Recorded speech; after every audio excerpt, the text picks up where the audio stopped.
All right. Let's check and make sure everything's operating properly. It is. Fantastico. All right, ladies and gentlemen, this is Romestead Day 2. We are now running a semi-persistent server. So if you are interested in spending the next couple of weeks playing on a sort of persistent server with us, then just let me know and I will give you the friend code. Yo, what's up, Slate?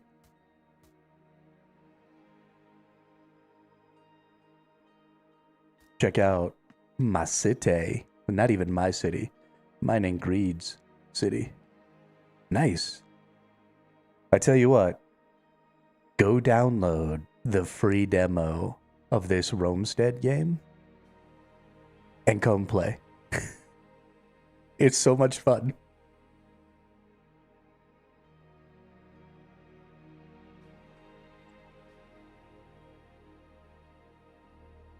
So much fun. Nice.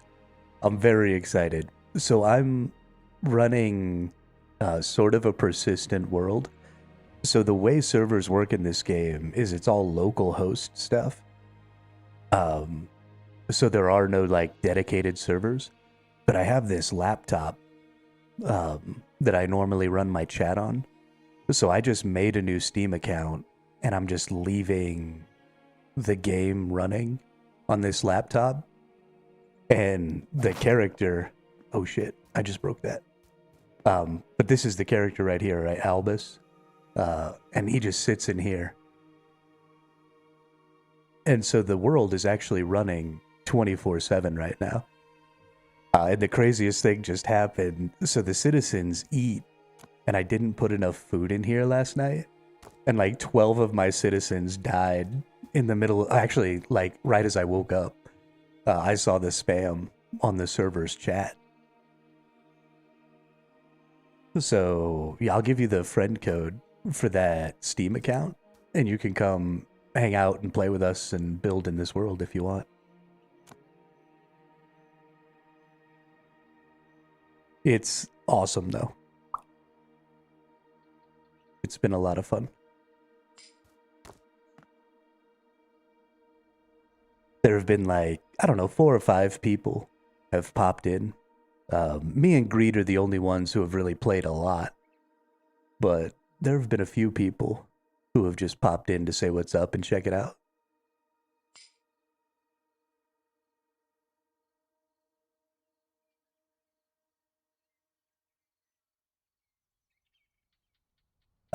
So what do we need to do? I've pretty much got all my gear. We're running low on some resources.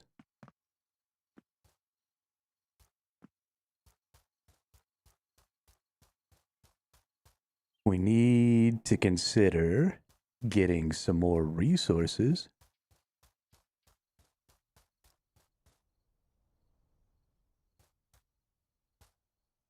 And then we also need to think about getting some more citizens. Actually, that's what I'm going to do. I'm going to try and replace some citizens here.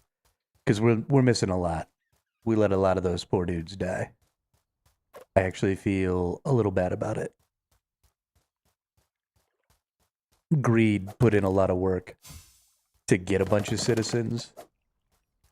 And I thought we were good. I mean, I put a couple hundred food in the thing before I went to bed. But the citizens eat a lot. So we're going to have to get some more duders.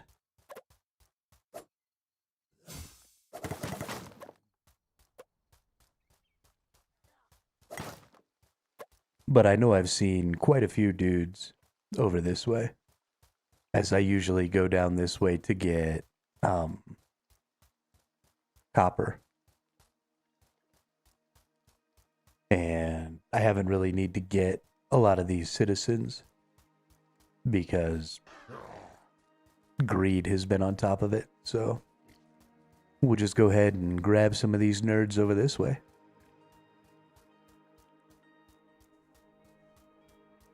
Here we go. Here's one.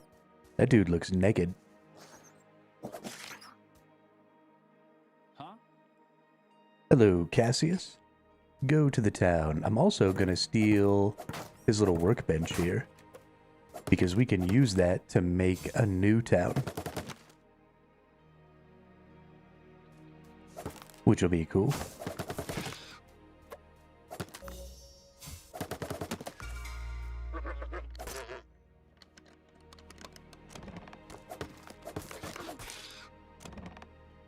Let's take all that. But yeah, there's a lot of maintenance stuff to do. Because we're leaving the world open persistently, we have to, put a lot of arrows in our ballistas. We have to put a lot of food in the food storage. We just have to consider what's going to happen while we're not actively playing. And that's not really the way the game was designed. It was designed to be very sessional.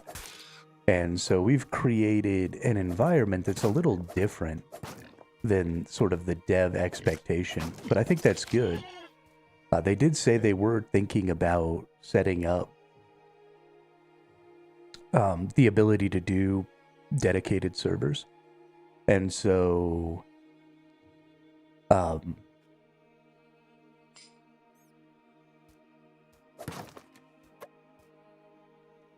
this is information that they're going to need to be able to test, right? They're going to need to be able to look at, okay, how much do we need people to be able to do, right? What's the tick time on food in a persistent dedicated server as opposed to just a regular hosted session or a single player session.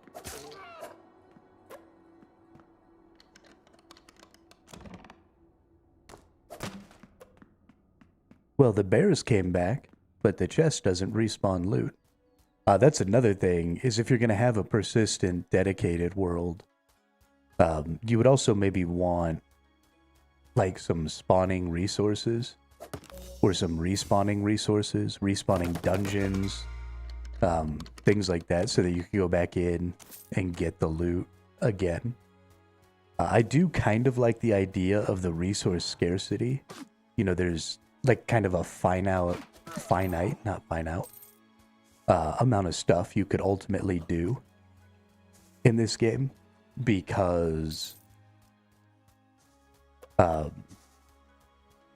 of that resource scarcity. But also, you almost don't want that finite amount. I don't know.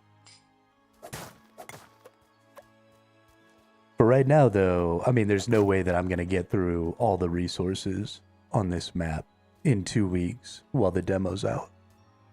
So that's not really an issue.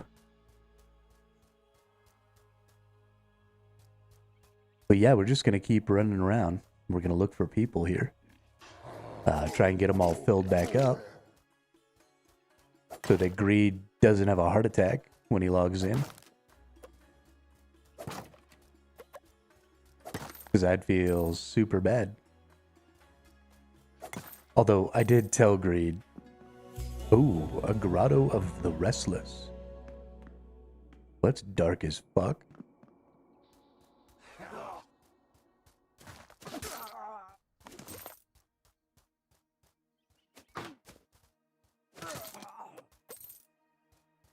I've got some dash attacks now. So I can like dash through those archers with my shield out, do like a shield slam. So I can hold my shield and then boom, dash and shield slam things. So those archers aren't quite as much of a threat to me as they used to be, which is good. Because fuck archers. Alright, let's go do this Grotto of the Restless thing. It's super dark in here. That's okay. These are spawners right here. So let's kill all the extra shit. And then let's go in here and let's just fuck up these spawners.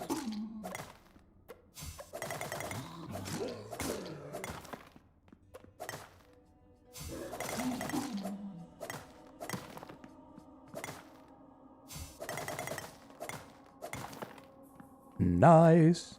And then these other ones are just like storage containers. Oh, they've only got 20 hit points. I only got to hit them twice. Nice. My mining and stuff is up so high. I do tons of damage to these things. It's super cool. What's up, nerd?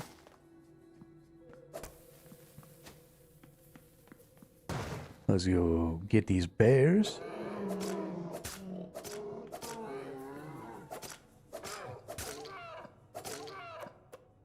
Then this big bone pile has a chest underneath, which is dope.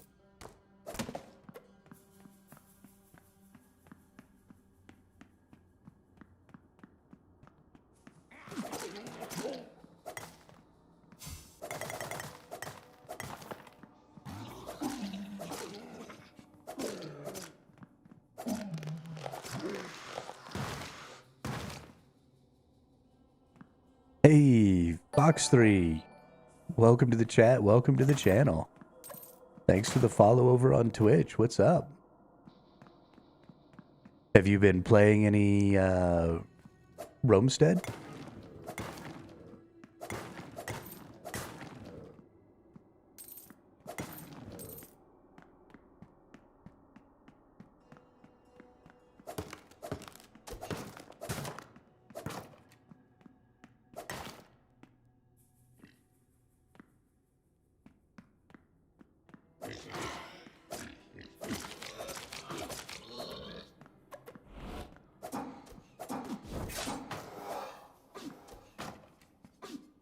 Ruh-roh.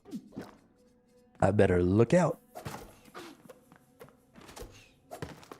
These ballistas fucking slap. Oh yeah? Nice. I didn't even know that this game existed until I saw Splattercat's video on it yesterday. The Basher. A two-handed sledgehammer. What do I need to drop here? I got so many things in my inventory.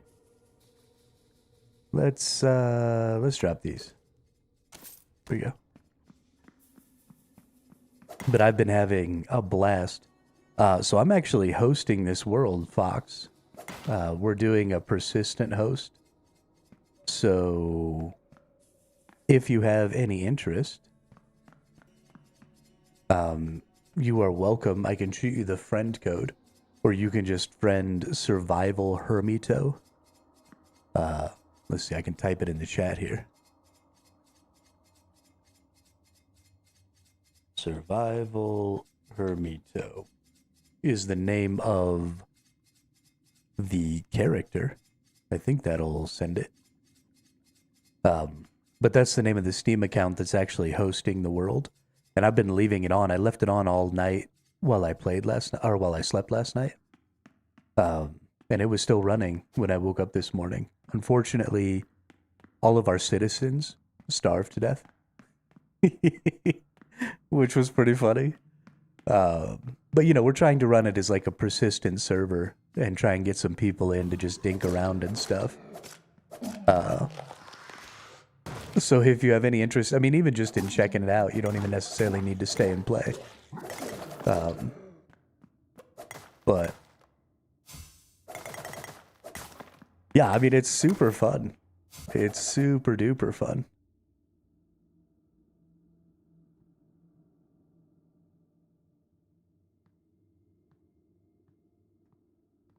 I'm having the best time.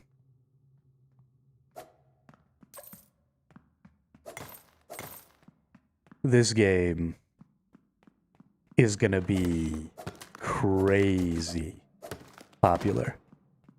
I mean, this is the next Terraria for sure, in my opinion. It's got that same kind of feel. I think the itemization is pretty similar. The boss fighting is pretty similar. you know, it's just kind of got that same vibe.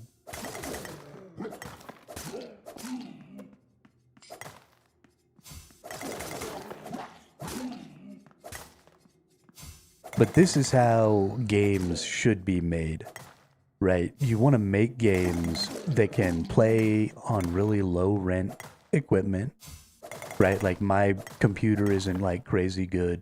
Even the laptop that I'm using to host the server isn't really all that great. You know, so I'm playing on just really, really basic gear. But I still get to have this really, really good experience. It's got a really great, you know, the mechanical systems of the game are really well thought out. And the game just plays so well.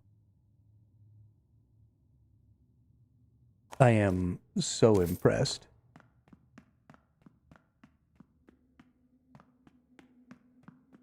The combat feels so smooth. I mean, so smooth. I can't get over how good it feels to fight things in this game.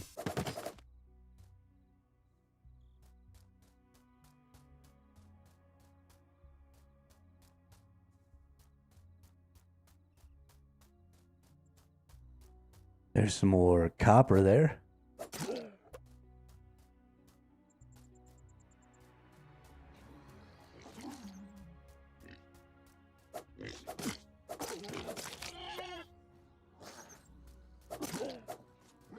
I actually kind of need to find a way. Is there any way to leave like dots on the map so that I could leave information for other people? Because one of the things that I think we run into in this game is when you go out in the world, you can't really get everything, right? Like there's all these logs right here that maybe I'd like to take home with me. You know, I just ran by that copper, and so maybe I can't really get that right now because I don't have... Actually, I want to go back to it. Was there... Yeah, there's always a coal, at least one, with the coppers. And I want that to keep my blacksmith running. But, yeah, so there's just situations where you run across, and because the resources are pretty finite, and because you have to kind of explore around, every map has a unique resource distribution, right? Because you've got the procedural generation. And so there's a really fun exploratory aspect to resource gathering, which I really enjoy. But I would like to maybe be able to leave myself, or even preferably the other players that I'm playing with, you know, some indicators on the map that say like, hey, there's this here or this there or whatever. Let's see, we're going to go in this thing up here. No, that's the same as the one I went to before. I was thinking maybe there'd be a person in a cage in there, but probably not. But that's mostly what I'm out here doing right now, is I just want to look for some people. I don't necessarily need any other resources and stuff right now. Is there anything else? Yeah, we can drop this one mushroom on the ground. Let's get this copper. Or coal, not copper. I know the difference between coal and copper. Your face is dumb.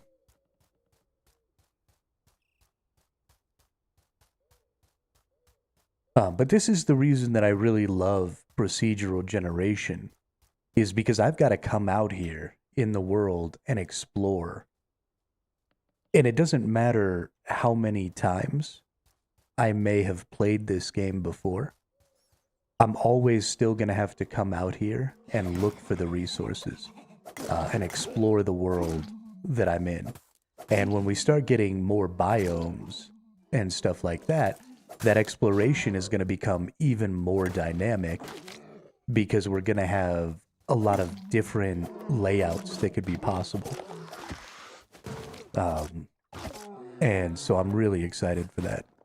How many runs have you done before this? So I only started playing yesterday, day before yesterday. Yeah, I only started playing the day before yesterday, so I haven't gotten very far. I've only ever beat the first boss. I haven't even ever found any of the other two bosses. I don't even know what they look like. Um, so I guess I wouldn't say that I've done any runs because I haven't completed the content available yet. But I've probably made like 3 or 4 worlds just as I was testing things out and then breaking stuff and restarting and different stuff like that.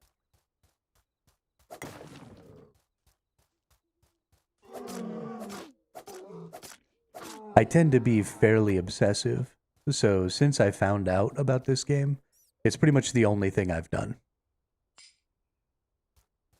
Oh yeah, there's so much. I've barely even gotten into the desert biome because I go out there. Um, I haven't been making poisons and stuff. Actually, I've got a cauldron now, so I'm gonna have to make some antidotes because every time I go in the desert, I just get murked.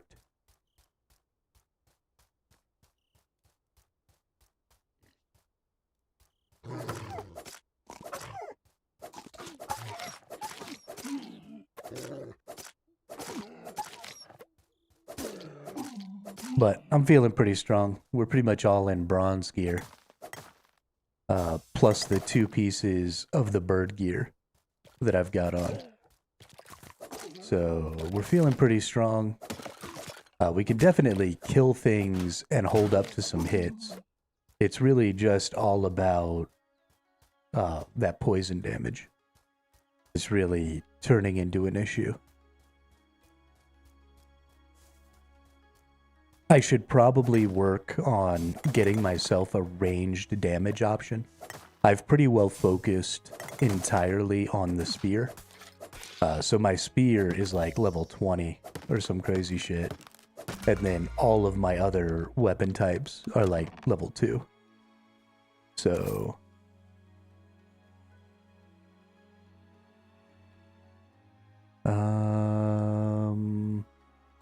might just go ahead and eat these. And take that. And then I guess we'll just leave the copper hosta. And let's go ahead and get all this coal. Coal is so important. So there are resources that you sort of burn through just over time, right? Coal is one of them. When you stick the coal in the furnace, it just keeps burning no matter what. And so because I leave the world on all the time, coal is one of those resources that we're going to need in extreme abundance. Just every time we see it. Oh, there's so much copper here. See, I would love to be able to just drop a little pin and then type like 6 copper. Oh my gosh, there's so much more than 6. Oh, this is so abundant. Where am I?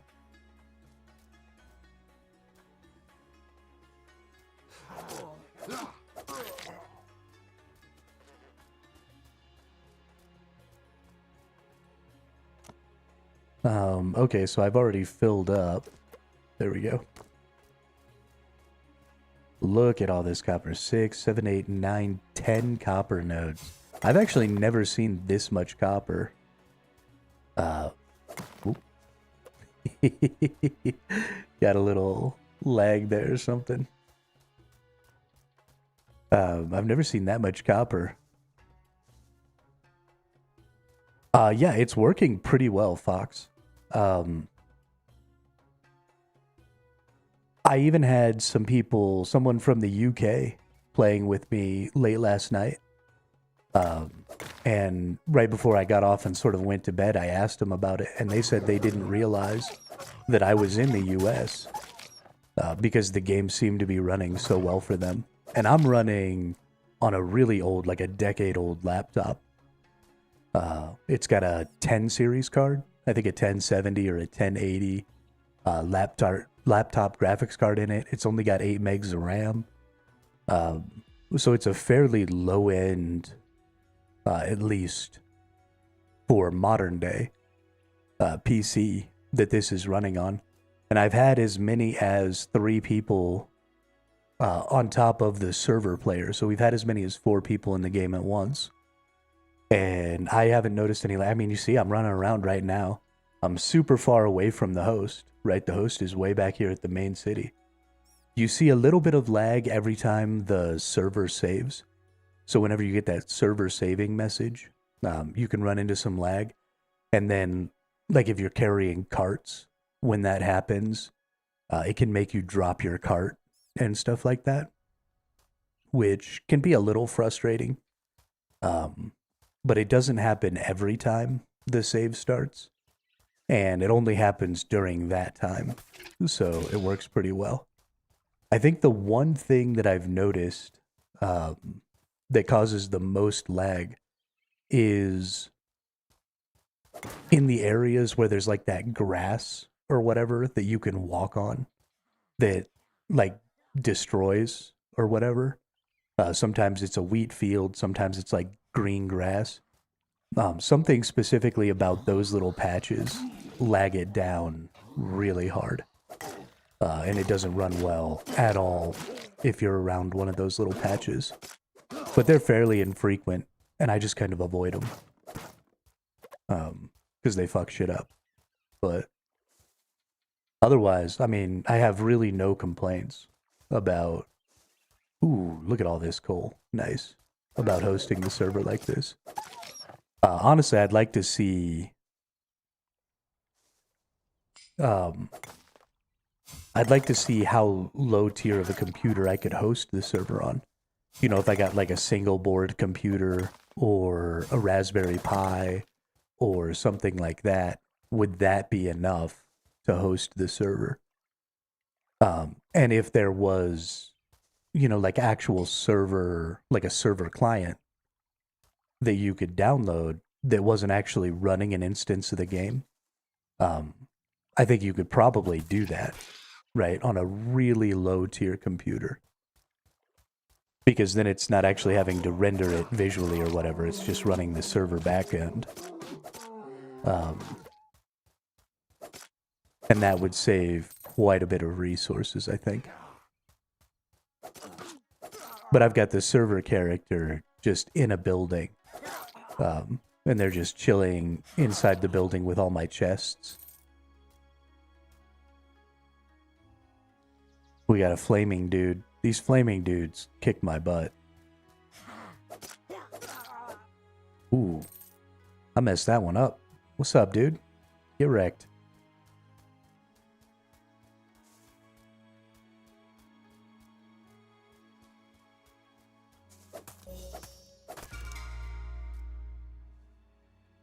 I love this. Being able to like find the chests inside of, you know, these logs and stuff. Yeah, we're doing all right. We've got, you know, our full bronze gear. We've got some of this other stuff. But I mean, if I went out into the desert right now, I would just get my booty smashed. Because I don't have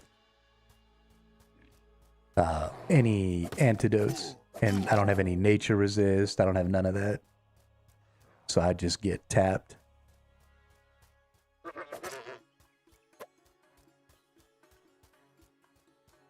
And those freaking skeletons out there are pretty rough too. This also happens sometimes. You see there was a bit of black screen there. It never persists very long. It's just the game loading. So again, not really a big deal. Doesn't really affect my gameplay at all. There are obviously people out there who be like, game sucks, can't even render. And those people don't matter. You know, it happens infrequently. It's taken care of extremely quickly. But I don't see very many lag spikes. I mean, I'm running around nice and smooth. Everything just seems to work. Every now and then the citizens get a little, when they get really jumpy and they start moving really fast, they kind of like teleport around. hey. A raid notice. Let's get rid of the mycelium. And let's get that declaration.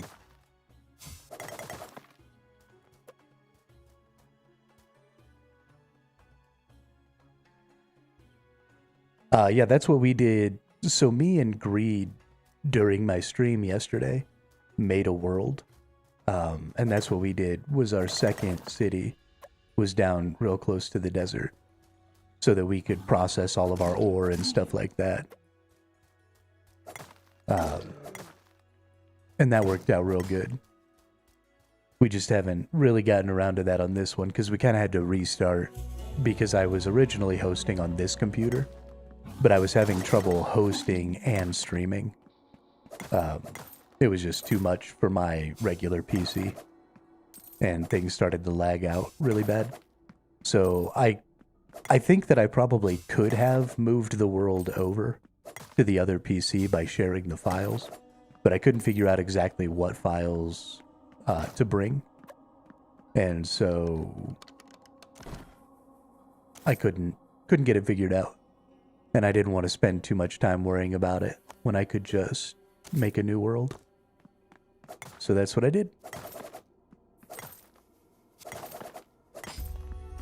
And then we just brought our characters over. So that's something that I actually really like about this game. And something that I think is really cool about the idea of like dedicated servers and stuff. So I'm a big fan of Ark. Ark Survival Evolved.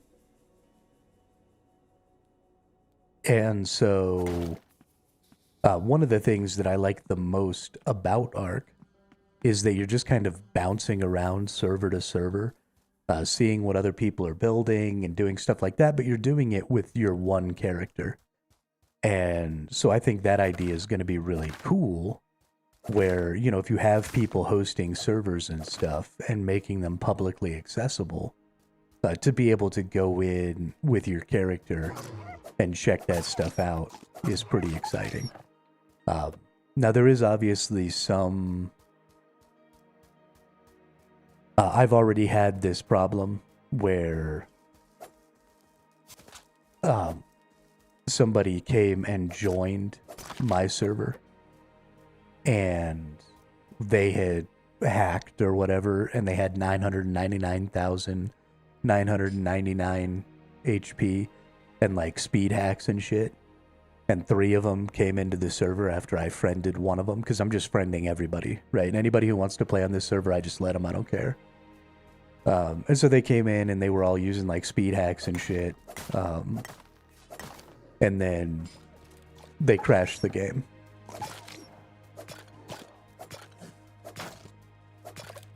And so I had to restart it. And then I just unfriended the person.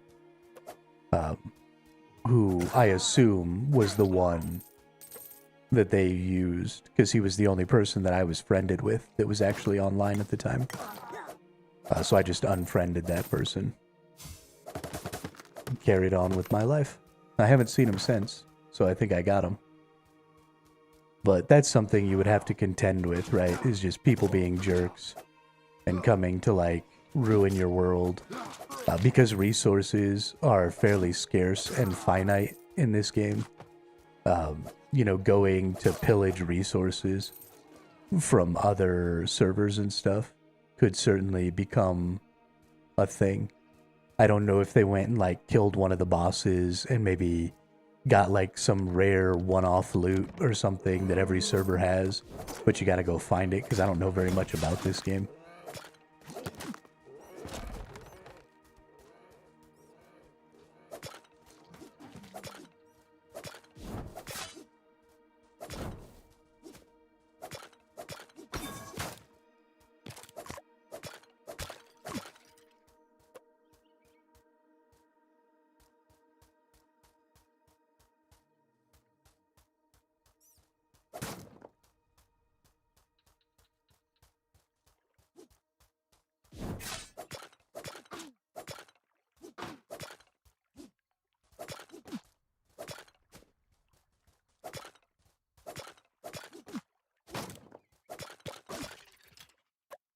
Goodness gracious. Thankfully, I keep finding lots of cooked meat. So I'm probably going to be okay. Pretty much forever, as far as food goes, for myself, so I can keep healing up. Found us another citizen there. Nice, nice.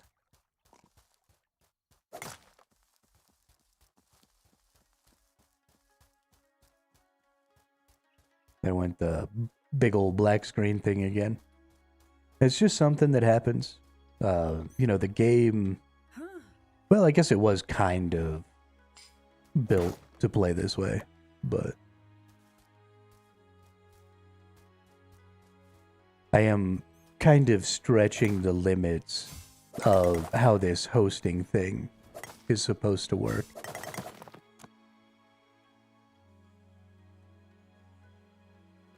But I feel like it's important because, I mean, this game is just really fun to play with other people. And always having to rely on the same person to open up the world is not great. And leaving a computer running and rendering a world like this is not necessarily the best solution. So we do definitely want, you know, actual dedicated servers.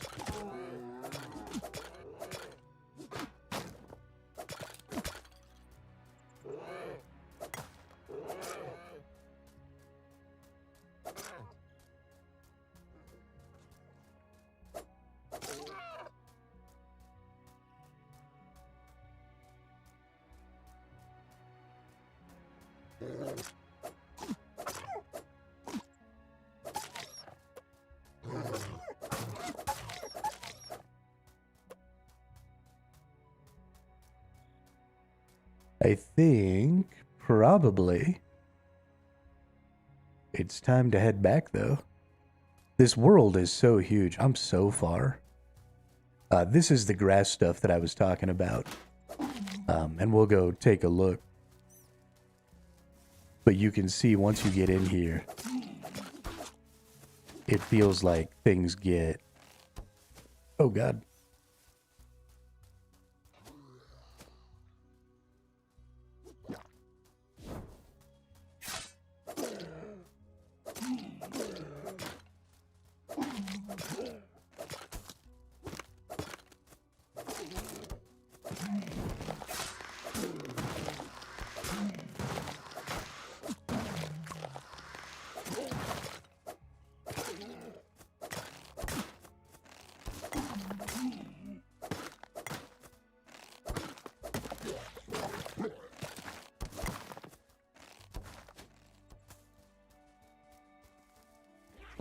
Oop, that guy just teleported on me.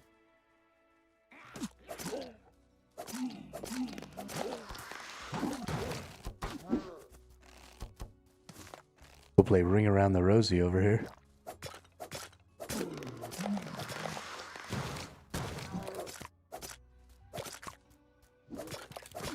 Oh, this one fat dude teleporting all over the place. Hey, what's up, Dean? Long time no see. How you been?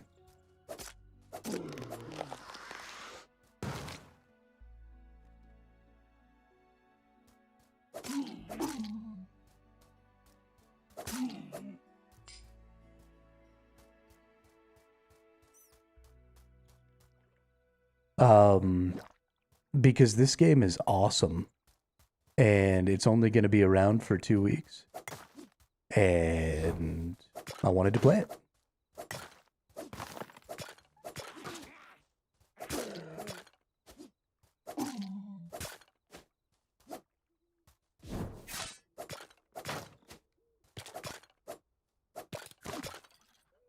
I see that you're on Romestead Discord server. Would you like to report that wheatgrass thing over there? Also, there will be better server solutions. Yeah, Fox 3. I will look into that. I didn't know enough about exactly what was going on. I didn't feel like to make like a formal report about it yet. I wanted to interact with it a little more. Yeah, Dean, this free demo for Romestead is only going to be available until like March 3rd. They said they may extend it, but the plan right now is for this demo to be available until the 3rd of March.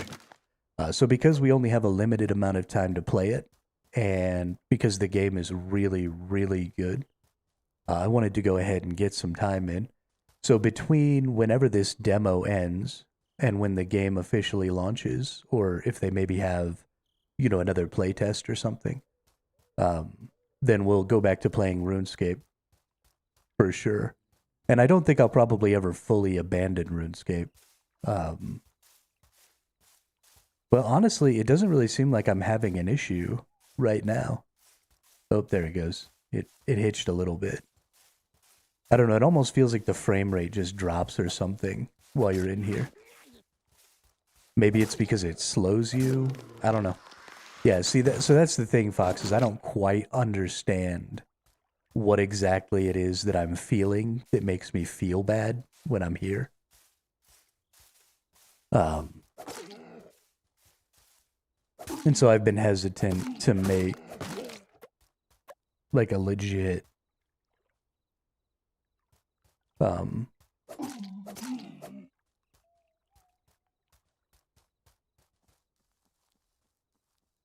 like a legit report.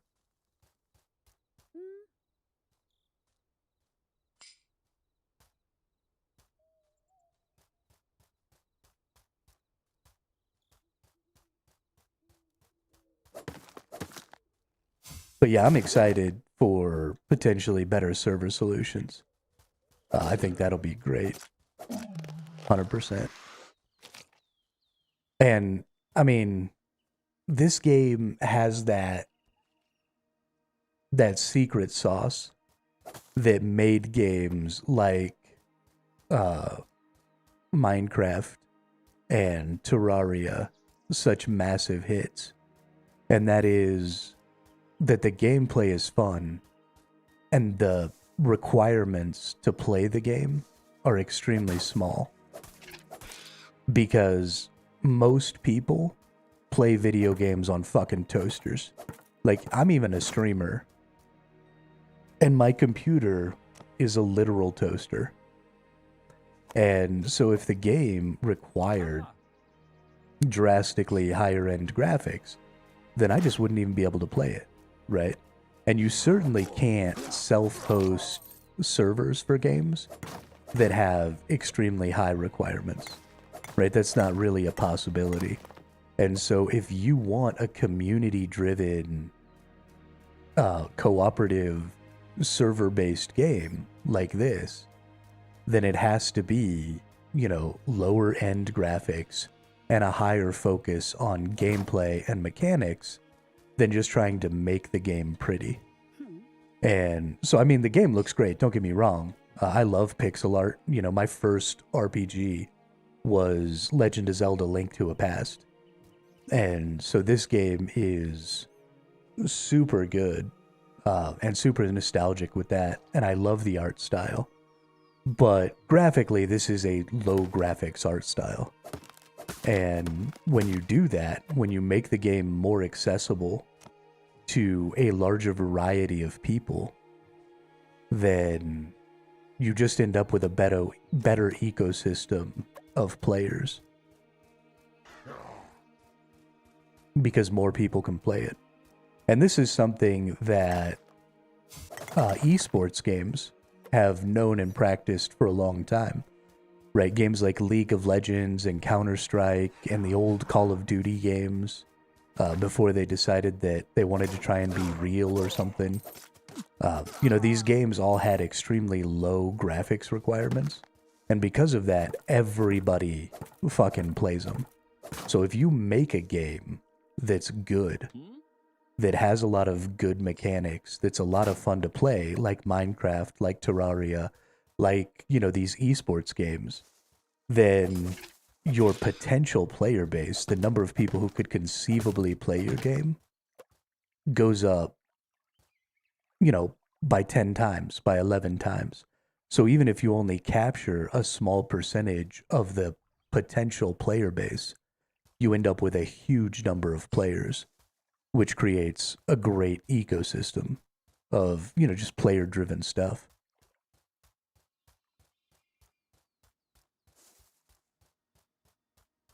And so I think this game is going to be a huge success, if for no other reason than that right there.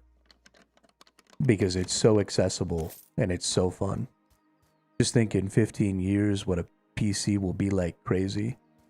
Yeah, absolutely. Absolutely. And when that happens, the lower graphical requirement games will be things like New World, right? And so you'll have fairly realistic graphics that don't really utilize all of the power of computers at that time.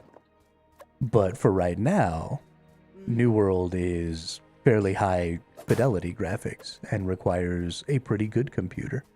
And if you were going to try and like run your own New World server, you couldn't run it on your fucking spare laptop like I'm doing with this game. In 20 years, you might be able to, but you definitely can't do it right now. So I just think it's really, really important. I mean, this is the combination, right? Fun, engaging, mechanically deep gameplay with accessible graphics and system requirements. And you've got a game.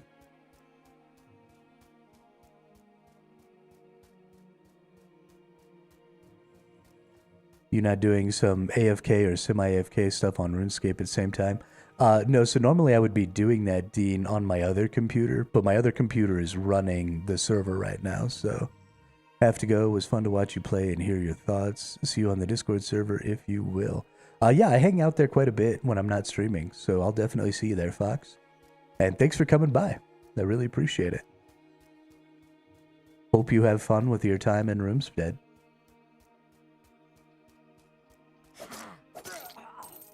Or Romestead, not Runestead. I know how to talk.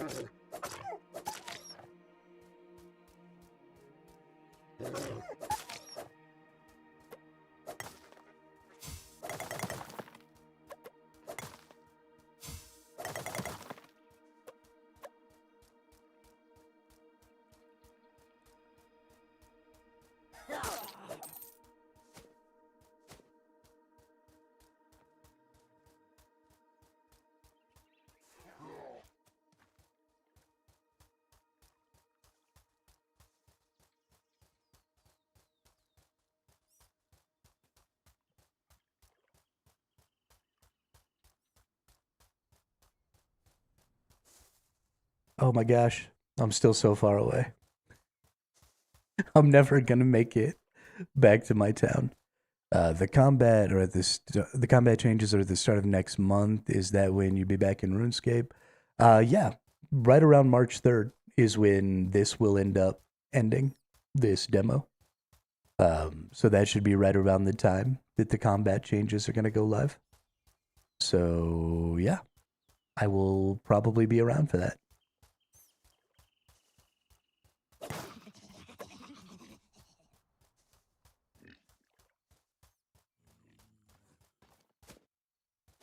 For sure.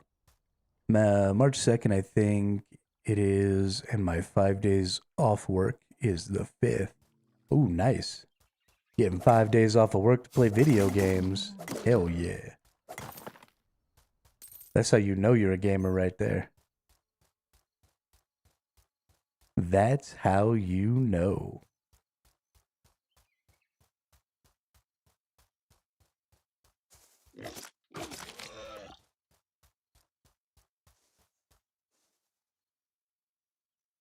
Oh, there's the city. Oh my goodness. Hey, there's the road. All right.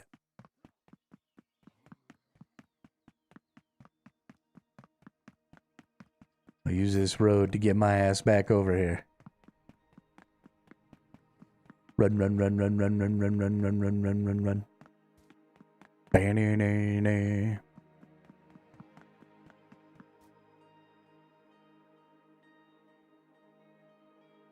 There are teleport systems. You can teleport between your cities. But you have to have a level 2 altar in order to be able to do that. And I don't know what the rules on that are. I've never done it. But this game is one of those crafting, exploration, kind of survival style games. So teleporting around and stuff isn't really usually something that those games have. This dude is not gathering his cabbages very well.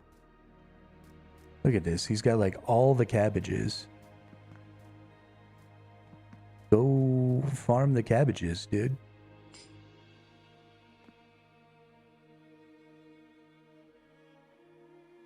What are you doing? Let's put some people in some of these other buildings.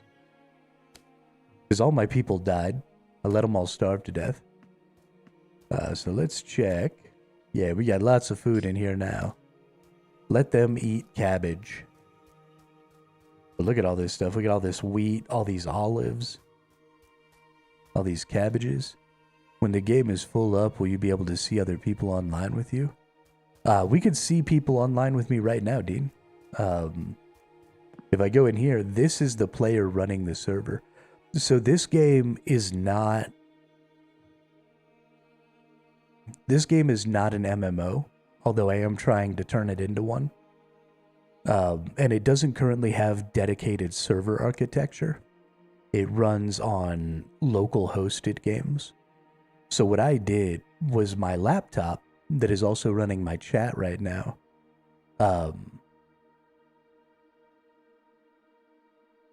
has the game running, and this is that player. And so I've just got this player sitting in here, and then I just leave the laptop on. So anybody who wants to come and play in like a persistent group world just has to friend that Steam account, which is Survival Hermito. And when you friend that Steam account, you get access. No, I did not make the game. No. But I am trying to run a server for it. I am not associated with the development of this game at all. I wish I made this game. These people are going to make millions of dollars. This game is going to be huge. Because it's fucking good.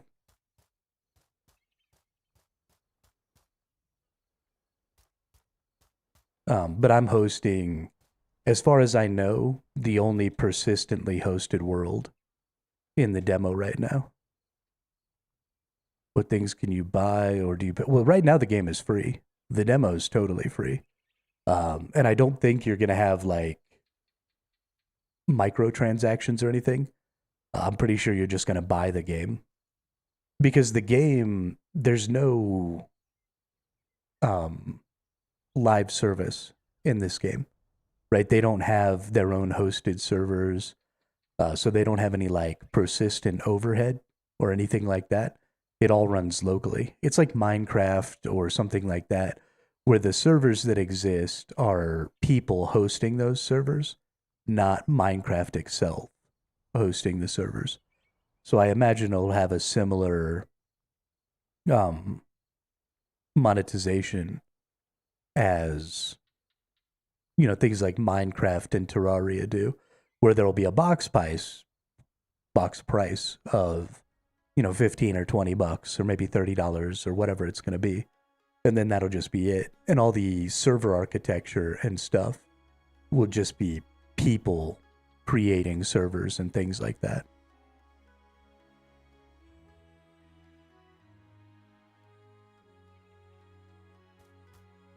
As it should be.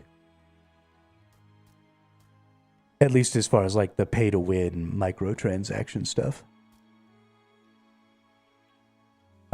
I talked to some of the mods on the Discord and asked about, things like modding and stuff like that. And they said that's something they're considering, is opening the game to modding. Which I think would be great for the game, because you could get tons of more items, bosses, biomes, all kinds of different stuff could be added to the game by the player base. So I'd be really happy.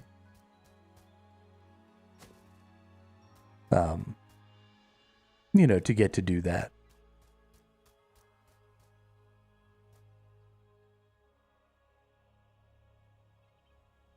But I think the game is just going to sell millions of copies. I think, Minecraft has sold, like 20 or 30 million copies or something like that. So when I say I think these people are going to make millions of dollars, it's a 6-person development team, is what the people on Discord told me. And they've had, some freelancers and stuff do some additional work for them. But primarily it's just 6 full-time developers that are making this game. So, if you make a couple million sales and you've only got to divide it 6 ways, they are going to make a killing. 350 million copies. Okay, there you go. There you go. And I'm not going to say that this game is maybe going to sell that many copies, but I bet you the number of copies this game sells in its first year is in the millions.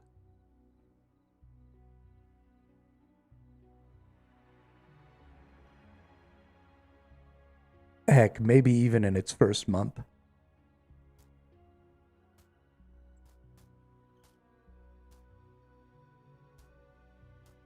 Okay, so we got a bunch of people.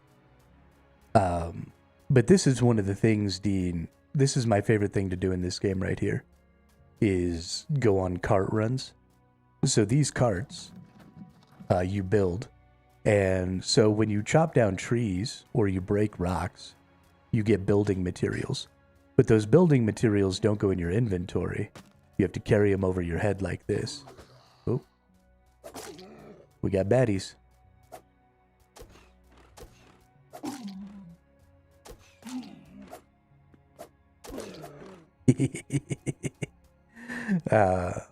Anyway, so you got to carry them over your head. But these carts can carry up to 4 of these items each. And so a couple of really interesting things that they thought of. So you can just place things down. Yeah, there is range in Magic. So if I got a weapon swap here, you get 2 weapon slots. So I've got my spear and shield, and then I've got a bow here that I don't ever use. But it's got 2 attacks. And that's one of the things that they did really well with this game.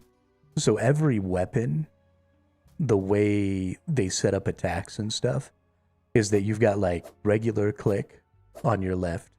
You've got left hold click, does a special attack. You've got hold right, which is my shield because that's in my offhand. And then when I switch weapons on my bow, I can just click to shoot like a weak arrow. I can hold to shoot a really strong arrow. And then I can right click to shoot this 3-arrow thing.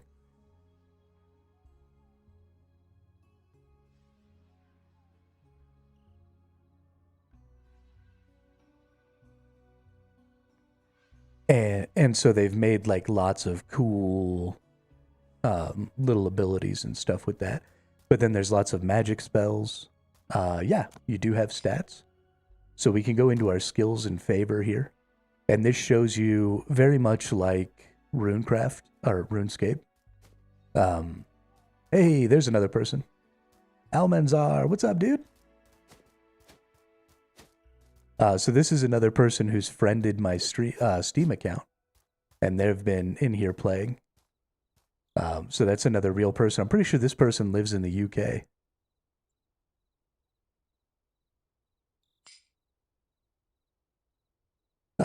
Yeah, sorry. So very much like RuneScape, based on what you do, you level up.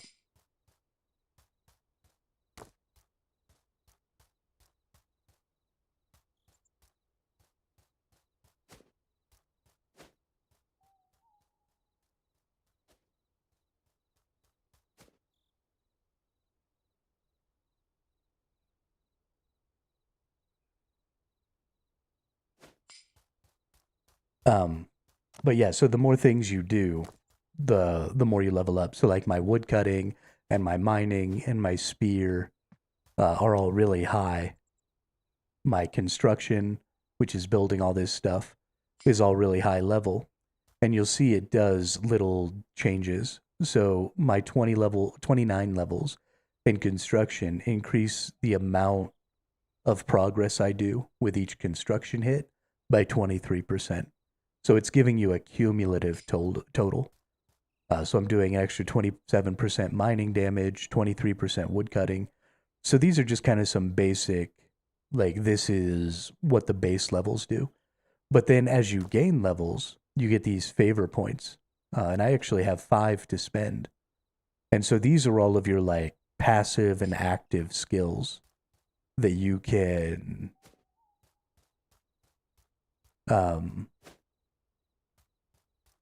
play. And so I came over here and I did all this spear stuff, right? The hostas. So this gives bonus damage. This gives increased range. This gives some other stuff. I've picked up a couple of abilities, like the shield slam dash and the hosta dash. And so there's all kinds of, like, there's some magic stuff over here. You can get bonus magic, bonus range. They've got daggers and, swords and stuff. So there's tons of different little paths that you can go down here with the favor. And then the next progression system is actually global for the world. So the global progression system is these gods here. And you make offerings at the altar. So I can, like, put this meat in here and offer. And they didn't really like that. Let's put something that they might actually like. Let's split. Here we go. So we'll put 6 of these in here, and you'll see it'll give me 444 worship for this god, which is Ceres right here. So when I offer that, boom, she leveled up. She went from level 5 to level 6. So now I have a worship point, and I can spend that worship point on any god I have unlocked. But every god has a different domain. And so, like, I could unlock this right here, which allows me to make Garum. No, right now you can't fight other players. There's no option to turn on PvP that I'm aware of. Which I'm fine with. I don't really care about killing people. But so this is global world progression. So for example, this says all players gain +1 ranged attack power. So every player that comes to this world gets +1 ranged attack power while they're in this world. So these gods, the storyline of the game is that people stopped worshiping the gods, and so the world was destroyed and everybody was turned into zombies.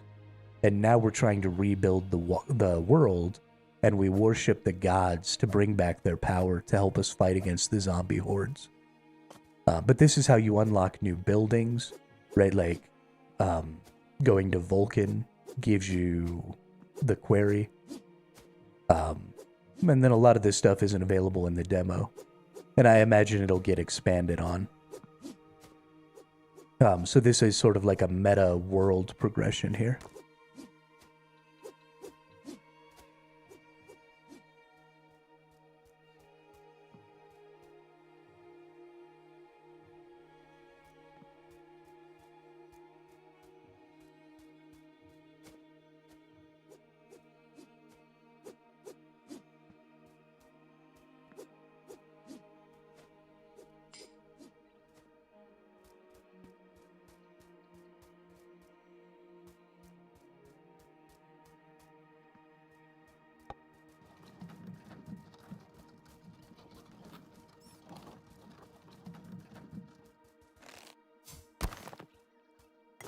Whoops. But so this is how you, like, gather up lots of resources, is you come over here and you bring your carts and you just get tons of stuff. But they really thought it all through with the carts. So you can just bring this, and this is my depot. And so you just drop everything off there. And then you can just go right back out and boom, go get some more resources. Things seem to be lagging a little bit right now. Um,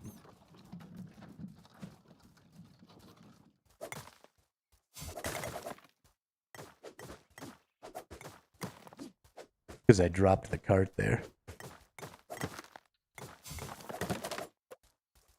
But yeah, so we just fill up all these resources, and then we use them to build structures. You can mix and match, right? You don't have to put the same resource in every cart. And then I built these storages, and then you could just run over them with the carts, and it automatically takes the stuff out. So it's super duper convenient for getting your basic materials. And then I think we have a structure that hasn't been built yet. Let me see if I can find it, and I'll go show you all.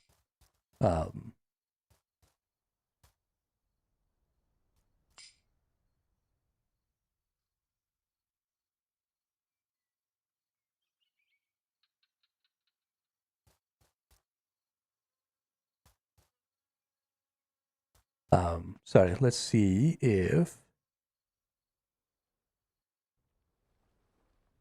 I thought we had something being constructed, but maybe everything has been made. So we might have to start a new construction. Looks like we are going to have to start something new. So what do we probably want? We probably want another quarry. So let's build a quarry right here. And you can see it's going to take 8 logs, 6 stones, and 3 buckets of clay to make a quarry. So what I'll do is I'll go over here and I'll get 6 stones. 1, 2, 3, 4, 5, 6.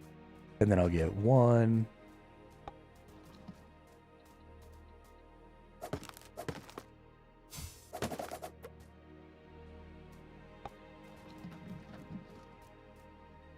2, 3, 4, 5, 6, 7, 8 logs. And then we don't have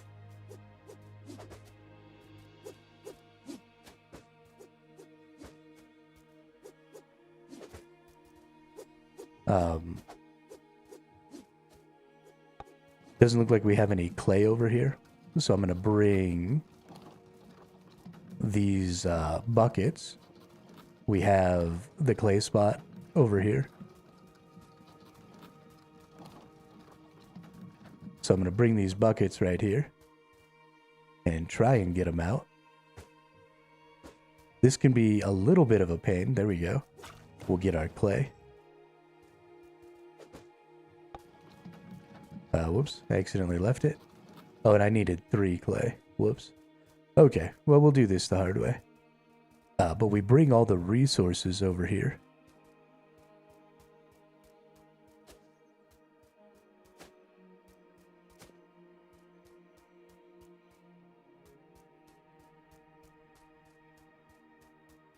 And we put it inside that little area there.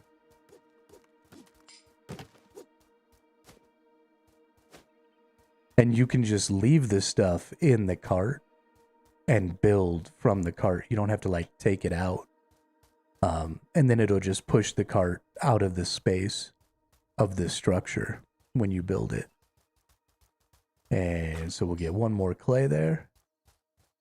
And then we put it right in here. And then we clear out all this random stuff. Nice. And then once it's clear, we press E and we do our little quick time event.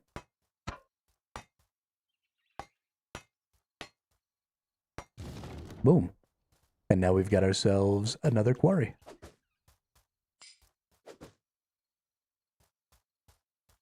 And then we can assign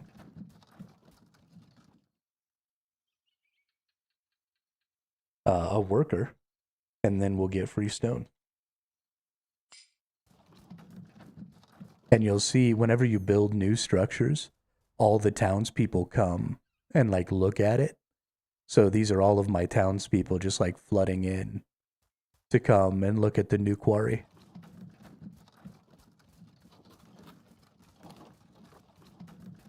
But then we can just run over. Boom. Everything gets stored back where it's supposed to be. And then bammo. And so now we're going to go check out our little flag here. And so you'll see we've got our new quarry over here. It doesn't have any people in it. And then we've got all of our spare people that are just in housing over here. So we can look and you see like this one's focused. So it gains 30% more experience. But it's sloppy. So it has minus 20% overall expertise. So we can like take that person and put them in there. And now they operate the quarry. And so now we'll start getting some resources. Looks like nobody's actually operating this quarry either. So let's see, there's an excited with +3 happiness. Sure. Let's put him in there. And so they level up as you leave them in certain places. Oh, he's playing the drums.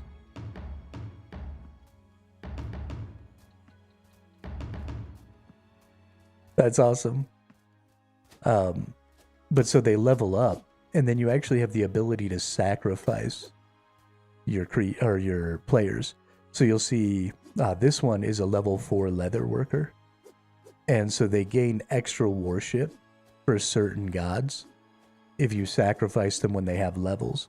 So the whole loop to max out your god worship is to like level these dudes up and then sacrifice them.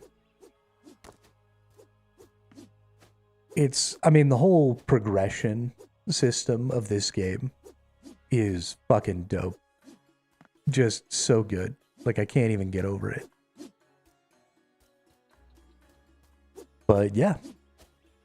So let's go check out some of our resources. I actually need to put a bunch of stuff away. So let's go back in here and let's deposit all that. It's got this wonderful quick deposit system. So you can put the same stuff, right? You just stack things up into certain storages. It doesn't work 100% well because storage spaces are fairly limited. So, you know, if you have an item that maybe is already in a full storage, then you run into some issues. But yeah, it works super good. So we got all our stuff put away there. And so then when you craft items, this is how you craft. So you'll see we've got all of our blacksmithing materials, like our bronze and our copper, and some leather and stuff in here. And so if we go talk to this person, he's a level 4 blacksmith. And so because he's a level 4 blacksmith, he can make up to level 4 items. And so we go down here. So the only thing he can't make right now is iron. And you can't actually access iron right now in part of the demo. So he can make basically everything that we can make in a blacksmith here. And so you come in here, and if you have all the resources and stuff you need, you can make all of your gear here.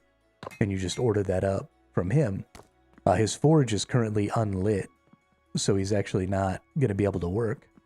So we need to go get some coal, and we need to turn this dude's forge on. So let's go ahead and do that. And then we just come over here, and we take our coal, and we just chuck it in the forge. And bammo, it lights it up. And now you'll see there's progress being made on those bronze greaves.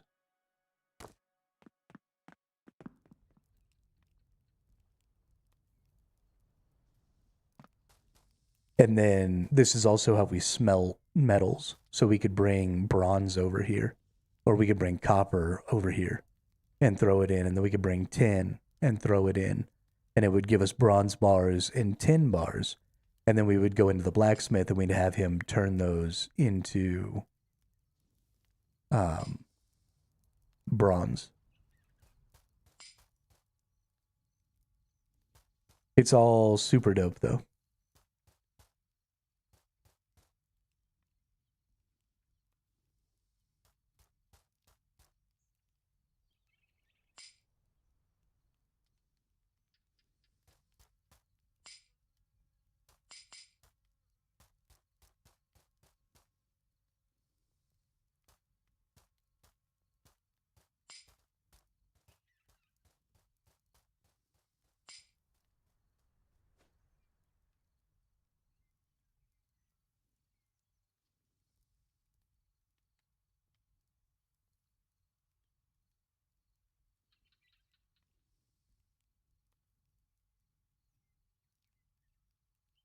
But I can't believe I left the game running all night last night.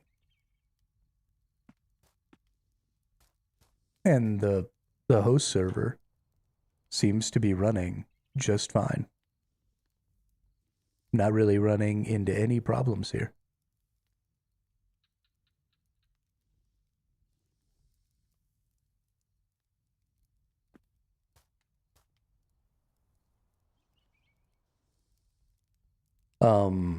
There's no way that's right. Are there seriously 25 people watching this on YouTube? That's gotta be broken.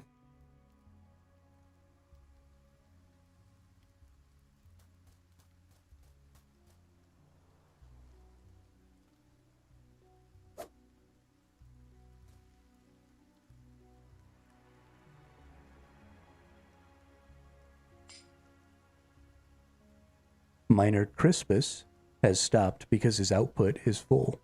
So in these level 1 quarries, you can see they can only have 3 stones. You've got 3 out of 3 here. So as soon as they fill that up, they stop working. So you have to like come get the stones. And you don't even have to take them very far, right? You could just stack them up right here. And you could make yourself a nice big pile of stone. And now he'll get more. Ooh, it's nighttime. There's gonna be zombies. How many arrows do these have? Oh, they still got lots of arrows. They didn't really have to do very much at all last night.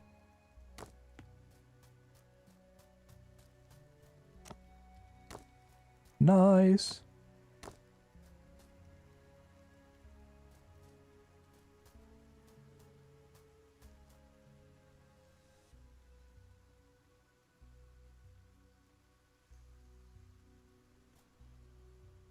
You get the ability to make like a nice little look at your city here, which is super cool. I love being able to come into this, and this kind of shows you where the boundaries of your city are. It's not quite the boundaries. I feel like they really should try and make this exactly the size of your city and show you like exactly what's available. Even if they had to cut off the sides, right, and make a little bit of the outside black. Oh no, did he die again?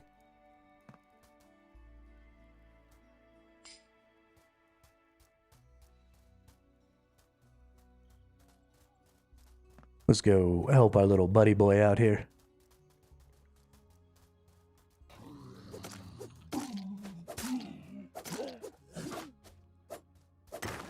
I'm too strong. This dude's all just zipping around and shit. I love it.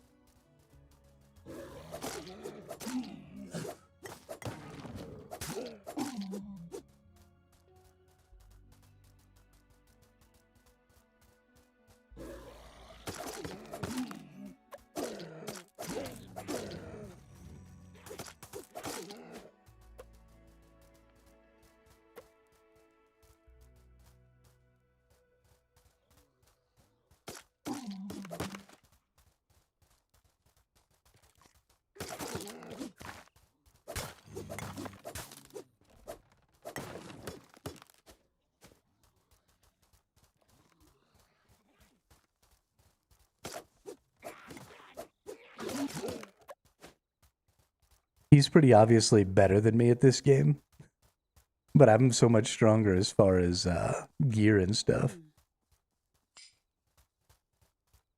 Octavia. That I don't have to actually give a shit. I just walk around.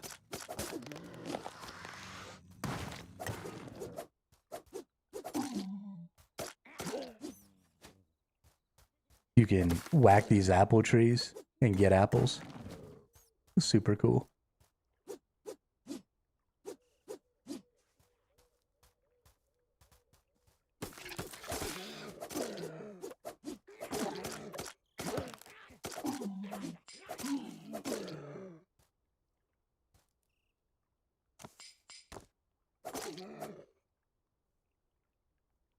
I should have given him a bunch of food.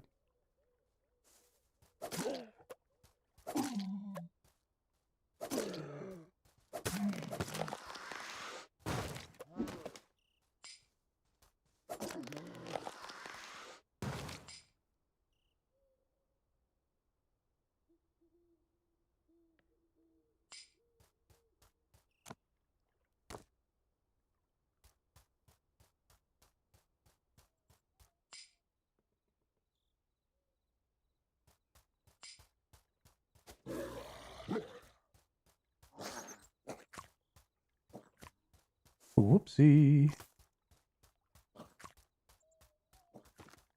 Let's go get back up to town here. And then we're going to go give him a bunch of food and potions. And then we'll go fight the boss. Because he'll probably die at the boss. Whoa. Or the little crawly dudes. Those are like the weakest zombies in the game. And they're fun to just one-shot to death. Alright. Oh. Where'd he go?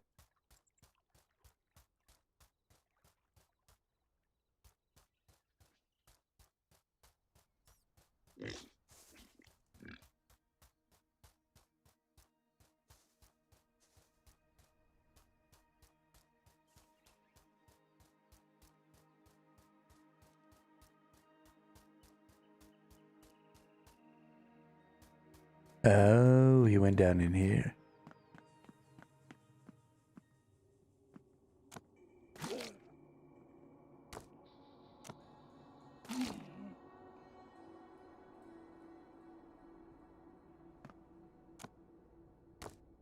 Okay, I got all your stuff.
Dope. Alright, let's go get this boss. Let's go murder this fool. I pity the fool.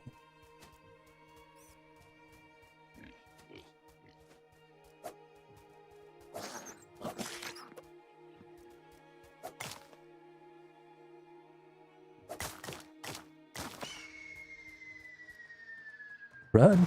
Oh no.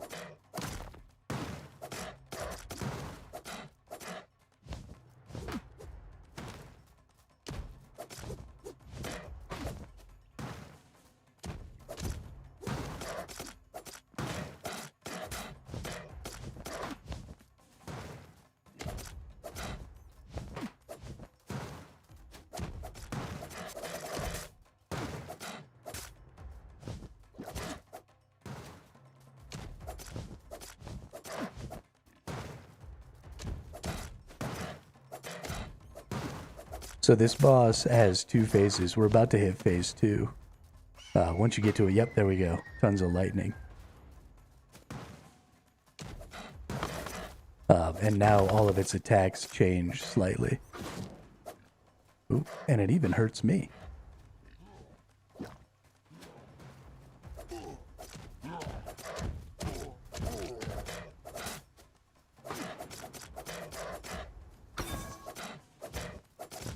You heard that tink sound right there.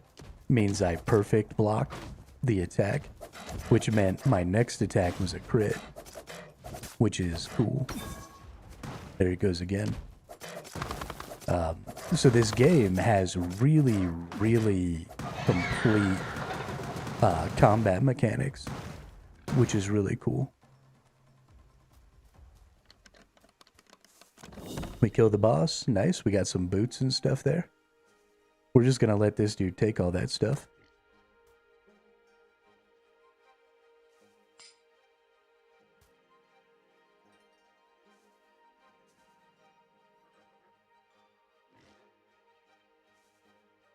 So now you can put those boots on.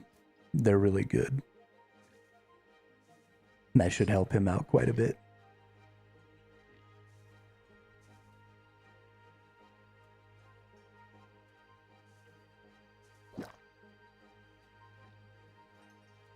But the boots that he just got are these same ones I'm wearing.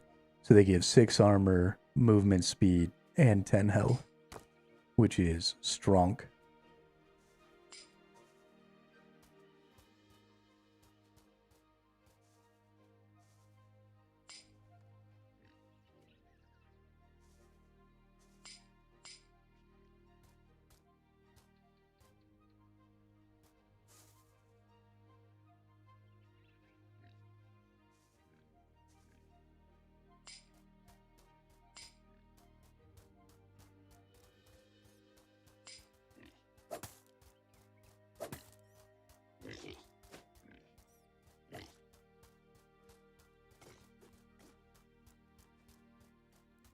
Yeah, but that boss has a full set. I've actually still never got the chest piece. Greed got the chest piece, but I've only ever gotten the helmet and the boots. So I don't even have the full set. And then you can use some of the resources. You saw those talons and feathers that guy drops. You can use...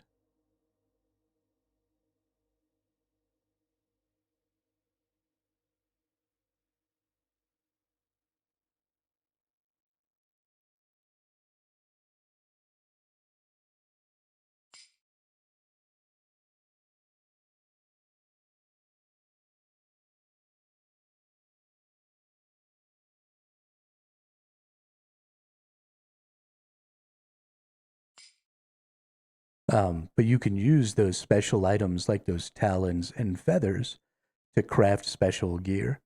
So you'll see here, there's a feathered sword. When you click on it, it requires some of those feathers from that owl, and some of the talon, well, one, and then a copper gladius. And so you can make this feathered sword that increases your attack speed. And then these lightning arrows require regular flint arrows and a guardian's feather. And then you can make lightning arrows that do a bonus lightning hit when they hit. So some very, very cool craftable stuff. You also have a magic scroll that gets made at the tanner. So if we come over here, we look at the feathered scroll. Oh, we also have a bow. Holy shit. So it's basically all like attack speed stuff. But the feathered scroll, the volley attack is kind of like the bow attack where it shoots 3 feathers out in an arc. And then the divine strike is a charge up attack, and it's like a big bolt of lightning that shoots out in front. So we've been making a bunch of stuff like that, but it requires one of these wool-bound scrolls and then, one of these feathers and some leather to make that feathered scroll.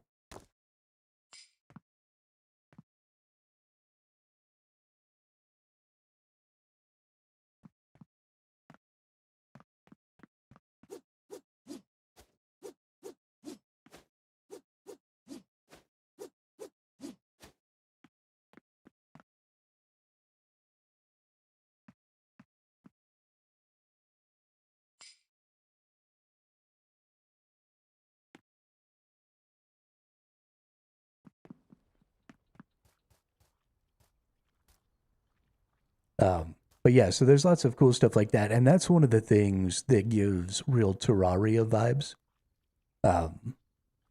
Because that's sort of a part of Terraria as well, is making and finding gear based on boss fights. So really, really cool that you can um,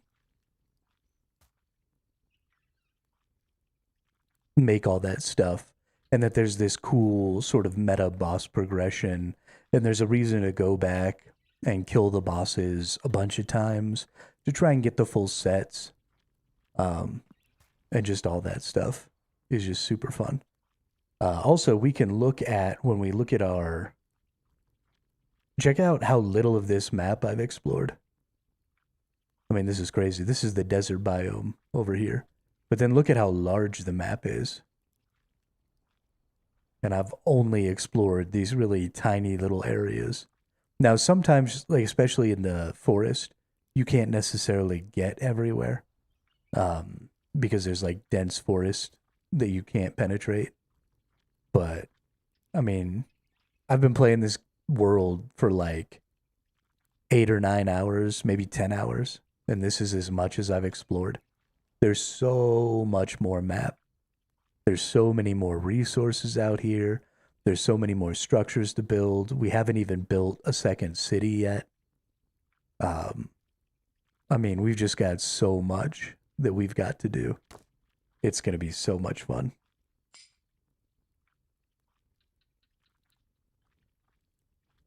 So much fun.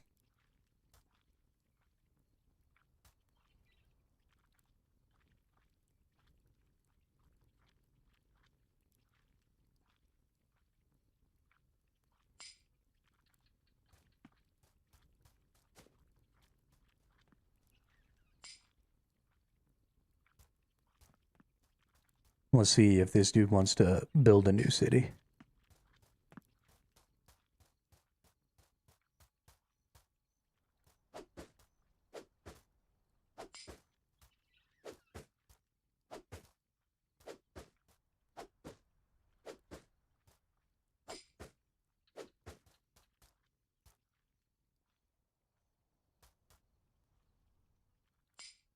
Oh, that's right.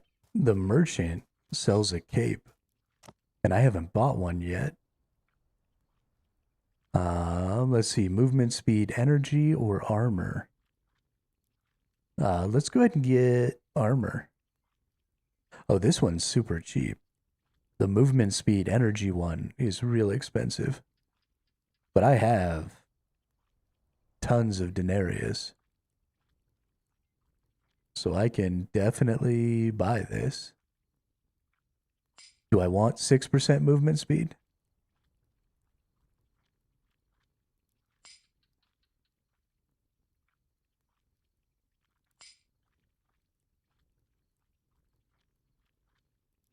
Yeah. Let's equip that bad boy. Booyah! I got a cape. I got a cape.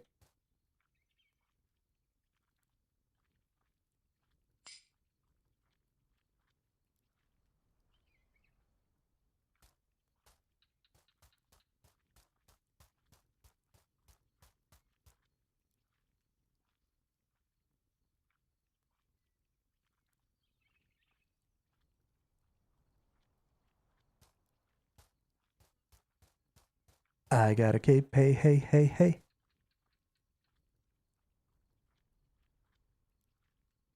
I've never had a cape before.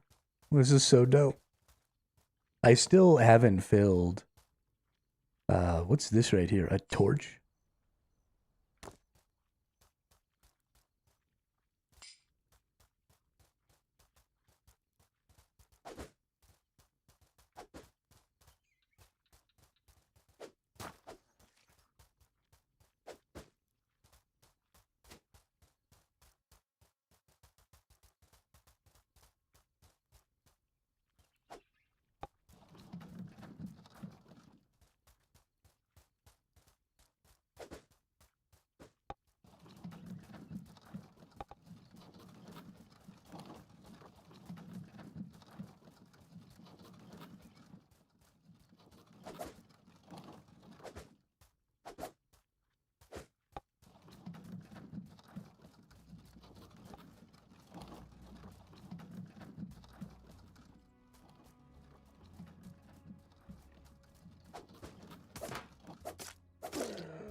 Yeah, so we're going to grab as many of these resources as we can.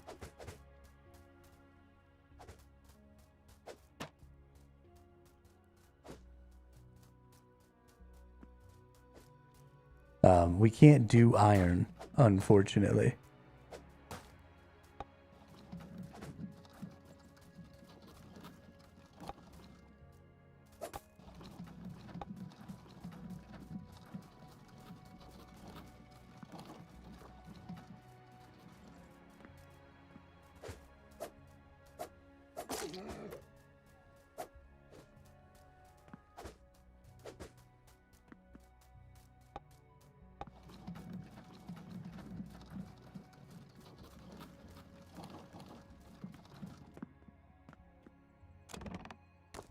I'm just going to grab one of these, a workbench.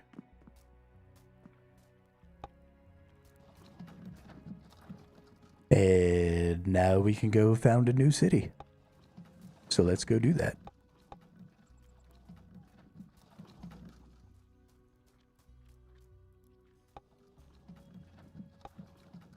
Nice. And then once we get on the road, we move like hella fast.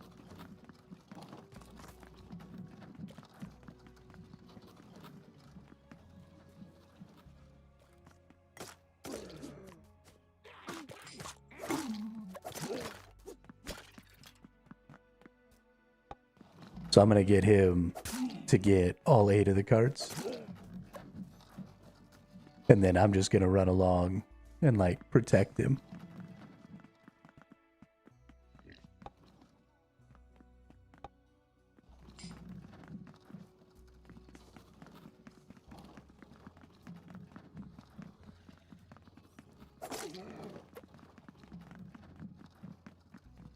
So you can make these cart trains like as long as you want. Sometimes when the game starts saving, that can happen. And the carts drop.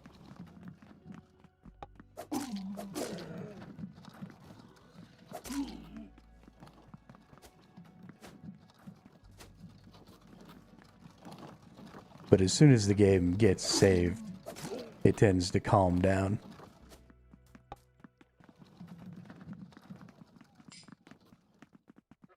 It also might be, I think this is the guy from the UK.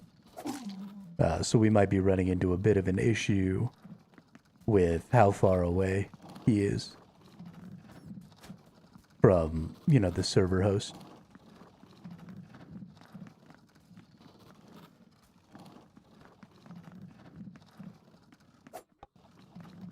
Yeah, things are starting to get a little jumpy and jittery here.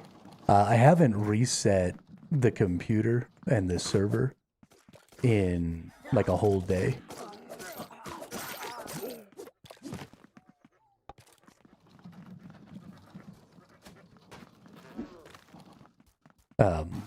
So that's probably contributing pretty seriously to some of this issue.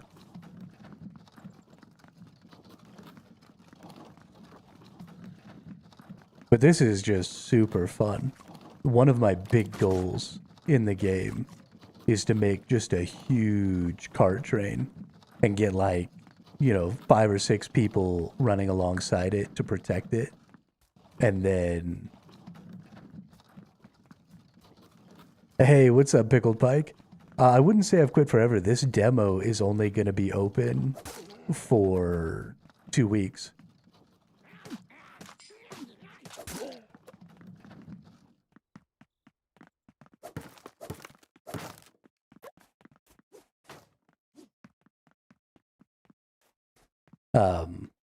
So at the very least in 2 weeks, we have to go back.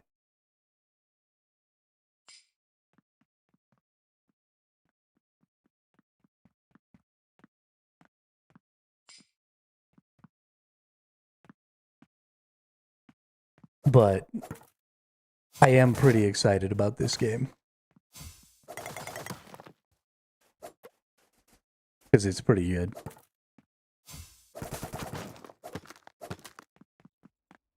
So down here, I guess this is about the midpoint. Um,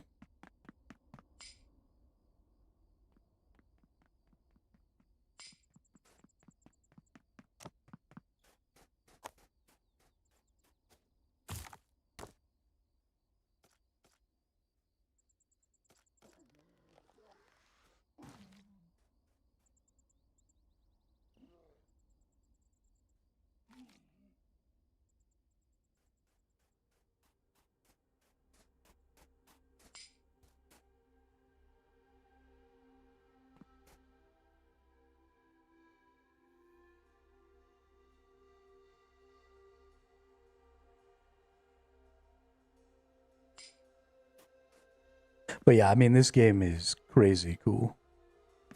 So I am very excited for when it fully launches. The demo is free, Pickled Pike. I don't know um, where you're at as far as like if you've got a game you're playing or anything right now.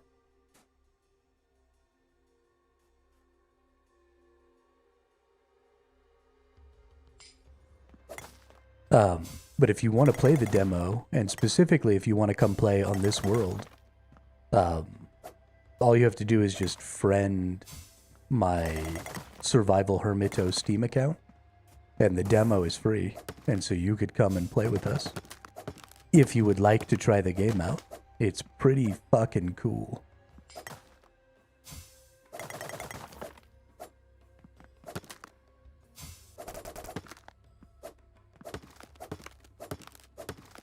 And they said that they're going to be trying to maybe have dedicated servers in the future.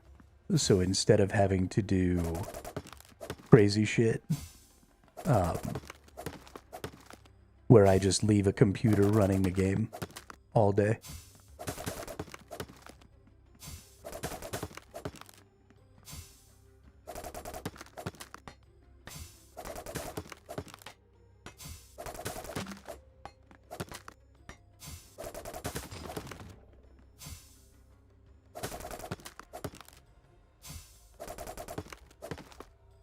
We'll actually be able to have like dedicated servers, hopefully, when it launches, which will be super cool.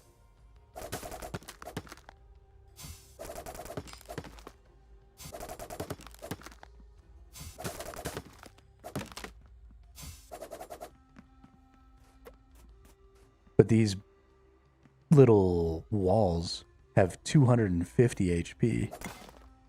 They are taking forever to destroy. But I'm just trying to break everything here so that we can build whatever we want.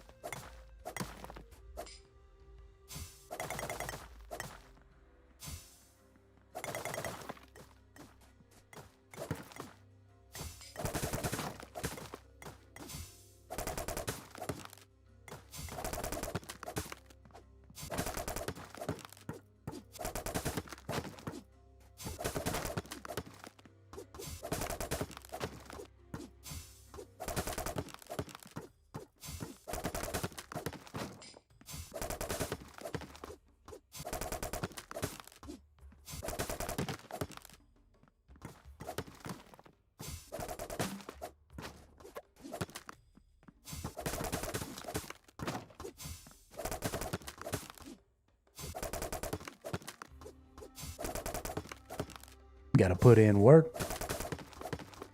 Clear out the riffraff. Turn this into our own little... These places are gonna be super defensible. Because they've got all these narrow choke points. So this is honestly a great place to have a little base. It's not gonna be able to be like as big and useful as...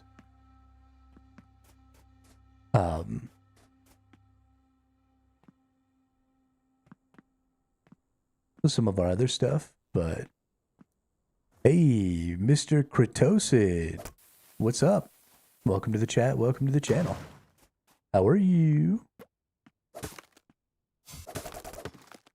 Are you playing some Romestead?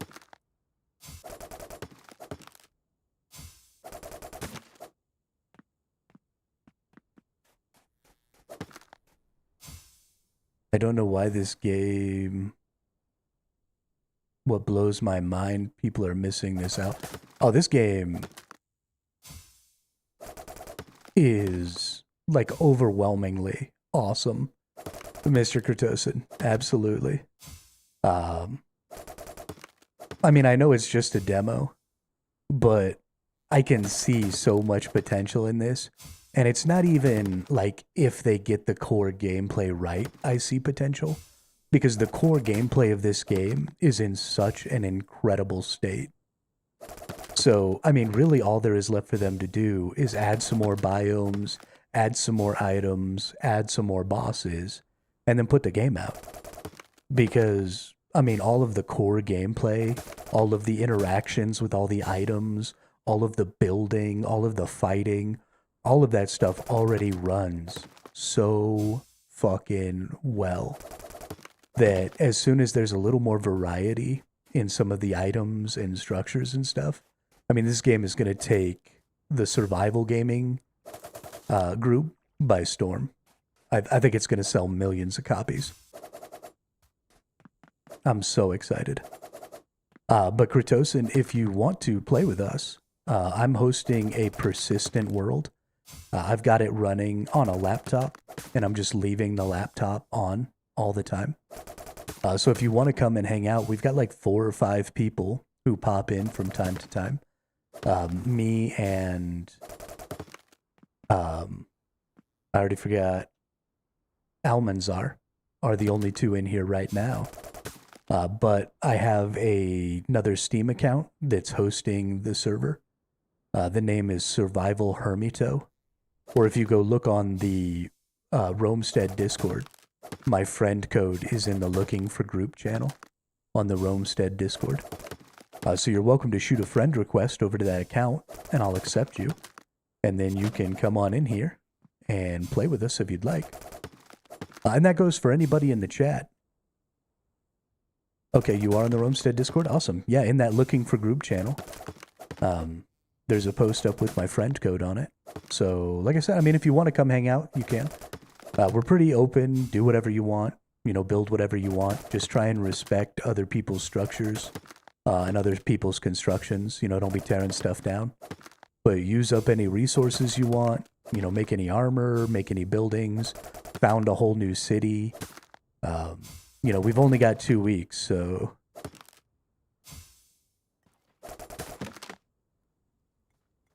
I'm on Romestead Discord. Is because Friday through Monday, my brother is here.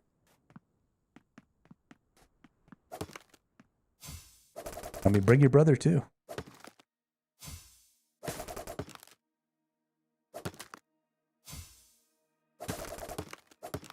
I use my father notebook. Oh. Yeah, I've got, honestly, I'm surprised at how well this game runs on a relatively low quality computer. You know, my computer's pretty old. I'm running a 1050 Ti. Is my graphics card, and I've only got 8 gigs of RAM. And this game is running so good, even on my old kind of piece of garbage computer. I'm loving it.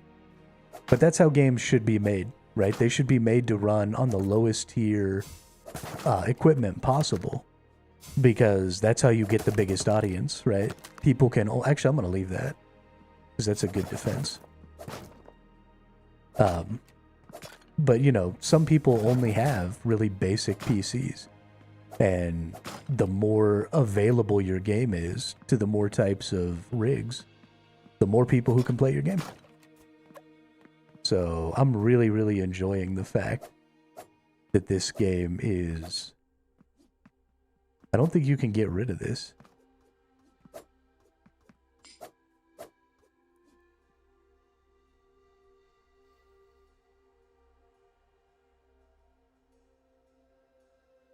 Yeah. Yeah, that's definitely true also. With as crazy as things are getting, how do I destroy this? I don't think I can. That makes me sad.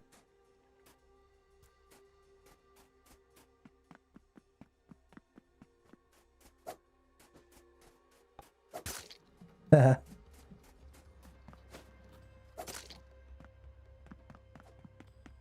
we got more destroying to do.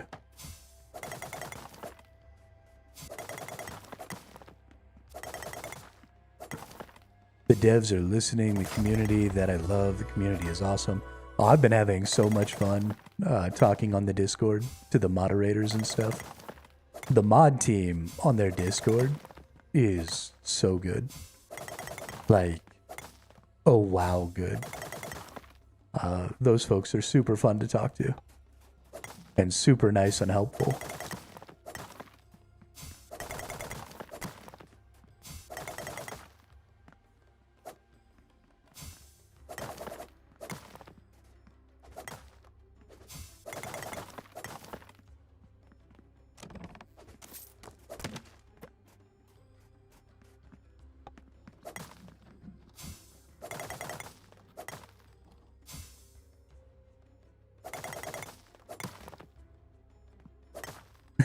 Don't they just volunteer?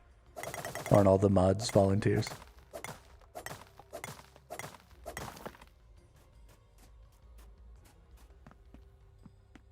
Alright, nice. We're gonna have ourselves a cute little town here.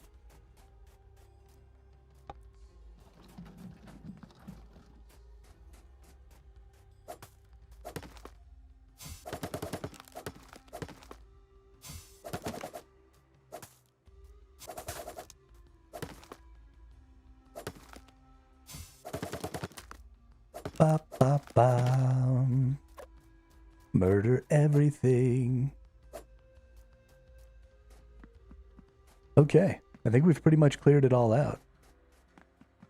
I think we're good.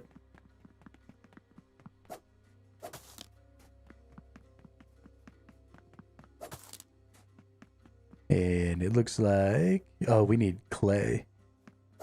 And I need to be able to get rid of this building here. And I can't. And I don't know what to do. Maybe we can destroy it with this.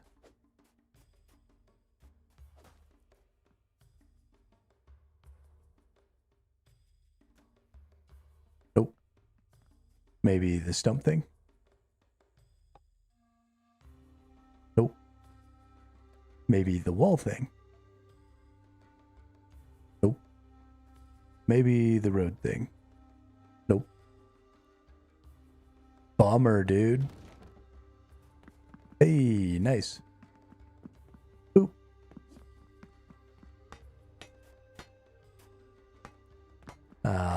I think I'm gonna go back.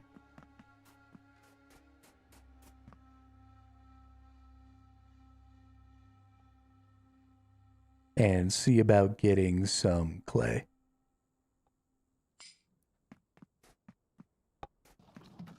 We've got that one right there. I'm just going to take these free... we got a couple of free little wooden carts here. So I'm going to run these back.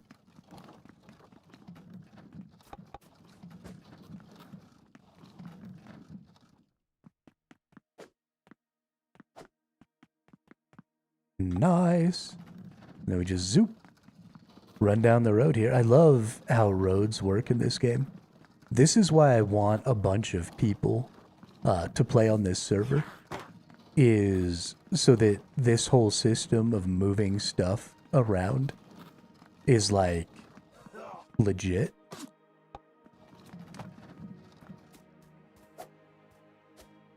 Hey, what's up, Grizz?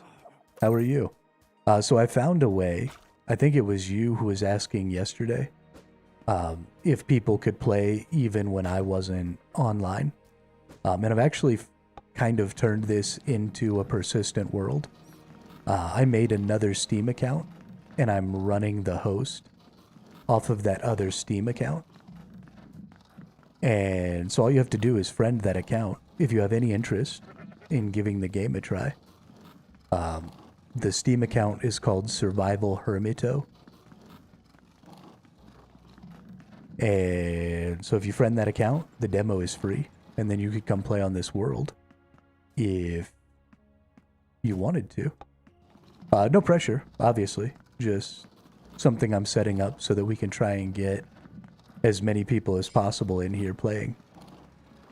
But I mean, the world is so huge, and these roads are so cool, and this cart running system is so much fun that I would love to have like a lot of cities, and like little groups of people making cities all over the place and trading with each other, and making big cart runs for stuff, and like it could just be so much fun. So much fun. I'm gonna turn this game into an MMO if it's the last thing I do. Oh, pretty sure I just lost one of my cards.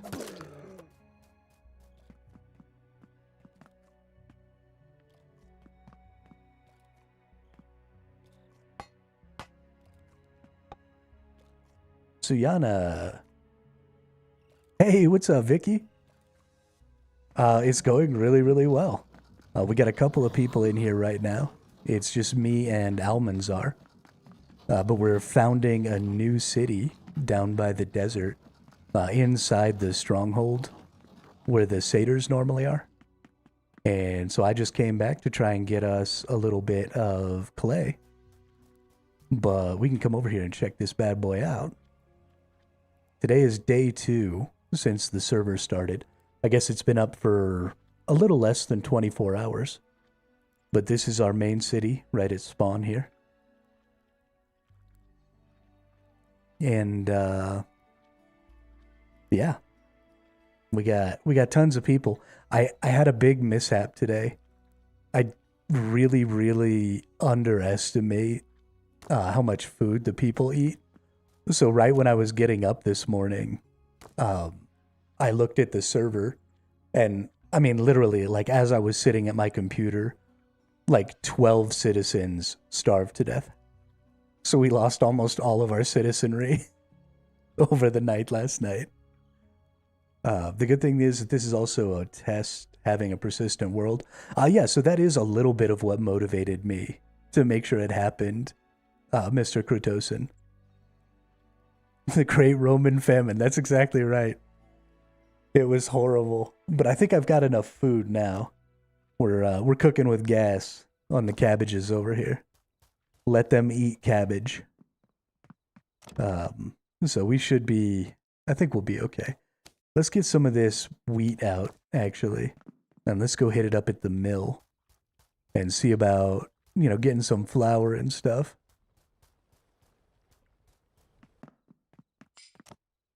Oh no, Almanzar died. Poor K.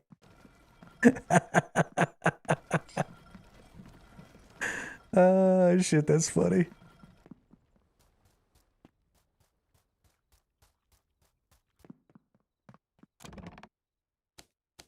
But this is our little server host right here. And he just chills in here with all the loot. He's our loot guardian.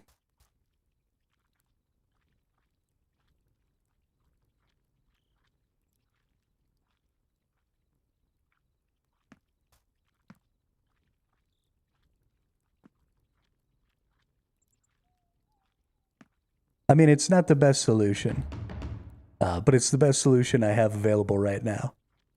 And it's fun, and I want to play with bunches of people. I'm a little sad. I wish we had more cities, but we've got time. If we can maybe found like one new city a day, then we can dot this whole server with cities all over the place. We'll have to build some more roads. Obviously, the roads are super important. So we're going to have to work on that, but we'll get there. I got super lucky on this spawn. I got clay right here, which is real nice.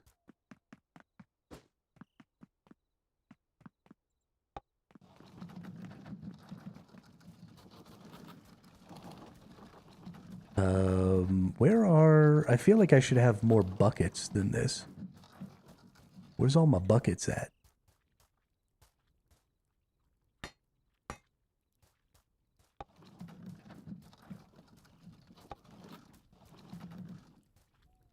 I think I might need to make more buckets. Okay, bucket time.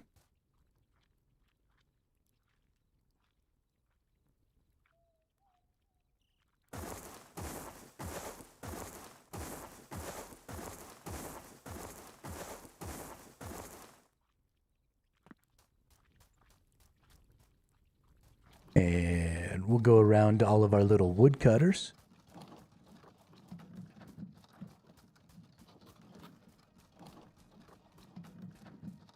And we'll steal all their hard work. Ruh-roh.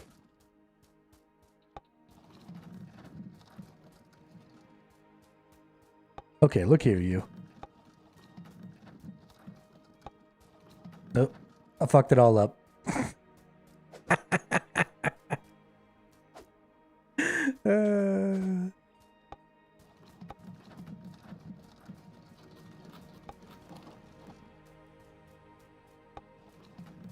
Whoopsie.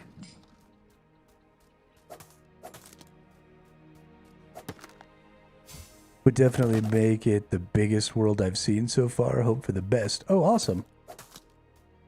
We're gonna do it. If it kills me, it's happening. I got nothing but free time and energy. We're gonna get crazy. Gonna go get crazy.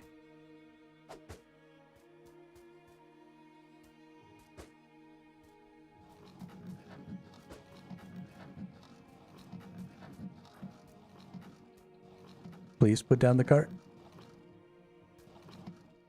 What are you doing, game?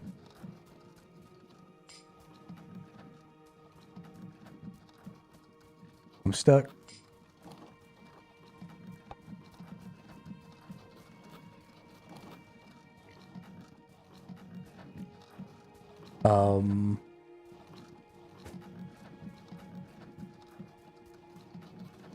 I don't know what's happening. Found out my favorite mobile game is shutting down for good on April 17th. So I'm going to play it one last time and record videos in it. Oh no. That's a bummer. I'm so sorry, Slate.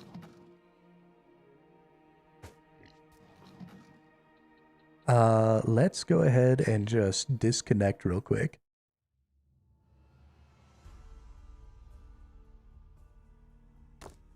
And then we'll join again. And that should hopefully disconnect us from...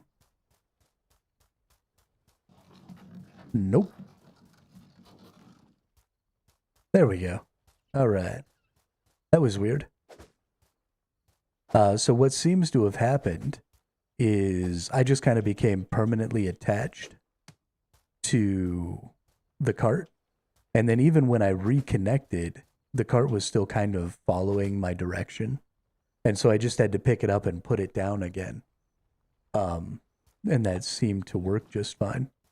It was kind of weird. Yeah, I've never seen anything like that happen before. I assume it's an issue with the world being open for as long as it's been. Last night, after the hacker people crashed the instance, I re-triggered it. So it's been running for, I don't know, 12 or 14 hours now. Maybe even longer. Actually, probably closer to like 16 or 18. So it's been running for a good long time. So things are naturally probably going to get mixed up. Probably what I'll start doing is every night before I go to bed, I'll just reset the server. And so hopefully that'll fix any really, really bad long-term negative effects. And that's something that has to be done, you know, no matter what. Even big-time MMOs and stuff, they have, you know, daily or weekly resets. So that's kind of to be expected.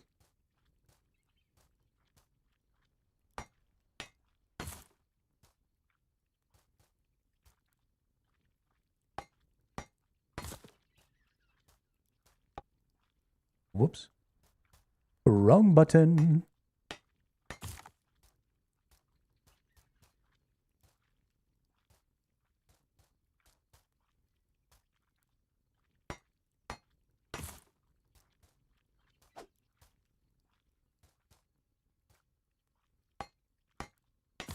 I love the way this construction works. And I love, so this is the thing that I'm enjoying the most about this game, is it seems like the devs have really picked up on a lot of really small stuff. Like not making me put down the log in order to construct with it, or not needing to take everything out of my carts and allowing me to just drive the cart on top of whatever I'm trying to construct and use the resources right out of there. Those are pretty small little optimizations. And if they weren't part of the game, I might not have noticed. But because they are, it makes everything feel infinitely smoother as I'm interacting with it. Because it's removing a lot of what would be extraneous steps from the process of trying to get things done. So super, super happy about that stuff. It just makes everything feel just a little bit better. One of the things that I was really shocked with, I tried it expecting it not to work, but throwing stuff at carts. I absolutely did not expect for that to work when I did it. But it's so much fun, and it makes loading and unloading carts like this little game. And I really, really enjoy it.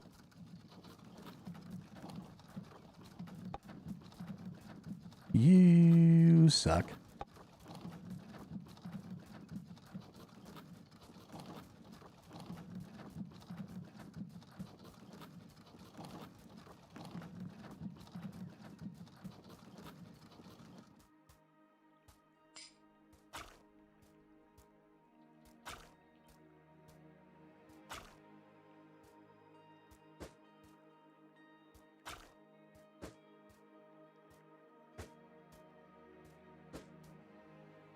There is a little bit of difficulty. So the reason that I'm putting things off to the side here while I do this is it is a little bit difficult to choose what thing you want to pull out of the cart.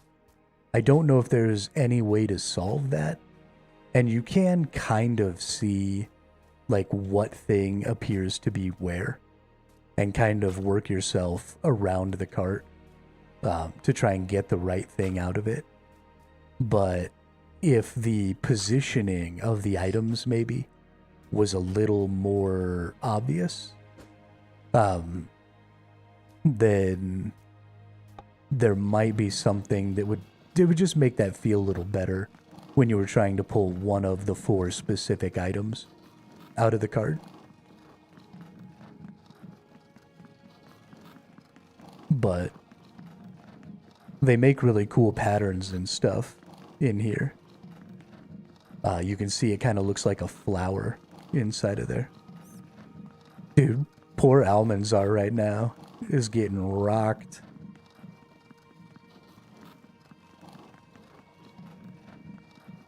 But this is easily my favorite part of the game, is running these carts.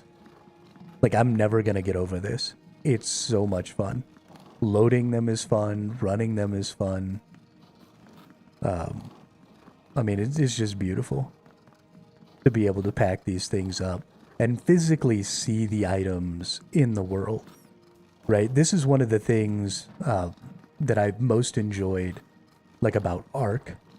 One of the things that I always enjoyed doing was, like, building on Quetzals and stuff like that. And making, like, little mobile farming platforms and stuff like that.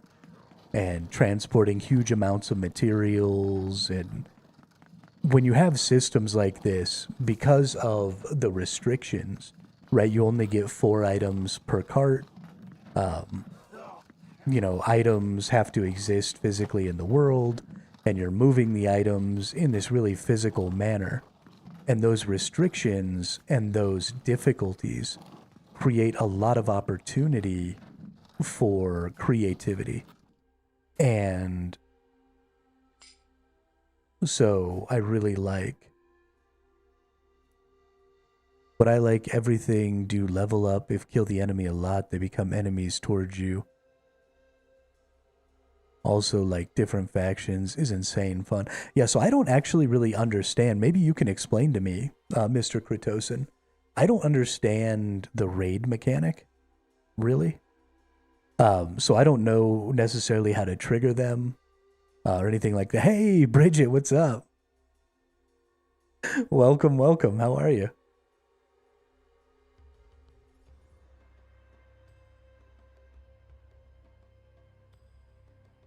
The raid mechanic, I don't understand too. I played only a few. Oh, okay. Yeah, I've gotten a couple of those war declarations from the satyrs. I'm doing great. I'm having just the best time right now. We're founding a new city. Yeah, that is me in the Discord, Bridget.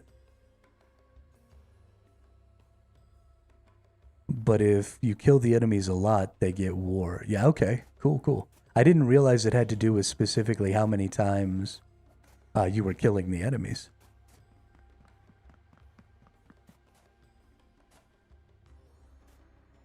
But now, let's build some buildings.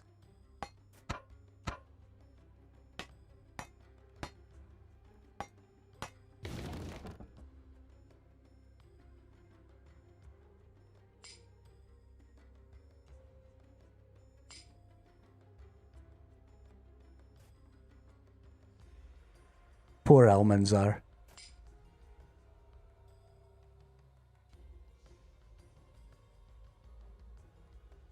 Currently, beating the raids is a way to increase your citizens' loyalty, but we want to add unique rewards as well. That would be great.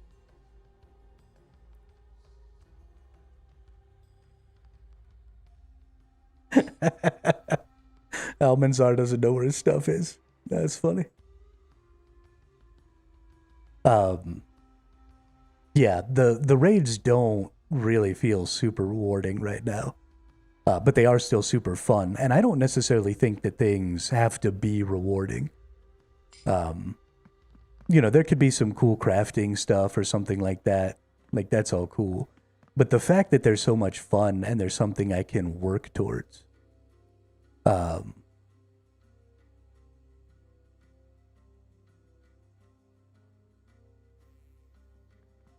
then like that's cool. That's really fun. And I think leveling up the loyalty. So I'm still super new to the game, and so um I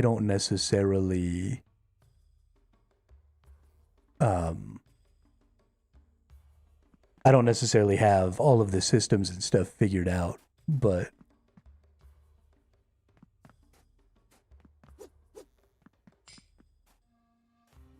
one of the things that I think a lot of MMOs run into a problem with, and this is primarily with PvP MMOs, but it can still be for PvE, is they try and make all the systems reward stuff instead of trying to make systems that are kind of like the point.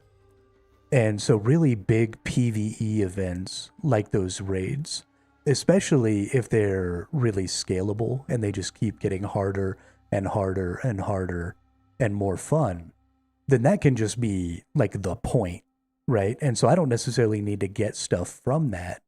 That can be a drain on my resources, right? That's causing me to use up more arrows, causing me to, use up more resources to make defenses, and giving me this loop where I have to keep building defenses if I want to keep going. And it doesn't necessarily have to give me anything, especially if it's giving me stuff to replace the resources that I'm using while I do it, then that sort of cheapens the loop.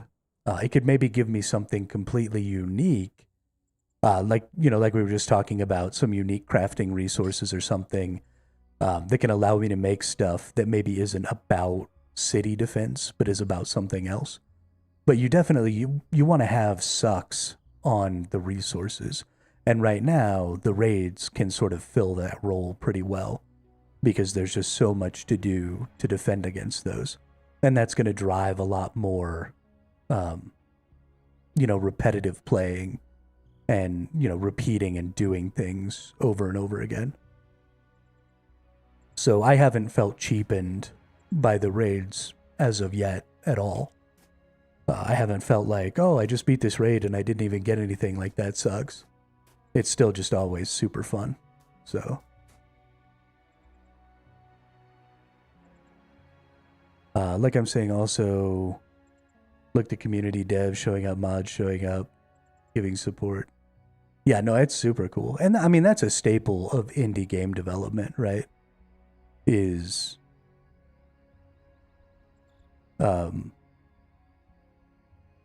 you know, much more active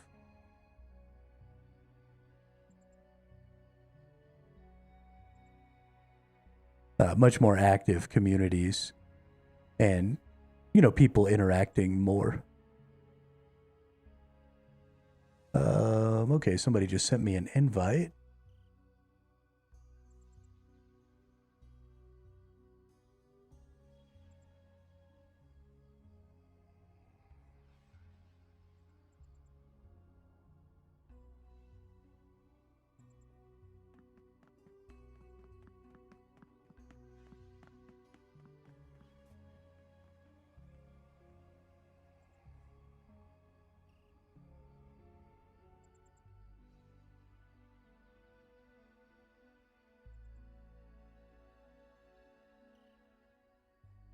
I probably shouldn't have made the name. Oh, did he just fall in the hole? Ah. I love that. I probably shouldn't have made the Steam that's hosting the server almost the same name as my actual Steam. Because people are trying to friend me instead of the server host. That was maybe an oversight.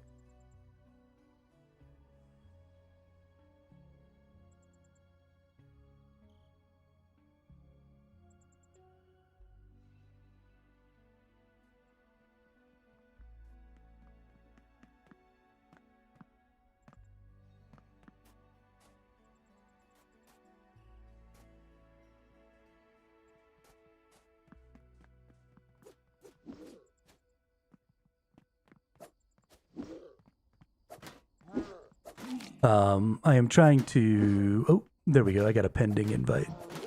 Hey, nice.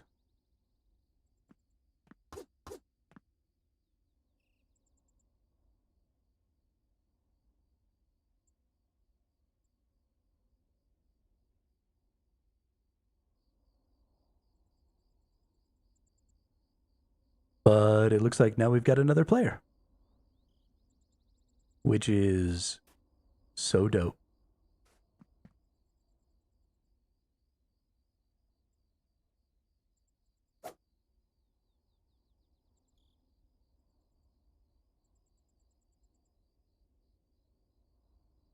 Maybe somebody who's watching, who might be in the know, is there a way to change your spawn point to like a new city?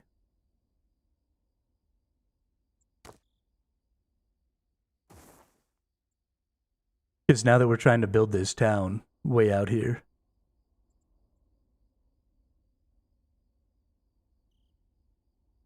you can make a tent in the leather worker or build a new house with a bed and sleep in it. Okay, perfect.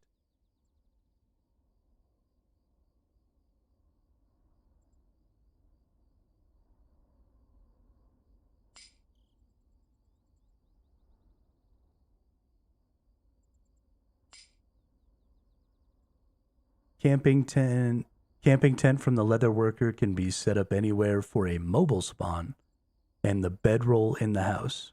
Okay. Wonderful. Yeah, I haven't even like tried to do that yet.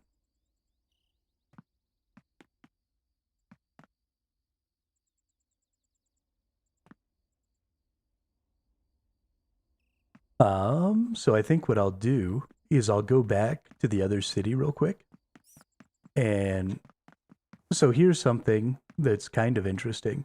I don't know if you all like this functionality or not. But I can teleport back to that city because it's my spawn. I can just disconnect. And then whenever I reconnect to the game, it takes me back to my spawn point. And all of, hey, there's Faccio. We have a new player. I love it.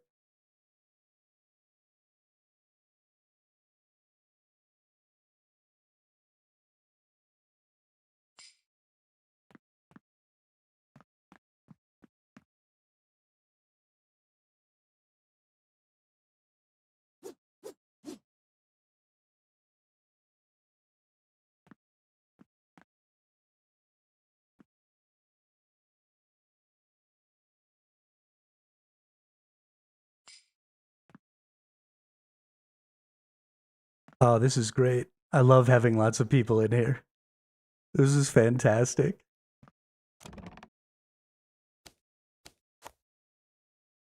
Um, Shit, what was I saying?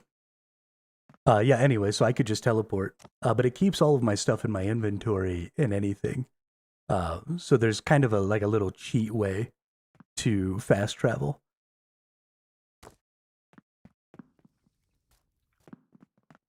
Let's put some of this stuff away. Whoops. I don't need some of these things. And then let's go see about a tent and a bedroll. So we can respawn. Let's see. Leather bedroll, I need some wheat.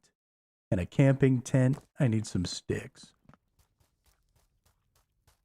We definitely have all of those resources somewhere in our infinite pile of chests. We actually brought, so me and Greed, originally just the two of us played yesterday, and I hosted on the same account that I'm playing on, but hosting and trying to stream didn't really work out very well. So I made a new account and started hosting on the laptop. But we were actually able to bring a ton of stuff over with us because, you know, your inventory travels with your player. And I think this is a fantastic mechanic that you can just bring anything you want and move to different servers and stuff. So one of my favorite survival games of all time, I've got like 5,000 or 6,000 hours in it, is Ark Survival Evolved. And so that feels very much like that, to be able to like load up my inventory and then go move over to somebody else's town. Oh, nice. He just leveled up the shrine. So now we can maybe actually use the teleport functionality. This is cool too. Whenever you build something new, all the people come and look at it. That's a tiny little detail that has no gameplay implications at all and is so freaking sweet. I love that that happens. I wonder if I play music, will they come and watch me play music?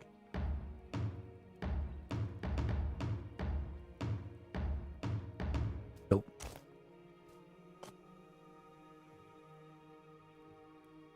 Bummer. Yeah, exactly. It makes the city feel like it's alive, like these people are going about their lives. And it's really awesome.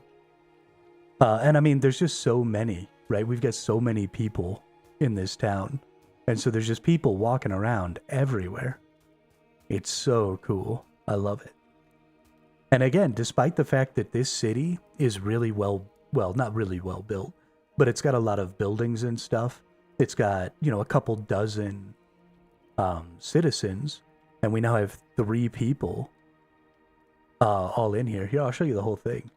But we have 3 people all in here, and there's not any seeming slowdown on the game itself going on right now.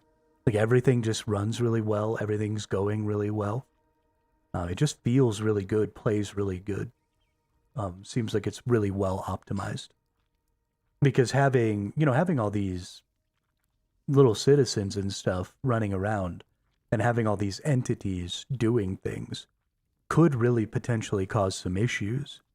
And so far, I haven't noticed anything. I mean, I was, like I said, um, Almazar is from the UK, and I'm from New Mexico in the United States. So we're playing across half the United States and the entire Atlantic Ocean. And he was telling me that he's not really having a problem as far as like lag and stuff like that. So, I mean, it's running really, really well. I just cannot get over how impressed I am with this game.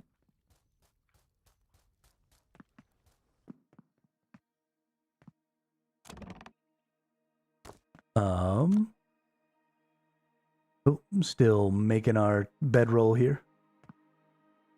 I also love, again, tiny little detail, totally doesn't matter, but when you come into the buildings, the person who works there comes in to wait on you and stand behind the counter. Super tiny detail, no gameplay implication. Super awesome. Looks so good. Feels lived in.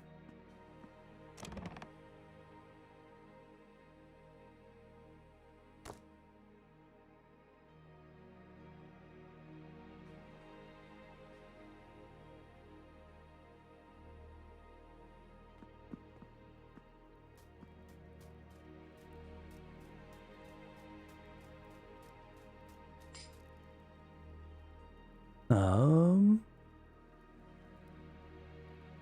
yeah, now we just need to make that other shrine level 2.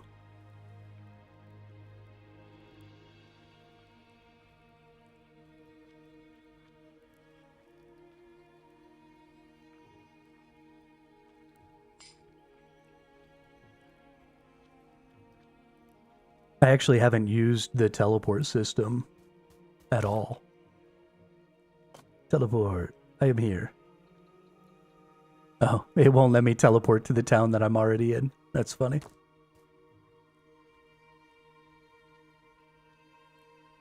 That is hilarious. I love these auto ballista turrets. I'm a big fan of automated defenses. So again, because of my experience playing Ark Survival Evolved, I'm really, really big into um,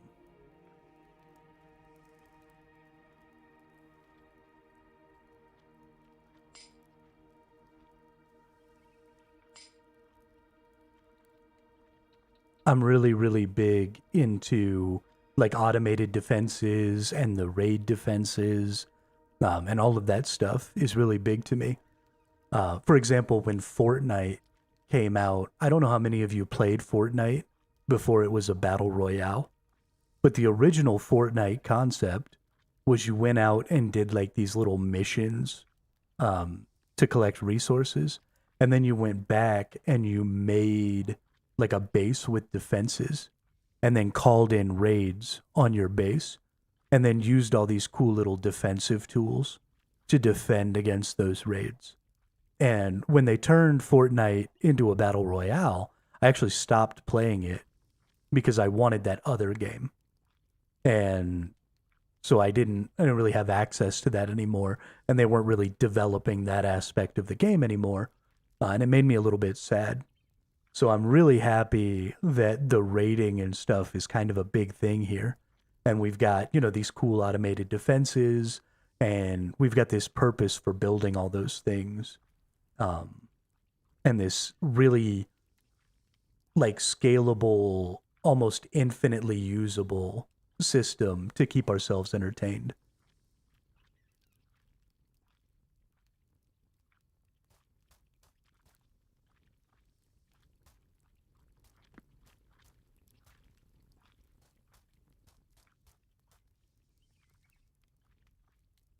Is my tent? Hey, we got a bedroll. All right. Now we just need our tent. Oh my gosh, he's so unhappy. Ooh, we unlocked a horizontal bush decoration.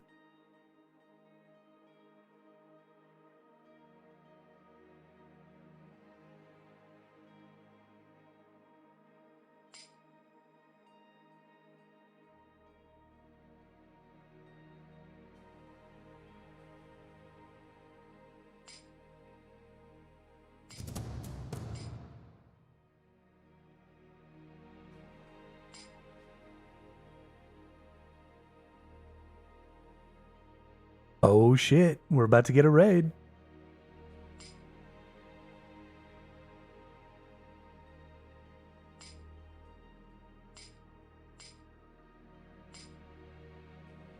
I wonder which city is gonna get raided. I hope it's this one.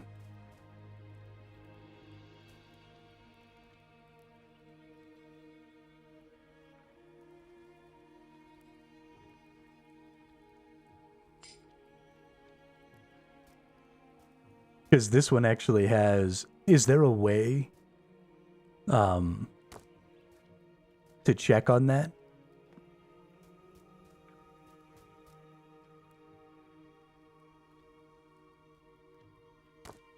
Is there any way to identify which city the raid is going to happen at? Greed Hermit Kingdom.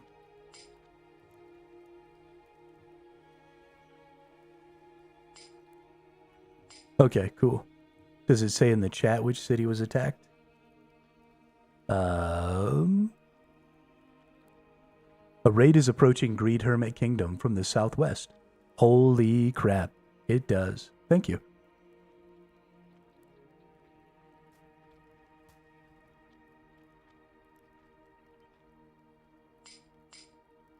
Yeah, so southwest is this way.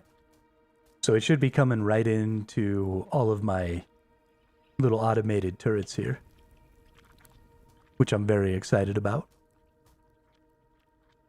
I'm going to let them do most of the work. So we have... Actually, let's go get some cool arrows. And let's load these things up with some interesting arrows. Like some fire arrows and stuff. I know we've got some. I made some lightning arrows, and I didn't actually get to watch them before. But I definitely want to, like, see what the lightning arrows are going to do. Oh, there's all my arrows. There we go. All right. So let's get, like, this one right here. Let's take all these out. And let's put some fire arrows in that one. And then this one will definitely get a lot of action. So we'll take that out. We'll put the lightning arrows in there. And then this one will probably get some action. And we'll put the poison arrows in here. And we'll just see what the happy haps is. I really want to see what that calls down lightning thing does. These ballista turrets are so cool though. And I love that you can build all kinds of crazy different arrows and stuff. It just adds a lot of flavor. I don't actually remember if the special arrows work in the auto ballista. Exciting to see if it works. Hey, Master of Light, what's up? How are you today? What's good?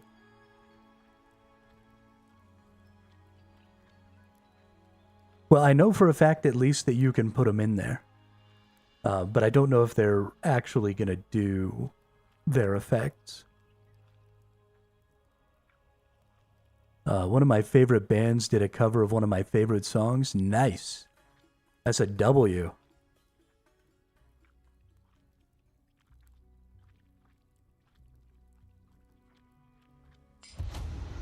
All right, here we go. It's raid time, baby.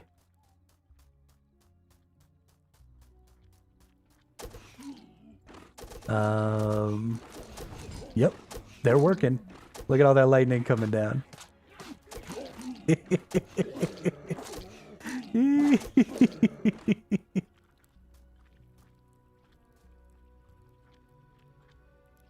Oh man, this is great.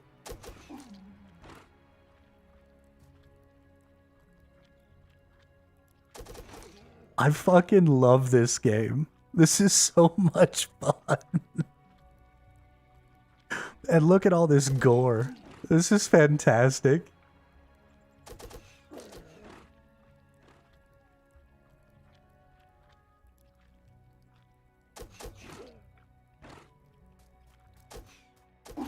Come to me. Die to the lightning.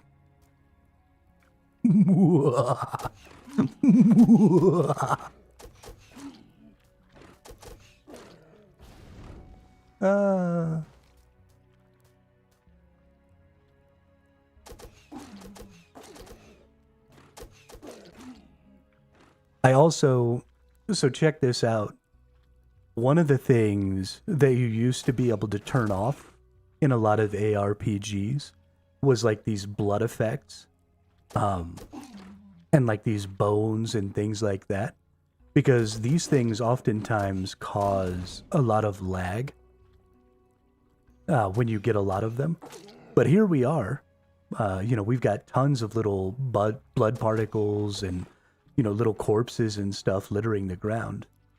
And not really, oh, we ran out of ammunitions here.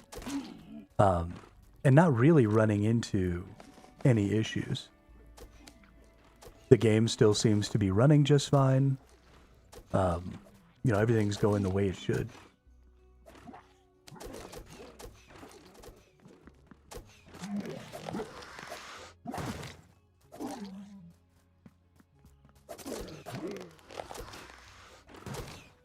But I love that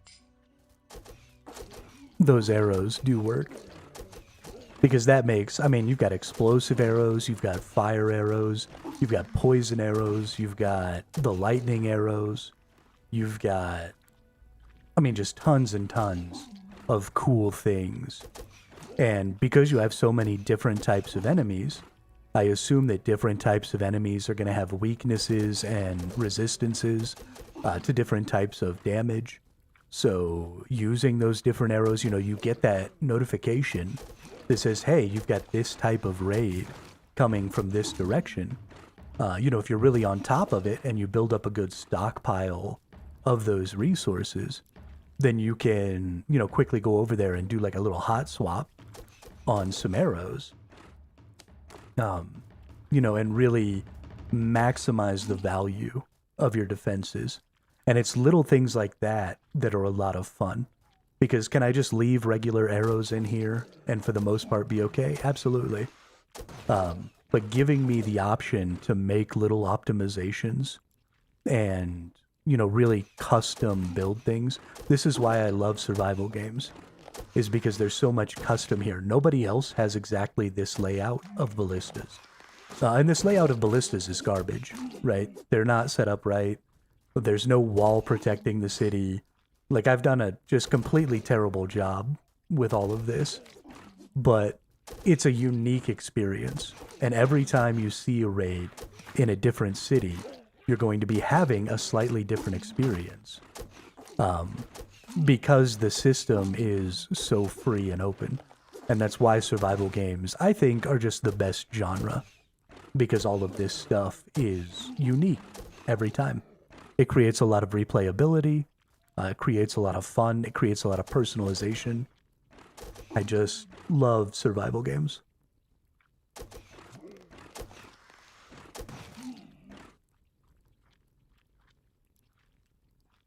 And I can't believe how well this works. Again, we're hosting this game on another computer, and I'm not really noticing any issues with like hits not registering and things like that. So we've got this nice, like, really well-designed, really working well system.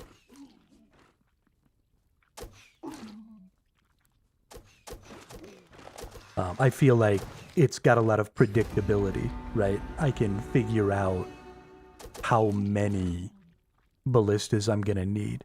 I can kind of predict what's going to happen because there's not just a bunch of like RNG missing and stuff like that going on.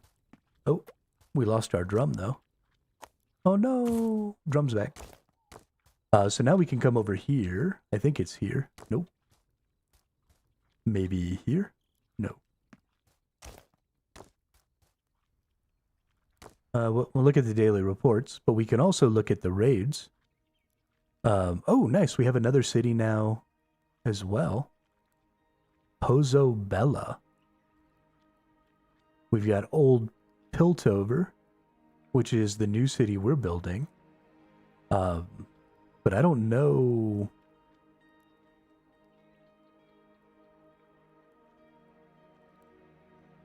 I don't know what Pozobella is. I didn't even know that existed.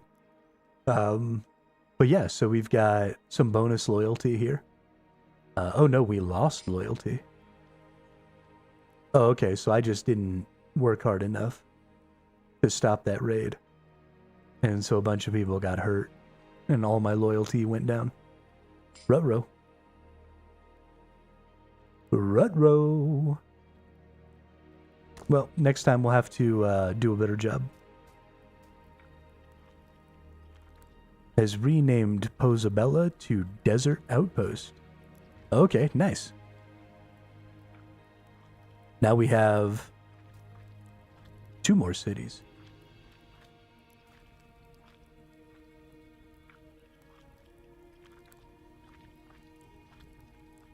Let's see, there's that one.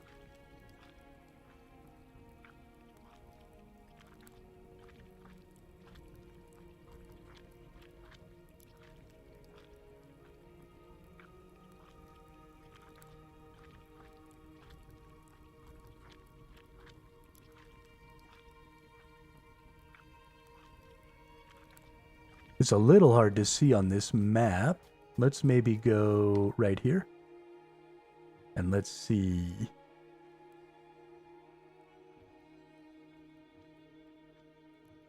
Yeah, here we go. Okay. So it looks like that new player is going to build us like a deep desert outpost. Nice. So now we've got one right on the edge. And then we've got another outpost out here in the desert. Dope. This is what I'm talking about, though. This is why I wanted to bring in like a bunch of random players. Because we're going to get situations like this where people are just making shit in weird places. And so there's going to be a lot of exploration that I can do, right? Like, I'm not going to really have any hand in building these other 2 cities. And so it's going to sort of be like an RPG experience for me, where I'm going to get to go over there and like explore this city that somebody else built, and use, the structures and the buildings and the crafters and stuff that they've made. And then, if new people join later and the server's been really built up and there's lots of cities everywhere, then they'll be able to just like travel around and go see all the cities. And it's going to be so much fun. I'm really excited about it.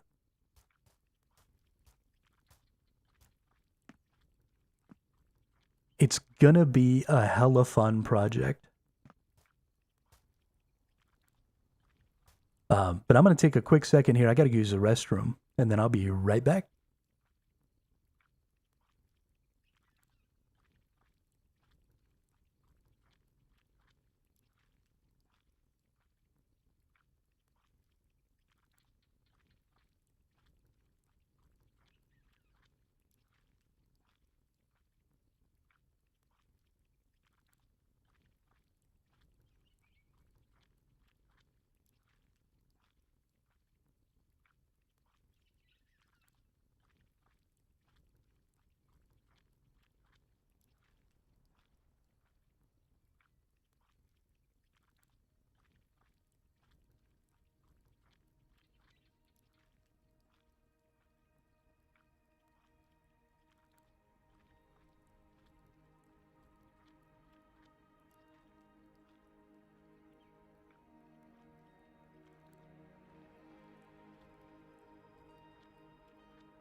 All right, we back.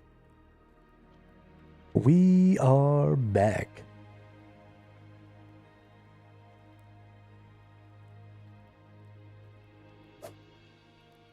All right.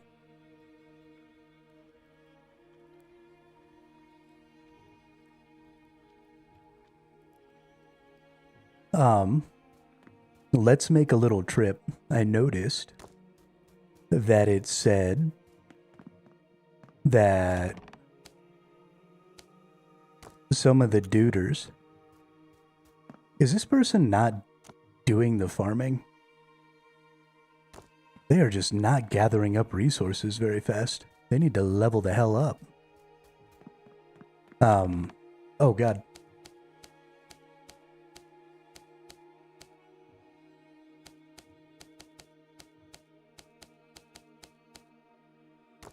Okay. I guess we got a bunch of wheat. Holy crap. That's awesome. Let's go basically fill up every chest we have with wheat.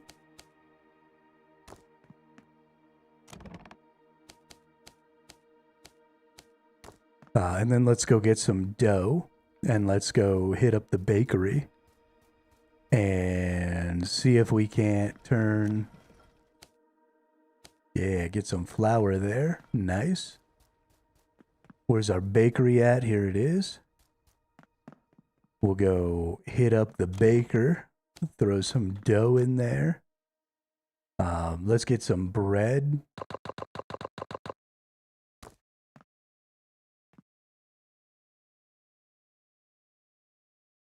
Game has a big owl. Fingers crossed it has a dragon also.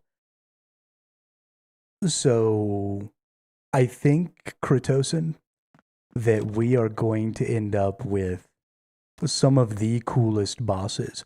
So I think the bossing in this game is going to end up being fairly Terraria-esque. So there's something about this game that's really Terraria-like. And that is, you know, you've got the biomes, you've got the bosses in each of the biomes. Those bosses have special drops to make special gear. They drop special gear sets. And that's all very Terraria. And so hopefully the devs are going to be leaning into that really hard. And we're going to keep getting, you know, new interesting bosses with interesting mechanics that are going to have interesting gear sets and stuff like that. Because that will definitely drive a lot of replayability and a lot of continued gameplay. So I'm really hopeful, absolutely, for a ton of different types of bosses. Especially also, this game also, the volcano bosses are crazy cool. Oh yeah? That's one of the biomes that we can't go to right now, right?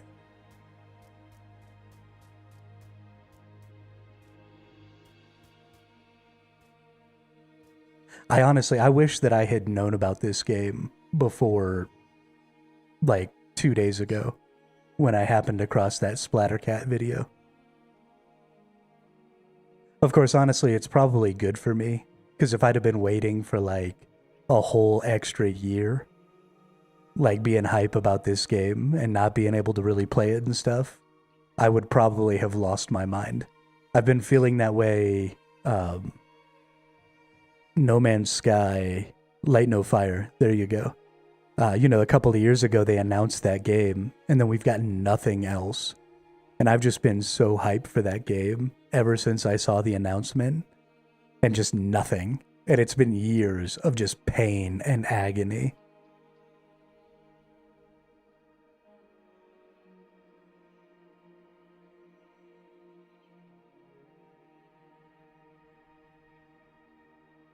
Yeah, no, Light No Fire is gonna be so good. Thankfully, it seems like I'm gonna have an equally good game to tide me over. I don't know, depending on how good Romestead is, I might not even play Light No Fire. Y'all might be coming in early and just taking away the player base. Because this game is so good.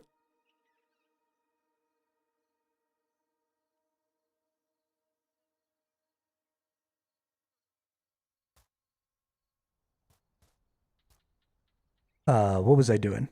I was making stuff. Oh. Also, thanks for making stumps destroyable yesterday. I really appreciate that. Yeah, okay, we've got enough food. Let's go bring some food down to our buddy over here.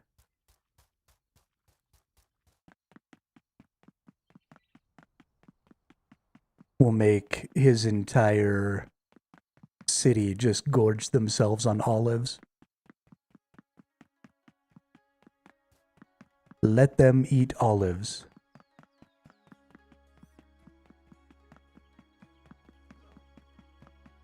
Dun dun dun. Dun dun dun dun. Dun dun dun. Going on an epic adventure.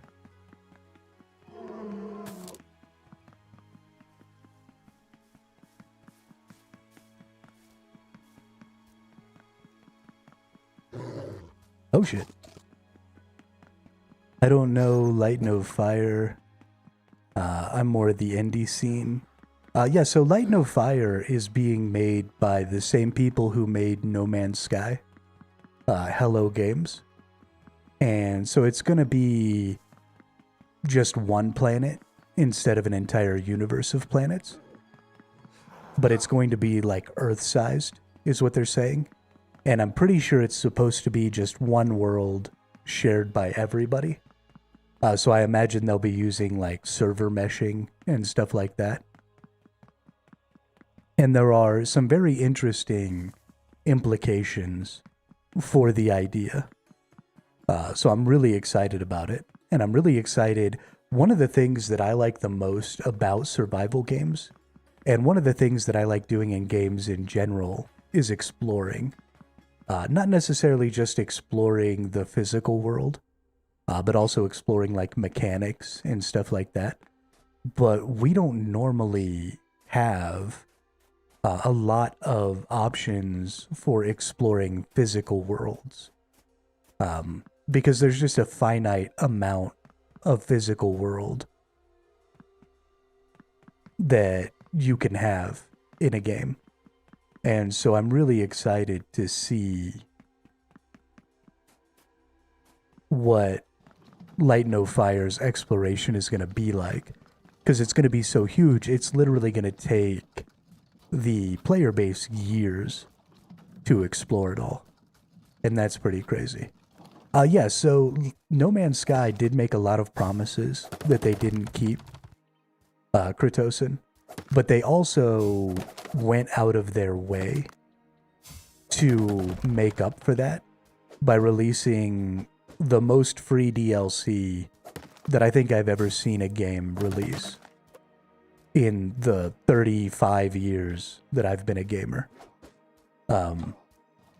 So, I mean, while it was a huge disappointment when it launched, and I've never actually played No Man's Sky because of the launch, I am going to give them the benefit of the doubt for Light No Fire. And I'm going to be excited about it until I'm proven wrong.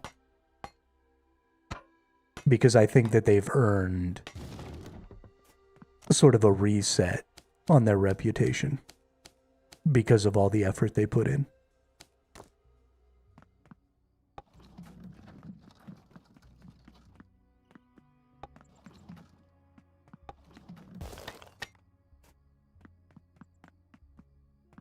All right, we got a food storage over here now, which is great. Looks like we're pretty low on a lot of resources over here. So it might be about time. He's got some little farmland and a resource depot over here. So let's see if maybe we can go get, you know, some wood and some stone and stuff. Oh, this is interesting. I've got two of them, like, following the same one. I wonder if I can... Yeah.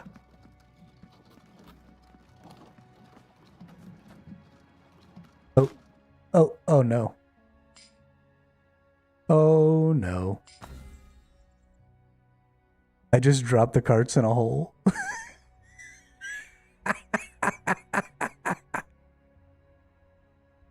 Oh god, that's so good. I love that that can happen, and now they're just gone.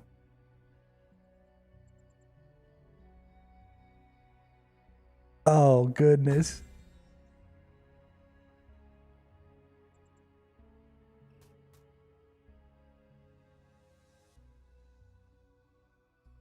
That's freaking hilarious. Oh man. I can't believe I did that. So stupid. Let's go take this stuff down here. I love this. This is great. Just boop, pop everything right in there. That's so good. I am trying really hard to drop some more carts down in some more holes. Let's maybe... Okay. Hey, we made it. All right. Almanzar left. He didn't even say goodbye.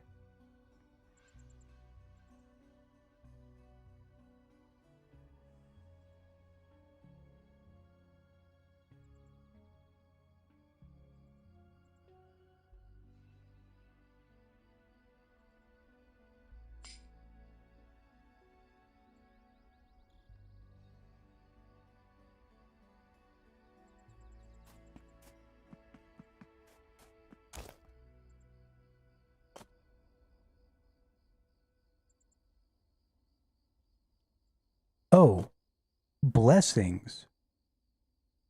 How did we unlock that?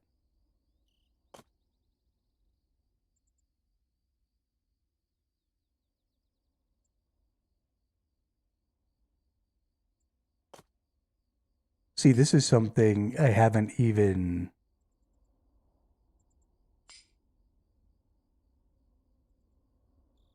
really interacted with.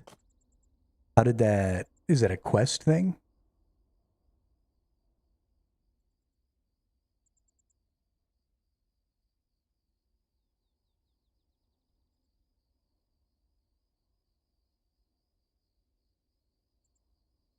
So something that would be cool to be able to look at would be able to look at completed quests so that we could see what bonuses we had gotten in the past. I don't know if there's somewhere that I can see that I just haven't found, but would be super cool because there's so many bonuses that come with completing these. It would be nice to be able to go back and kind of look, okay, how did I get this? How did I get this?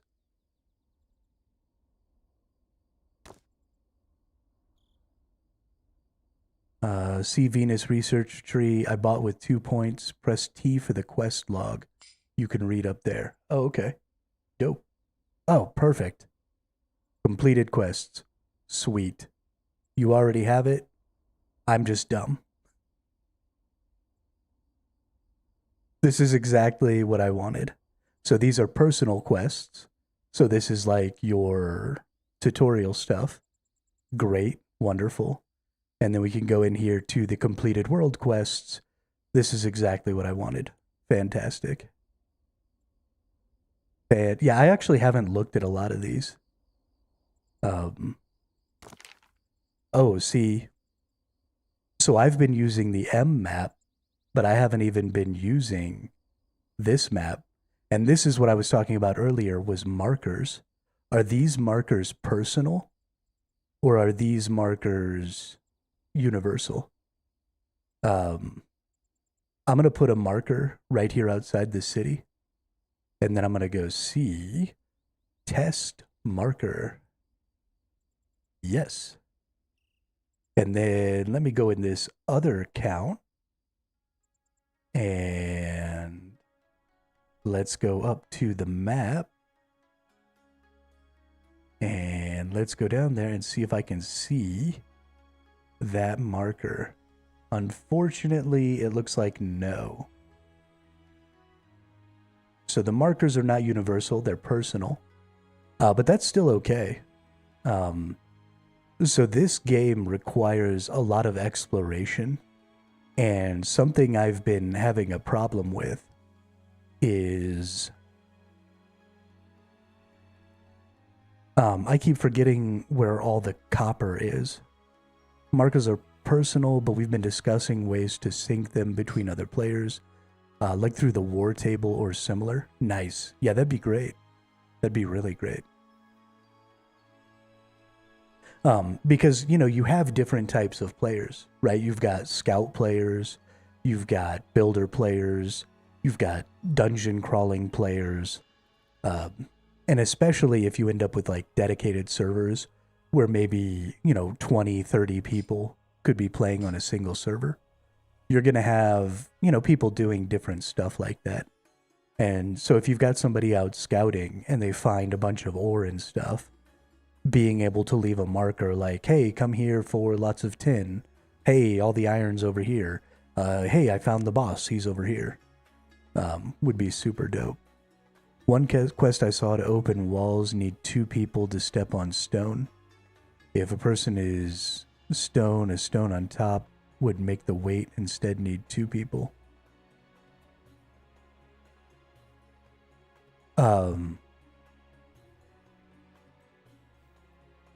So, are you talking about those pads? Because if you put stuff on top of those pads, it keeps them down. So, like, you bring a stone over,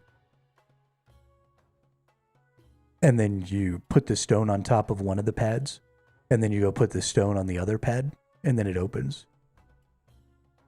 I haven't seen anything that requires... Yeah, that works. I haven't seen anything that requires you to have more than one person. Because the game can be played all by yourself. But you can bring keys or pots or pretty much anything that you put on top of them works.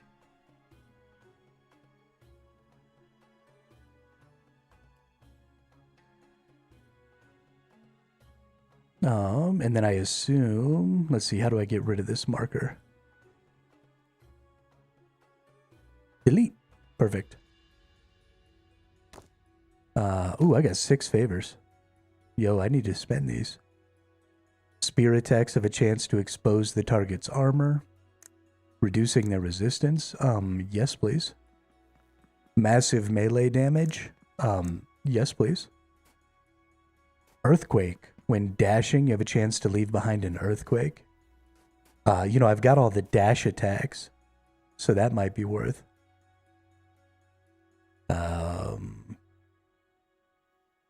Let's see, we got magic armor bonuses. Let's get some armor. Let's tank it out here. And then increase your shield blocking arc. Hell yeah. Oh yeah, we're a phalanx for sure. Rawr! Let's go fight some of this stuff out here. Let's go kill some things. What's up, Scorpion?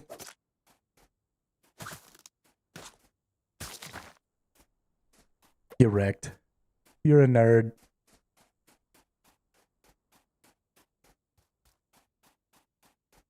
I've got the spear dashy one too.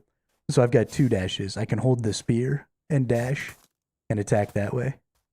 Or I can hold my shield and dash. The shield actually does way more damage.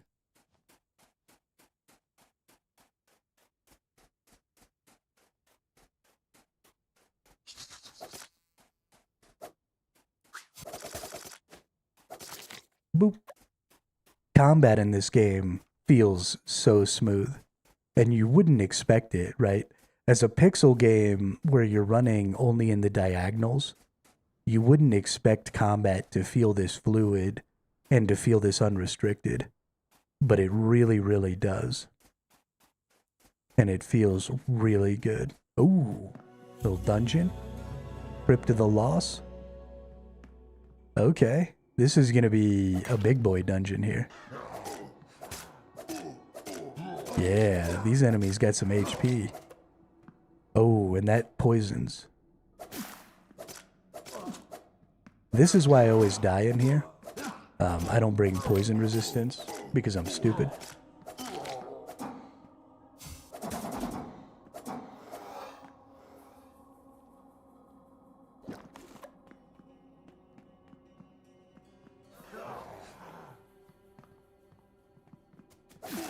Oh, those are both rangers. Oh, shiznit. That's how you do it right there. Do that shield dash into them. Hell yeah. Get wrecked. You're all nerds.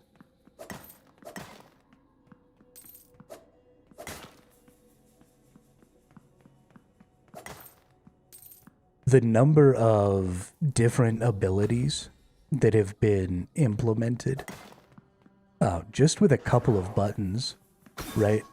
Oh yeah, that perfect block. Booyah. Oh, something bad happened. Okay. Well, that went poorly. We got some lag or something in there. That was unfortunate.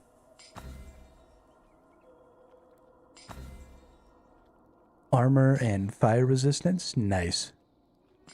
Yo, this dude's like setting us up. I'm loving it.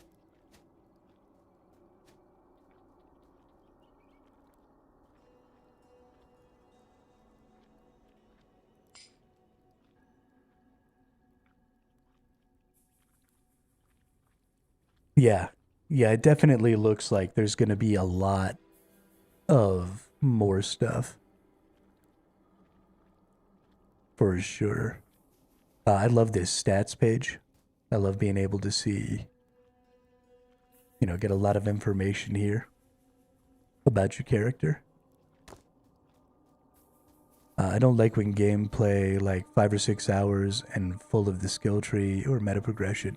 Yeah, I don't think that's going to be a problem in this game, Kritosin.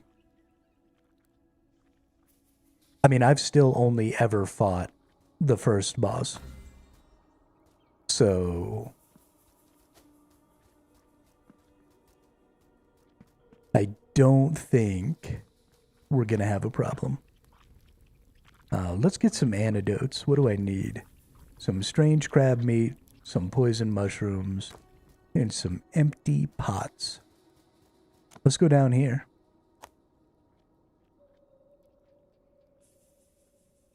And let's get us some empty pots.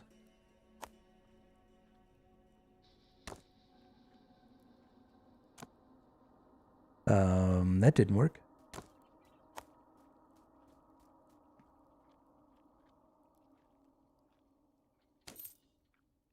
Do I not have any money?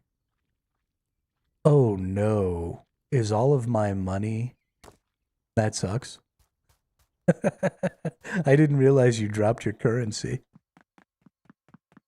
I tell my friends about this game, some streamers, and I say, gonna be a big thing.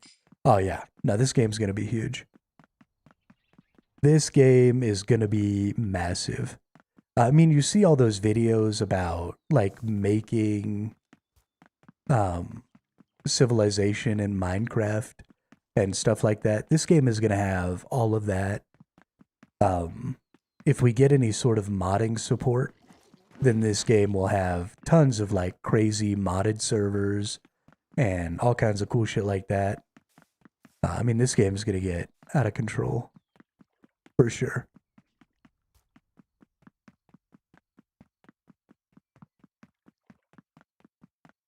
Yeah. Yeah, I think there's going to be a lot of people. So Minecraft and Terraria are very similar to this game in a lot of ways. And even though I like both of those games, they don't have the specific feel that I'm looking for. Minecraft, I think, is a little too basic as far as its gearing. And so I don't really play Minecraft. And I don't really like making the buildings myself because I'm not that creative. So I'd rather have like pre-made buildings. And then I don't like the side scroller style of Terraria. I think they're both great games, and I think they have lots of really cool mechanics and systems. But just specifically, there are some things that those two games have that just aren't really for me. And so I'm very excited to see sort of another game in that same vein that has specifically the kind of stuff I'm looking for. Because this hits all of my boxes. I love 2.5D. I love being able to build and manage settlements. I love the combat style here. I love all of this is all the stuff that I really enjoy.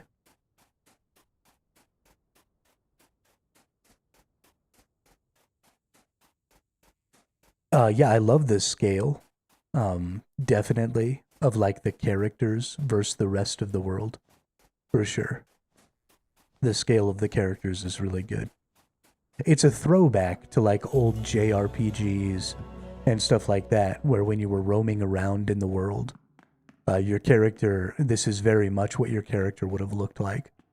Obviously, there's a little more definition of these characters versus,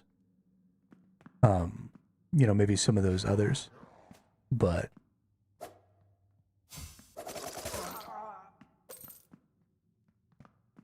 got you, punk.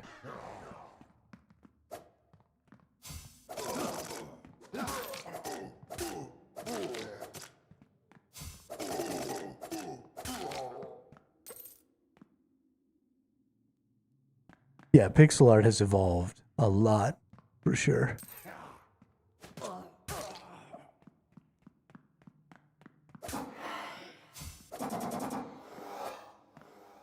Yeah.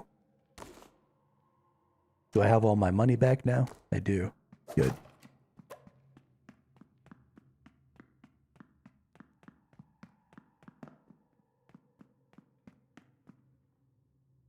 We're going to pull the teleport trick again. Boop.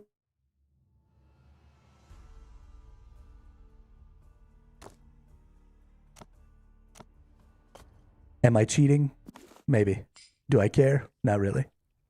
Gotta head out for now. Thanks for the stream. Make sure to check in on this project a lot. Hey, thanks a lot. I really appreciate that. And just congratulations on a fantastic game. I am super impressed. Y'all deserve all the praise. So thank you so much for putting out a demo and letting me get a chance to get my hands on it.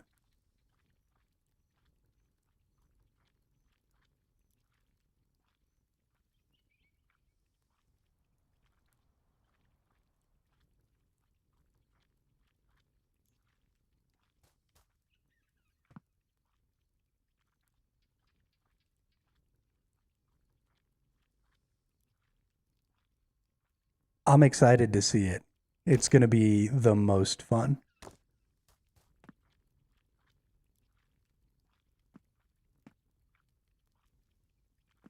All right, so I'm back here. So let's go buy some. Here we go. Some of these bad boys. And let's go make us some potions.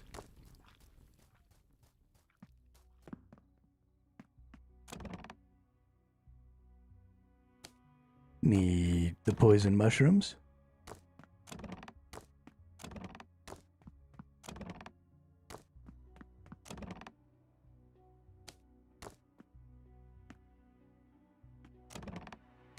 Need more poison mushrooms. We do not have very many poison mushrooms. Time to go mushroom picking.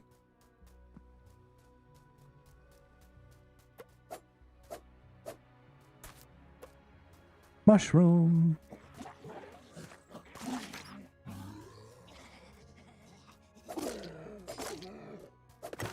Oh no, Almanzar died again. Por qué?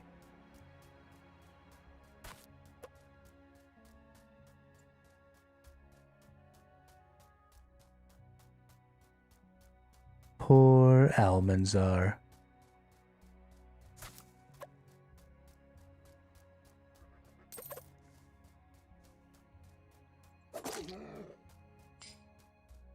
Oh no. Oh, you know what? I forgot to bring my tent and the bag that I made for him back over to that city. I just left him sitting in the...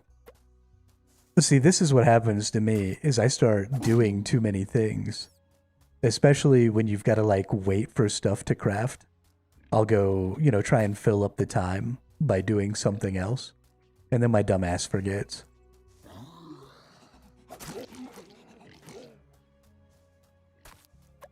So now, you know, there's a tent and a bedroll all ready to go. But no, it's not where it needs to be.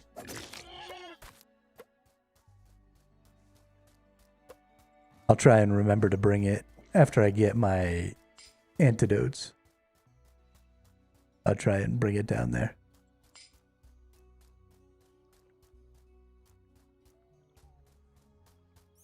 Almanzar's having a rough time. What's going on, dude? You need some help?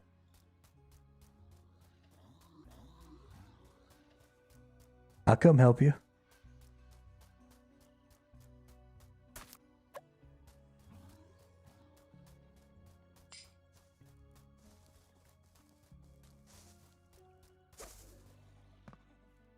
Did had the chance to sacrifice people for the gods? Yeah, so I have sacrificed some people to the gods. It's not something I really want to do right this moment because you get so much more favor if you level them up first. So I would prefer to, you know, like level people up and then sacrifice them because I feel like that'd be way more fun and get like a bunch of favor. Also, that is maybe something that's a little off about the scaling. Because I can like give potions and get hundreds of favor. But then even though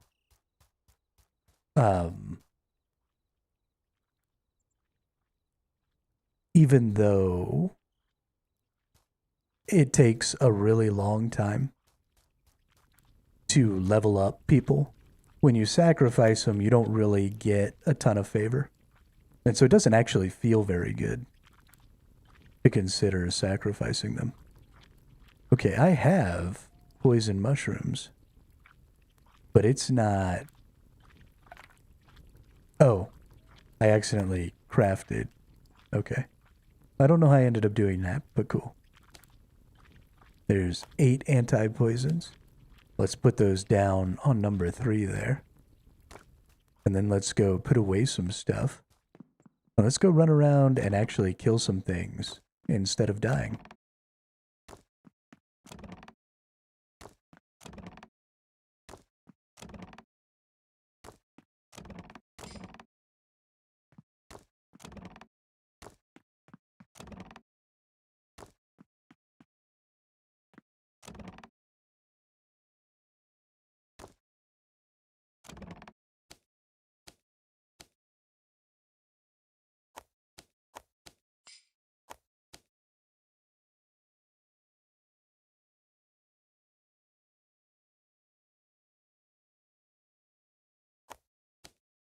I guess that's fair, Kratosin.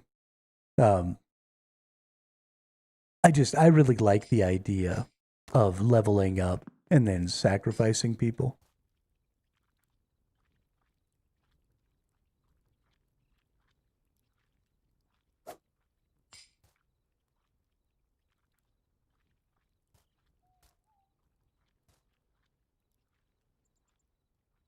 And so I wanted to feel better about doing it, I guess.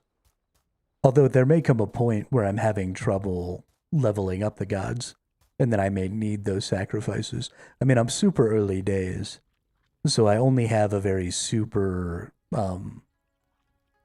like, limited view of how important certain mechanics are, and how valuable certain things are. So, I mean, this is just very much a first impressions kind of an opinion.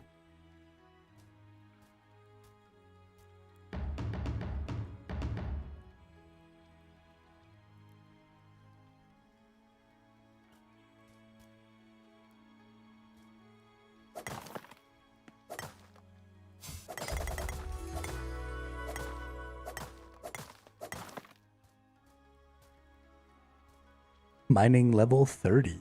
Booyah. Getting those levels, dude. Getting it. Oh, right.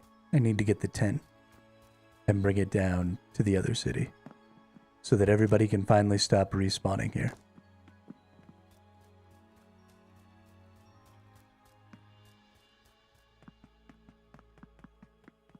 Those poor dudes.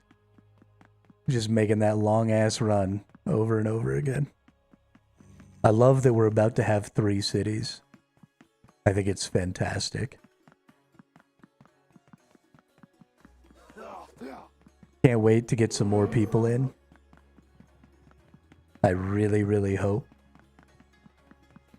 that we can get, I mean, at least like 4 or 5 more people that pop in from time to time. Would be great.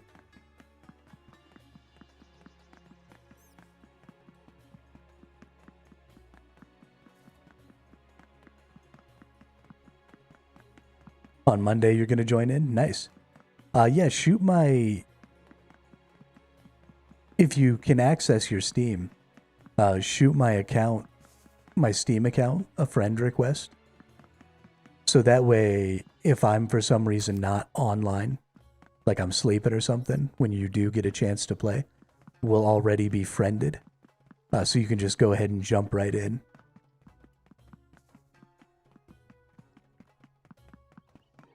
Because it would be terrible if you, suddenly had some time and could hop on, and then we weren't friended and I was like asleep or something, and you had to wait for 8 hours. That would suck.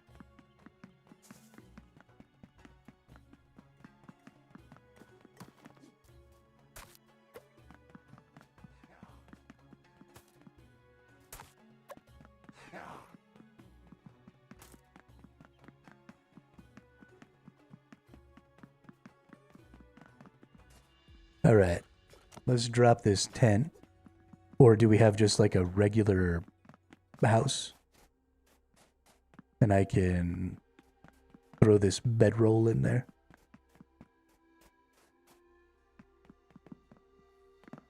Wrong kind of house. Oh, don't think we have a house. Okay, well, I'm gonna plunk this tent down.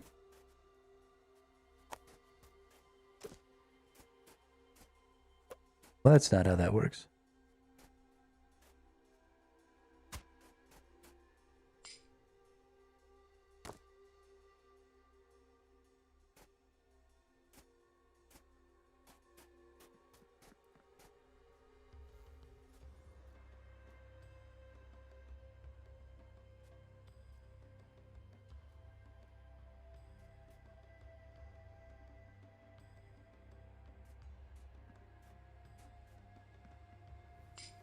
Nice. Tuesday, I'm gonna play with friends from Europe, but gonna be their first time. I have all lined up. We're gonna test a bunch of demos. Nice.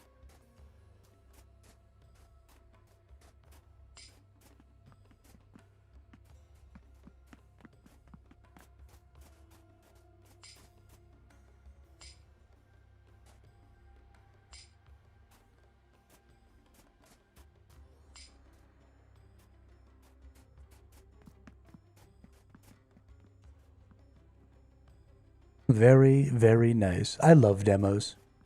I especially love this demo because it's basically a full game. I don't really feel like this is a demo at all. I mean, I'm maybe a third of the way done with all the content. I still got 2 whole bosses to fight.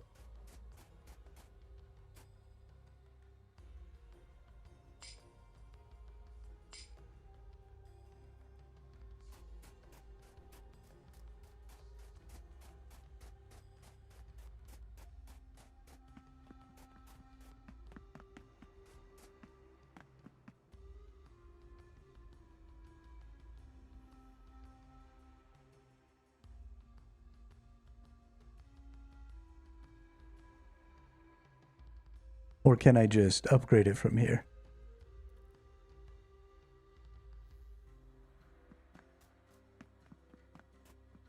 Yeah, gotta make a carpenter.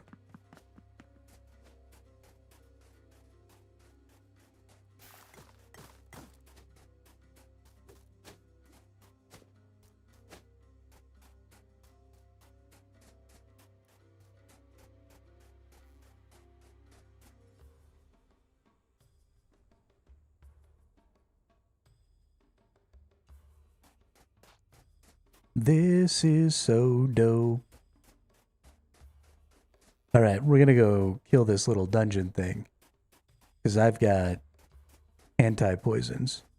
Actually, let's go into my controls. And let's change some buttons here. I don't want 1, 2, 3, 4, 5. Oh, it doesn't look like I can change. Oh, there we go. Hotbar 1, I want. Oh, hotbar 1. Press delete to clear selected binding. There we go. And then let's get hotbar 2 to be the middle click.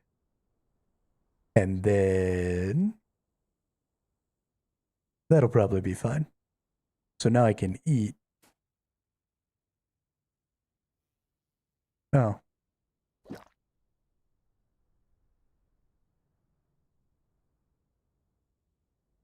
that doesn't work. Okay, well. Never mind. Let's go die.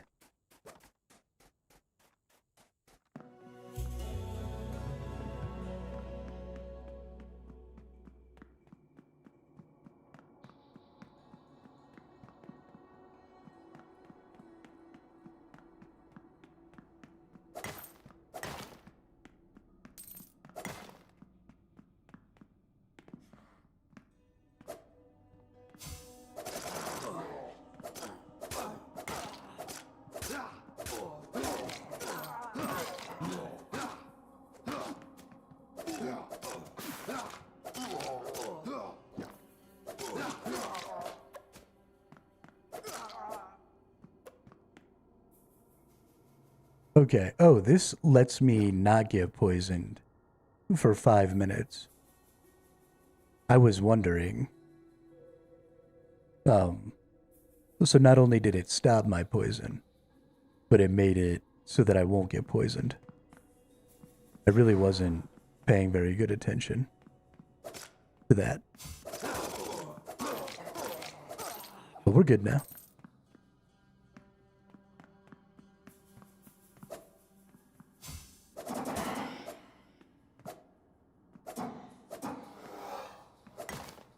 Get wrecked, nerd.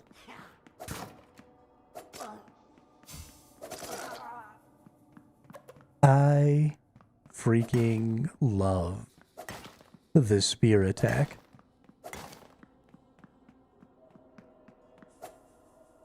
It's so good.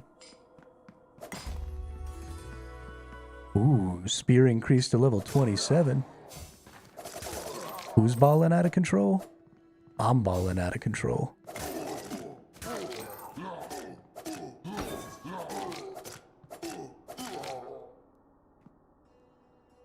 Dude, I'm so good at this game.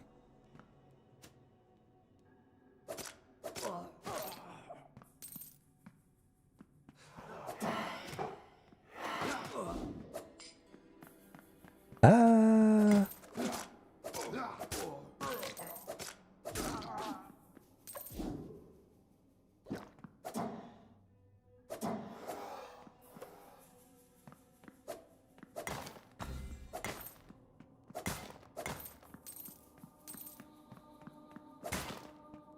These little nerds can't poison me. Now they can't win.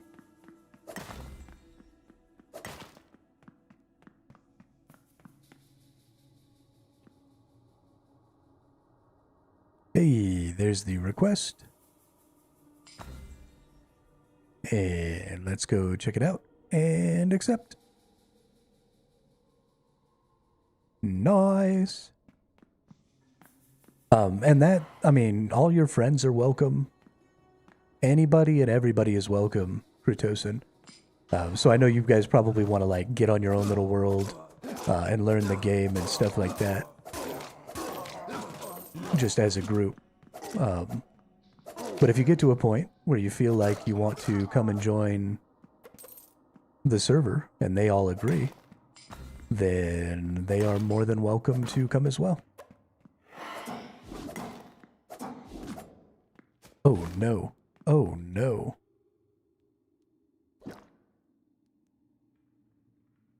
Oh, okay. Cool, cool.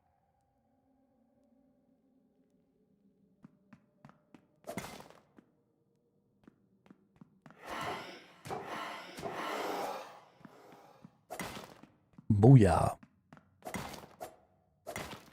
There's a really good build in here somewhere where if I went out of my way to get a bunch of energy and then just like dashed around with my shield, I could really mess some stuff up.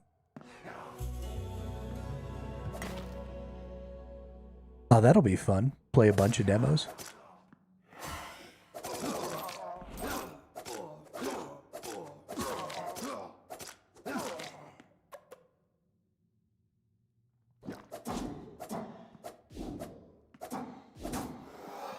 Ooh, I got lucky that that corner friggin' protected me.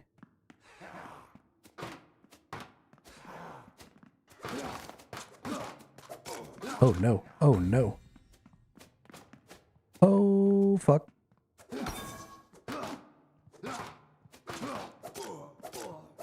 Oh, I'm so dead. I'm so dead.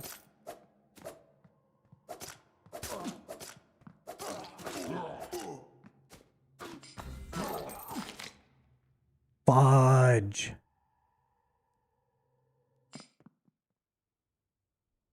Well, at least I don't have to run all the way back. That's nice.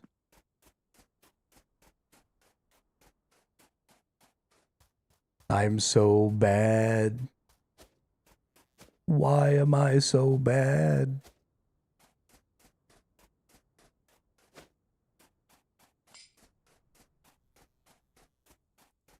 Sorted some chests, offered some junk, collected some favors.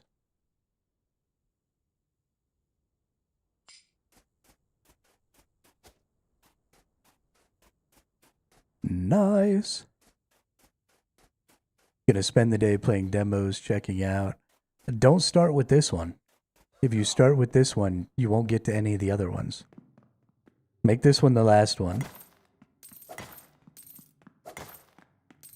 Or you'll just be trapped in a vicious cycle of dying and corpse running. Like me.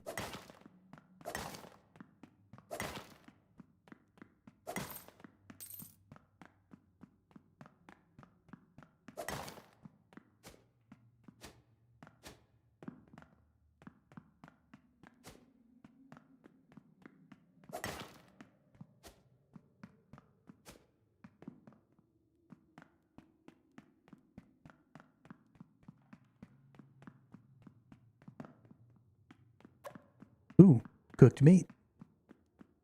Ooh, piece of candy.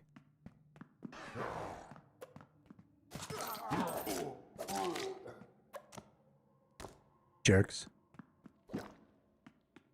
Let's get that poison resist on. I'm actually going up in regular potions and in regular food. So I'm getting way more resources than I'm spending, which is good.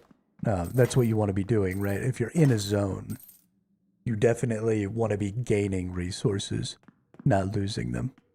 They don't drop poison. Oh, I was only 2 enemies away. That sucks. But we'll send that person to the base. And we'll open this bad boy up. Ooh. Gardener's glove plus 20% nature resistance. Designed to withstand nasty stings. When consumed by a citizen, +1 level of farmer. Okay, so this was something I was trying to figure out.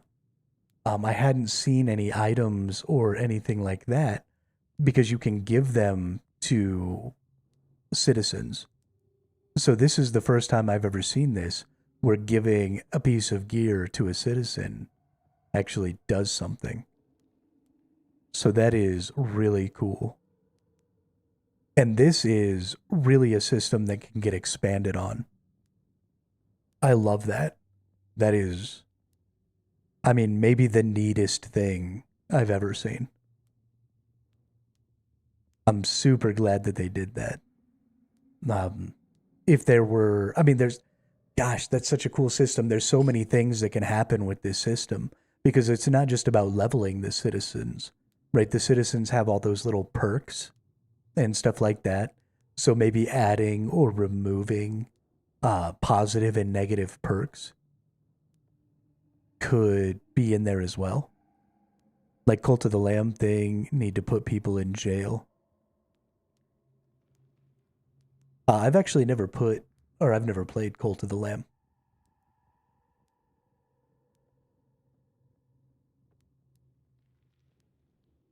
But yeah, no, that's super dope.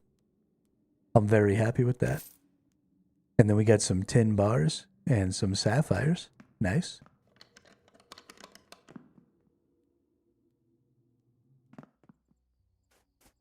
Oh, okay. Cool.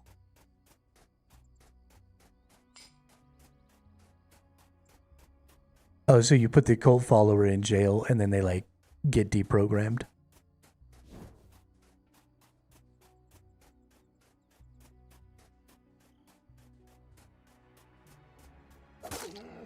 You're dead. Ah. One shot.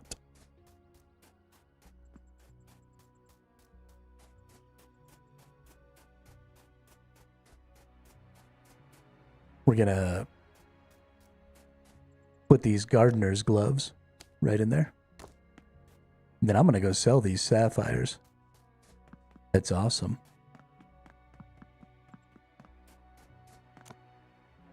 Oh, nobody's running this market.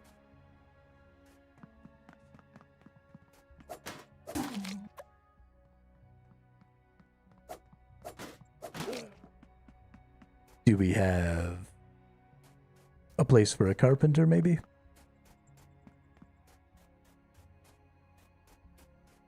Does not look like it.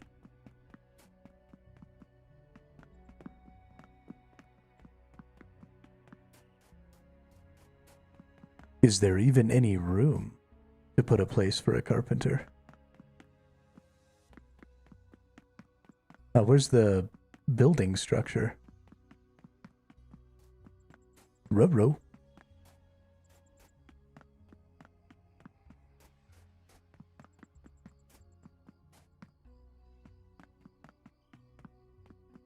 Did it get destroyed somehow? What happened? Ah, here it is. Nice. Let's see if I can find carpenter.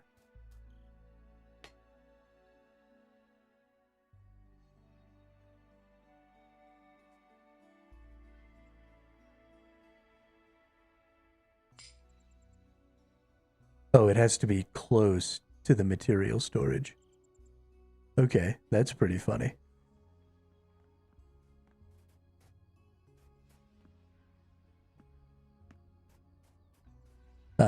We can't quite see down there. And I fell in the hole.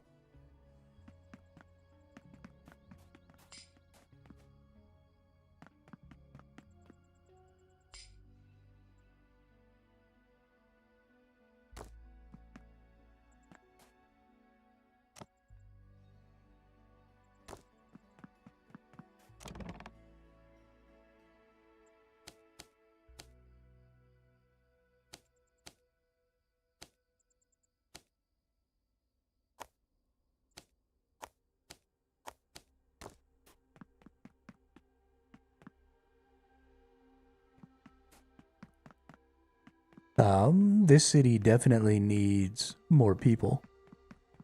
So I'm gonna go, since I already put a bunch of food in the food storage, I'm gonna go ahead and run back to this city out here.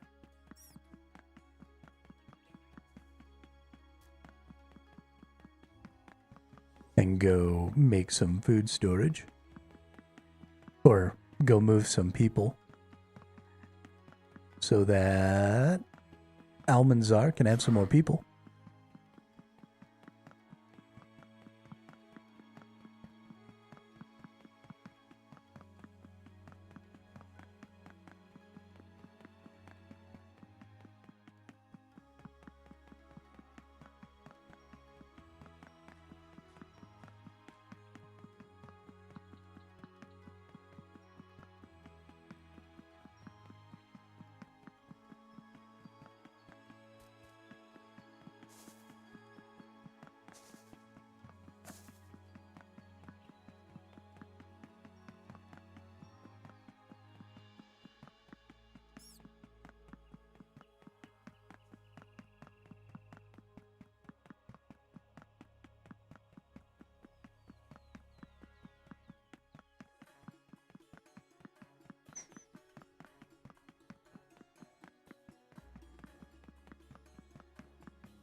Boom, ba-do-do-do-do-do-doom, ba-do-do-do-do-do-doom.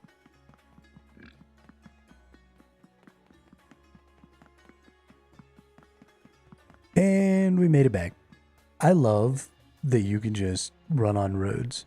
I love that roads make such a difference. So we're going to send Antonia here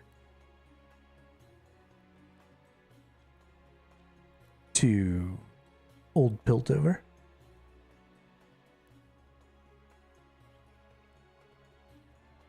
Yeah.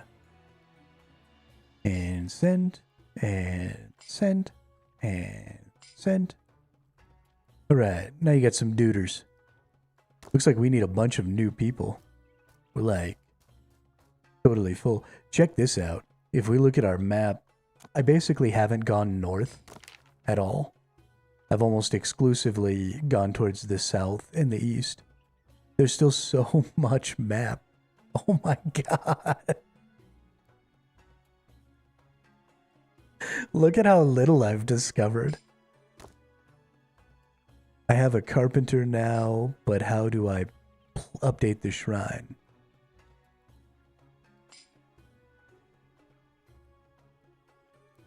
There you go.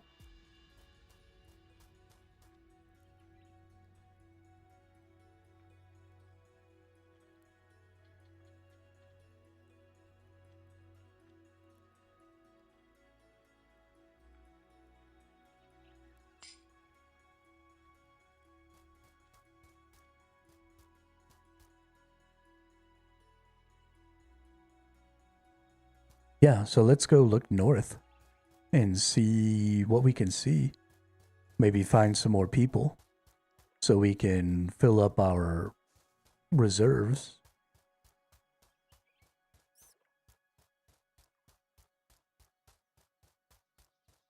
We're going on an adventure.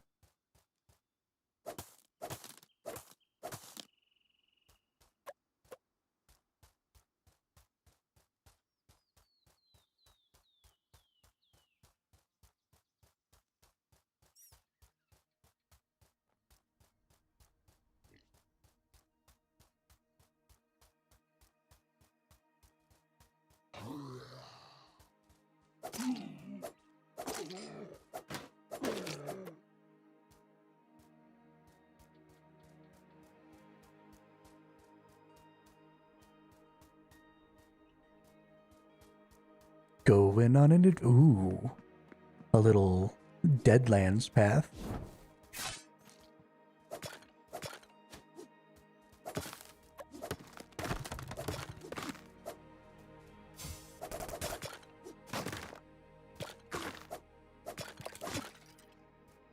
Get dumpstered. Oh, look at me. I'm a scary skeleton. Oh, I'm dead.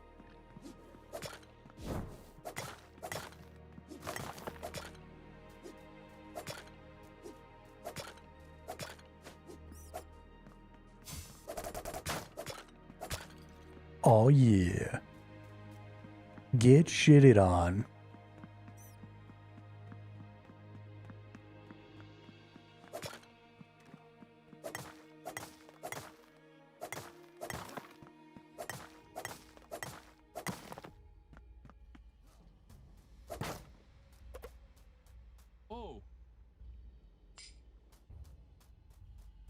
Spooky, scary skeletons. What's this? Oh shit. It explodes.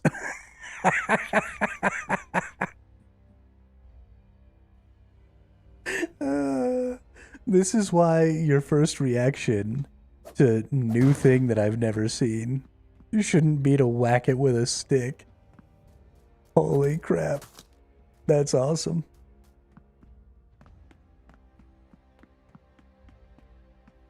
Oh man, I love this game.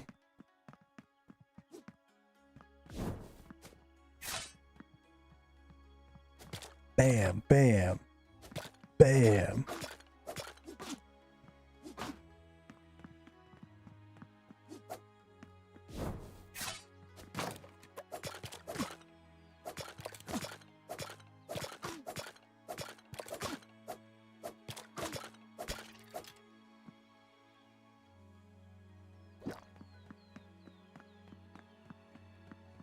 Spooky, scary skeletons.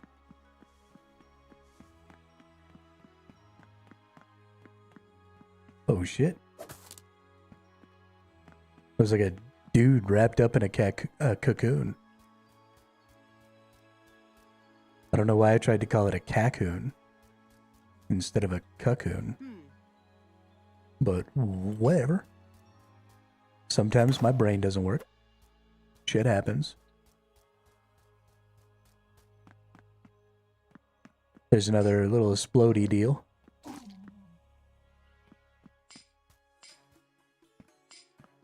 Crispus has died. Who's Crispus?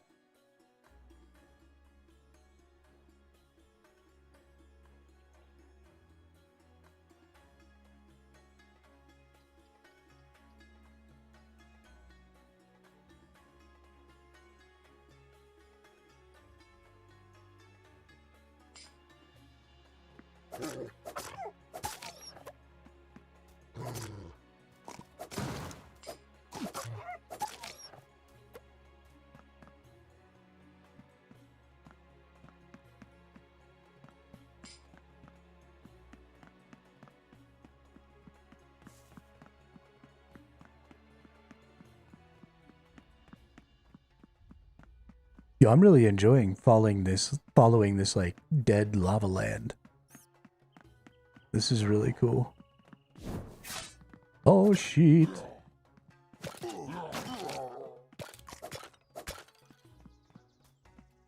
Wow. I just wrecked those dudes.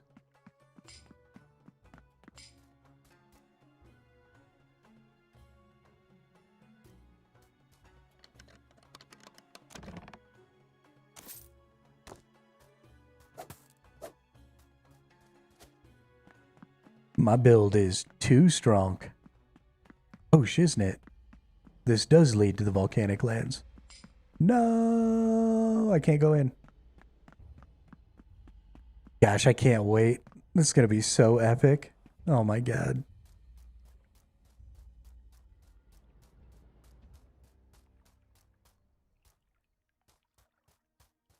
I assume that that biome at least is semi-completed.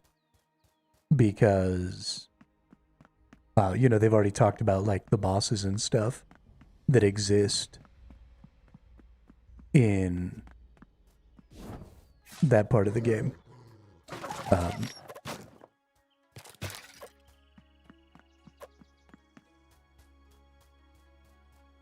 So that's super dope. But I mean, that means there's already 4 biomes. Like, we can know for sure that they have 4 biomes. And at least 4 bosses. Because they said the volcano boss is there. So, and I mean, as big as the game already is, every time you add... So one of the things that's really cool about this procedural generation system is that every time you add a new biome, you add a lot more potential combinations of things And so I don't know exactly how like the boss scaling is going to work. And I don't know exactly how the procedural generation will be set up. You know, will I maybe be able to sometimes get a seed that like starts me in the volcano zone instead of in this plain zone like we've been starting in so far? You know, what are some of the potential options that are maybe being looked at to create really unique experiences when it comes to, you know, the seeds and stuff like that for new worlds in this game? Because there's some real good potential in there. I mean, it would be super awesome, you know, to maybe start out one time. Oh, that's a giant rat. Yo, big ass rat. But it'd be cool to maybe start out in some random zones, sometimes with some special seeds, and maybe have a harder go of it because, you know, you're in some crazy place. But could be super cool. Bonus armor on the warship? Nice. Yo, that new person who's playing with us is like super dedicated to getting those warship bonuses and stuff. And it's making everybody on the server so much stronger, which is super cool.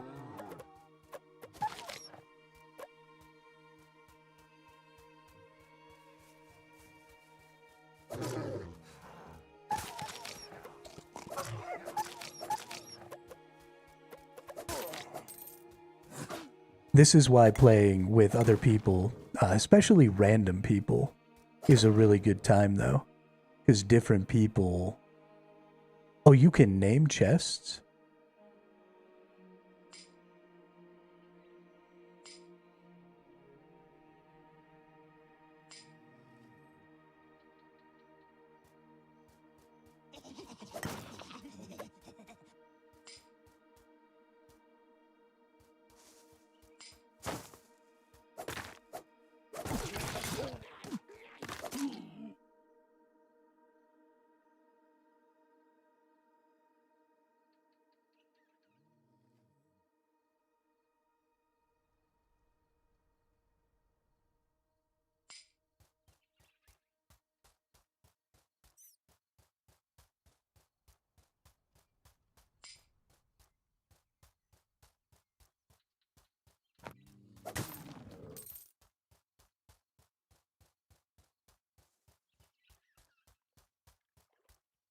Bear fell in the hole.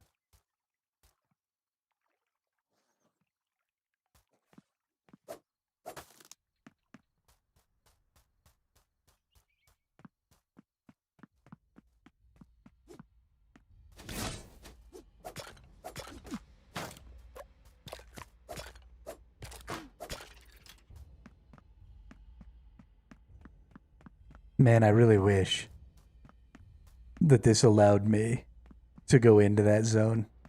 It's so cool. I want to check it out so bad.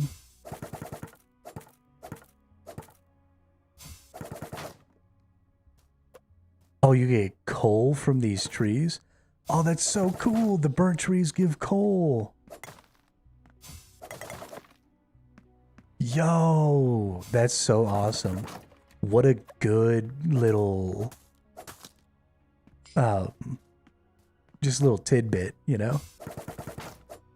Like they could have just given logs, but instead, they gave coal. Oh, man, what a good... That's an awesome thing to identify and then do. Now, there are other games, you know, you use a lot of charcoal for gunpowder in Ark. And so the same thing is true of the burnt volcanic trees in Ark, is they give charcoal. So getting coal from the burnt volcanic trees in this game isn't like some new, incredible, oh my gosh, how did anybody think of that thing? But there's not a lot of people developing this game, right? It's a very small team. And so little stuff like that is usually what goes by the wayside. when you have a smaller team, because you just don't have as many people just sitting around thinking about stuff. And they have done such a good job of really, really thinking about all the little things with all their little mechanics and all their biomes and everything. They've gotten really into the weeds with it, it seems like, and really drilled down on, okay, what things need to happen when things are interacted with this system or with that system, or, you know, whatever it is that they're looking at the time. And the systems are all super intuitive because of that. Every time I feel like I should be able to do something, like I think to myself, like, oh, I wonder if this works, or oh, I wonder if this works. Every time it pretty much works exactly how I expect it to. And games being intuitive to play is really very important, because you don't want to have to spend too much time figuring out how to play a game. You want to spend time playing it. And so it's really nice when I can just walk around the world and do things sort of in a natural way, and then those things translate into the proper actions in the game. Very, very good. I found a chest in one of these, so now I gotta break every single one of them open, because there might be another chest. And I want it. I want them good goods. Give me good goods.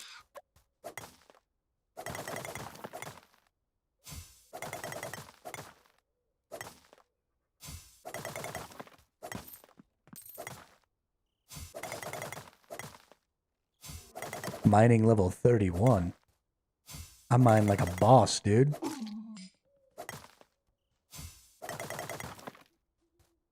Agrippina. Unless your opponent has studied his Agrippa, which I have. Agrippa is a fencing form. And if you've ever seen The Princess Bride, where do I place 5 of stone?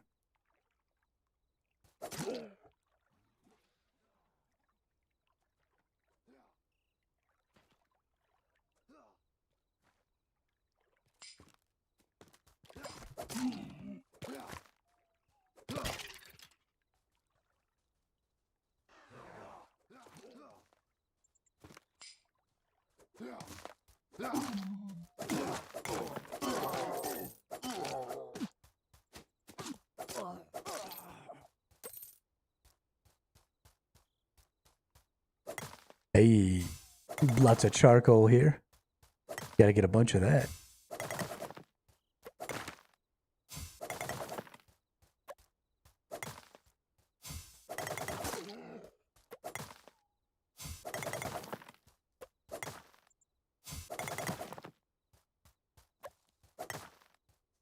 Oh my gosh, there's like a massive charcoal vein right here.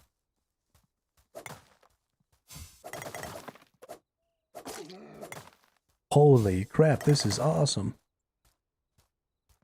Gonna be able to use our blacksmith for days. Can I please pick up this charcoal? No? Okay. Holy shiznit. Look at all this. Oh. No, no, no. No, no, no.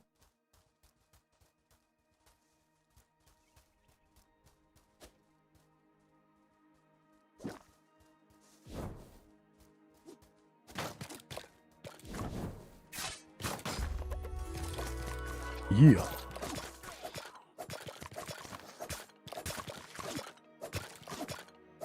That was 2 strong ones, and 1 weak one too. The darker colored skeletons have like way more armor or defense or health or whatever.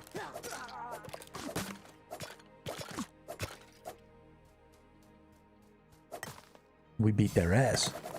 I say we beat their ass. We almost died. But whatever. I'm counting it as an ass whooping. One of me, three of them. It counts as an ass whooping.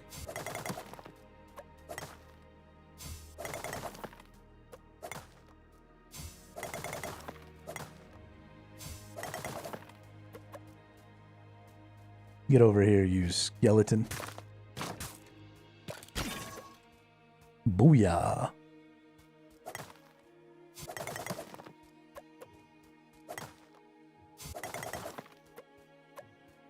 Spear shield is OP. Oh, look at all this copper. Okay, we're gonna... Hang on. We're gonna get ourselves a little map here. And we're gonna boop that. We're gonna put copper vein. Boom.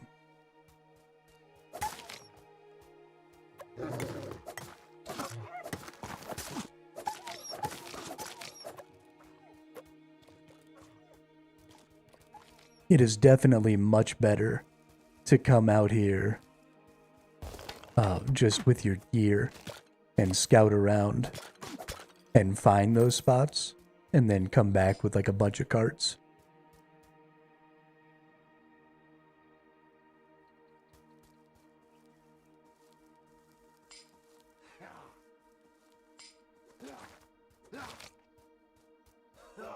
We're gonna have to go back to town. I think the teleport is ready. So we're gonna have to go check that out. Yeah, send back to town. Dope. Look at how big this map is. Oh my god, it just keeps going. We've just been running in this general direction forever. Like, I've had to detour to the left a little bit because of that biome that doesn't exist. Getting in the way. But still, like, we're just cruising going north. Did you create a smaller normal map? Normal map. Biggest disabled in demo, yeah. Yeah, I made a normal size. I couldn't even imagine if we could make a big map. I mean... And this is why this game needs dedicated servers, and why I'm only ever going to play this game this way, where I try and bring like lots of people in and all play together. And it's because I could never build an entire server on my own, even if I had like 8 friends who were going to build with me. Like, the game is just so massive. You just need people if you want to have, you know, because we're rebuilding the Roman Empire. Not just the city of Rome. And empires need lots of cities. Empires are sprawling. They need lots of, you know, roads and all that stuff. So, I am very excited to do this with lots of people. And just have different people doing stuff in different places. Right? We don't necessarily all have to be working on the same cities. People could build little cities all by themselves in the middle of nowhere. And then maybe I'll just be running around one day and I'll just happen across it. And that'll be such a cool experience.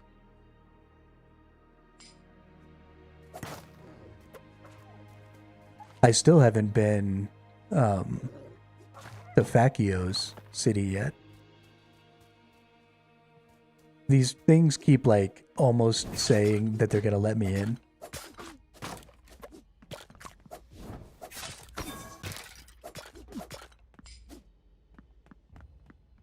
Feel free to pop in, go into bed soon.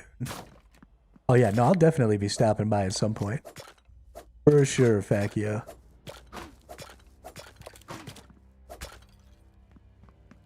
For sure. One of these times, I'm gonna get lucky. And it's not gonna be sealed off properly. And I'm gonna get in. That's what I keep thinking.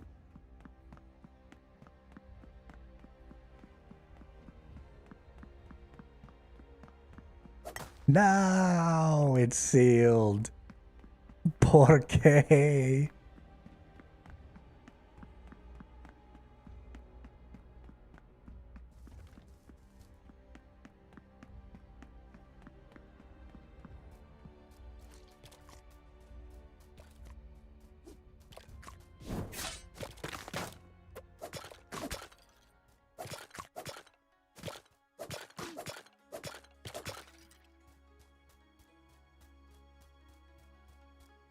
Why do this to me?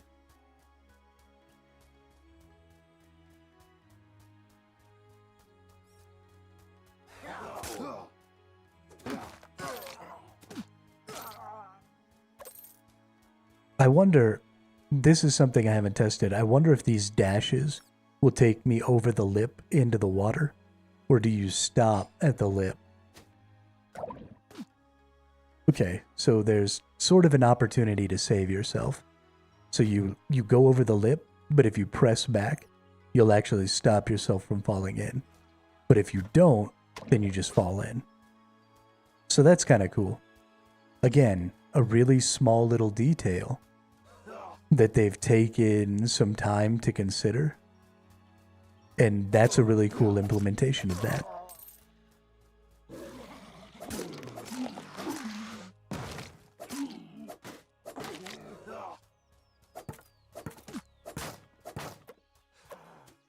In the first builds, water just killed you. Oh, really?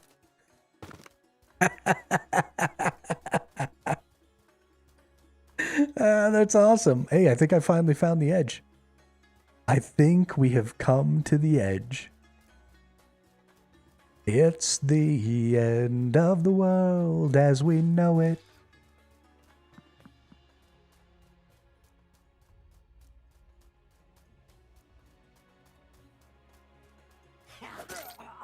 Oh man, that's awesome. Well, let's go in this underground jail.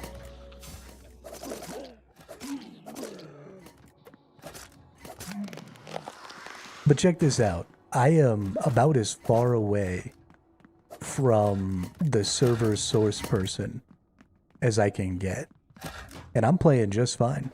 Now, granted, I'm on the same local area network as the account that is running the game.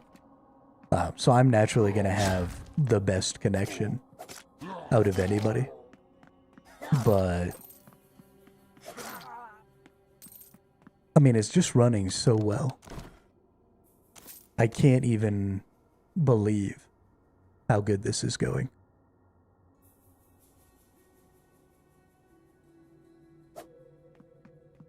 I also can't even believe how much fun I'm having.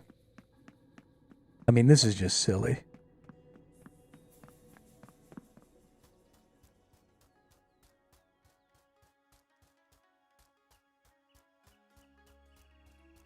But we've found the edge of the world.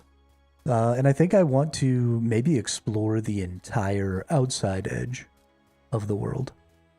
Because I know that sometimes the border is ocean instead of like a stone wall. So I'll be interested to go find my little ocean and just keep running around and exploring here. But I want to map the whole outside edge so I can get a real good look at like how big the world is.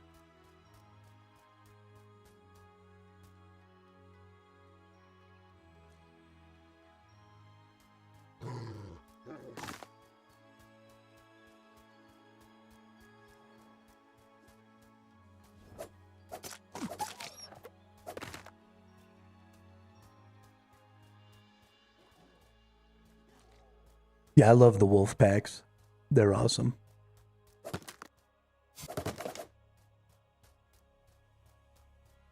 I like that as I've gotten out here really far, I've found some pretty big, like large packs of wolves. That's been really cool.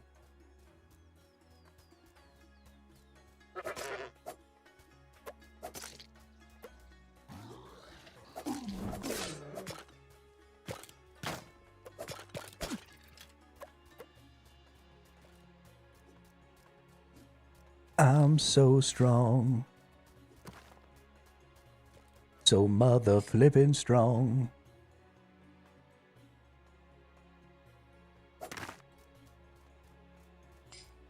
Yeah, have a good night there, Facchio. Yeah, it was saving. Sometimes that causes a little bit of lag. But thanks for coming. Thanks for helping us build. Thanks for being a part of the server. I really appreciate it. It's really helping make this experience the best that it can be. So thank you so much for coming and playing with us.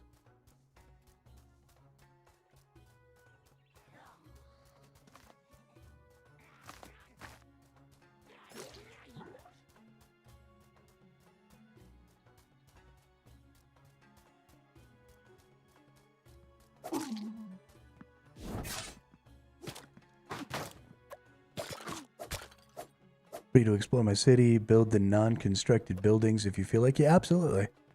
I'm just getting started on my day, so I'll be doing a lot.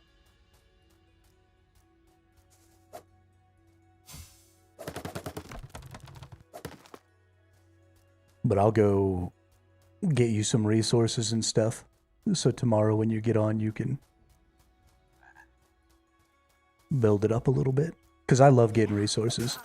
One of my favorite things to do in this game is make big-ass cart runs.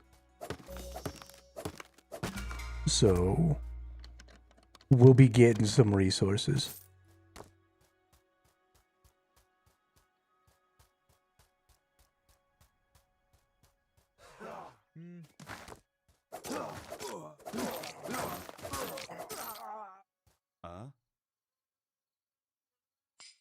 Send. I should probably get all that charcoal, but whatever. Let's check out. I want to look at the map here. Oh my god. So this is a really long distance. Like y'all have seen me run from the main city all the way down to this desert. And the distance between the main city and where I'm at is like 2 times as far in a straight line as the distance to the desert. So this map is fudging massive. I mean, wow. Oh, nice. I'll have to go check out those screenshots. Good night.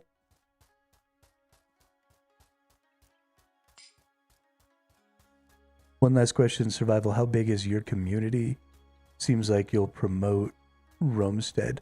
The community's not actually all that big, Facchio. I've got like 400 followers on Twitch and like 600 and something subs on YouTube. And primarily the only active part of my community right now is the people who play RuneScape. And it seems unlikely that those people would be converted to Romestead. So my reach is fairly small, honestly, as far as accessing people who might play the game. But I will be making some videos over the course of the next couple of weeks, just about the game. Well, things are getting a little laggy out here on the outskirts. But yeah, I've been streaming for about 1.5 years now. But I still have a pretty limited reach.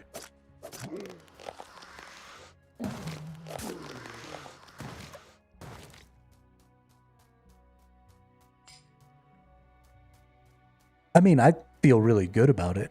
I don't think that I've been growing slowly, and everybody that I've met through streaming and playing games are really great people.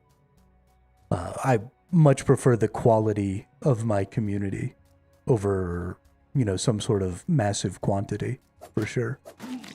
But the people who play the types of games that I play tend to be very focused on the games that they're playing. And so they just don't bounce around very much. And that's fine. Ooh. I've never been in the burial site before. Yo, this is dope.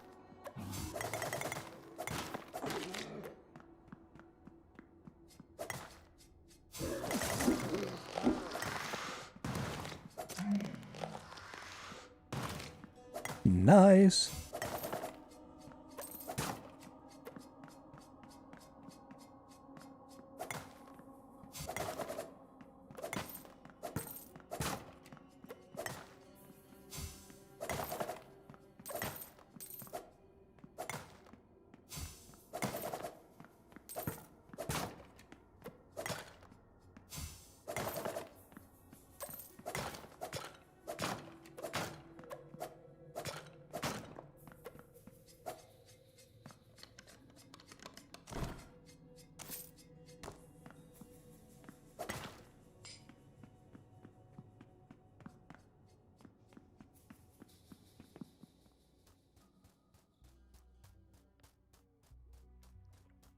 Hey, I found the ocean. And I fell in.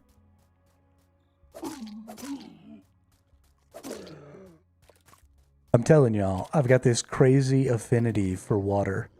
You can't get me around a body of water. I will fall in it.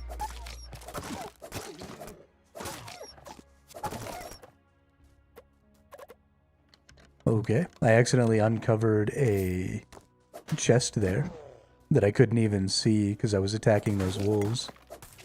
That's freaking hilarious.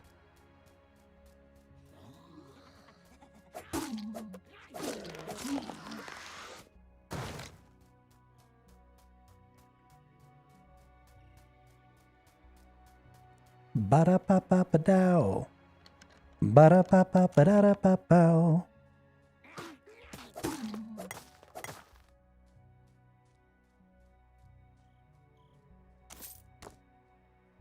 Um...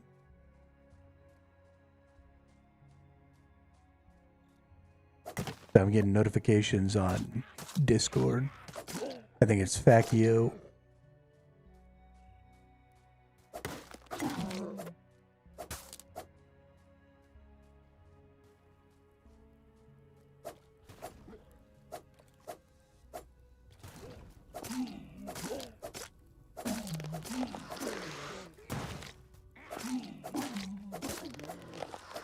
Oh, that was from a while ago. Poor Fakio. I wonder how long it took between when he sent the invite and I finally accepted it.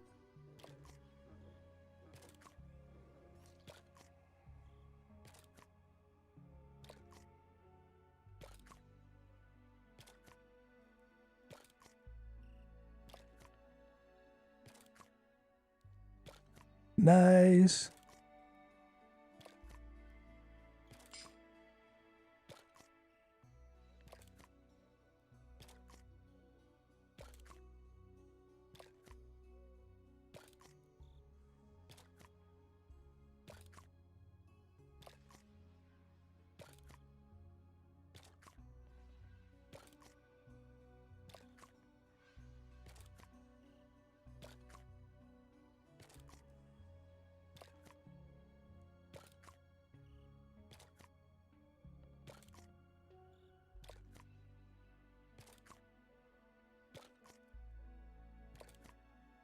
I like those images.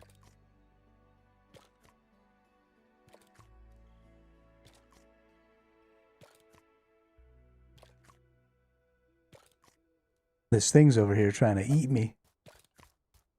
Why are you trying to eat me, skeleton head? What you doing?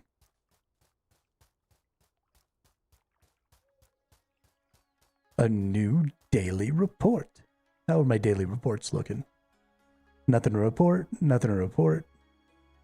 And a couple level ups over at Fakios's city. We've got a level 2 miner and a level 3 miner. Nice.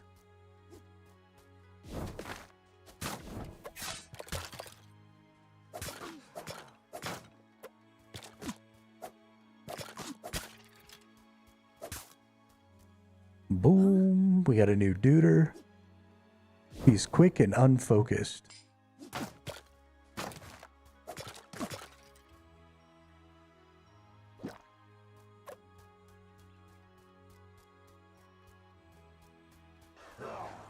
Bop. Goofy ass satyrs. Hey, come over here.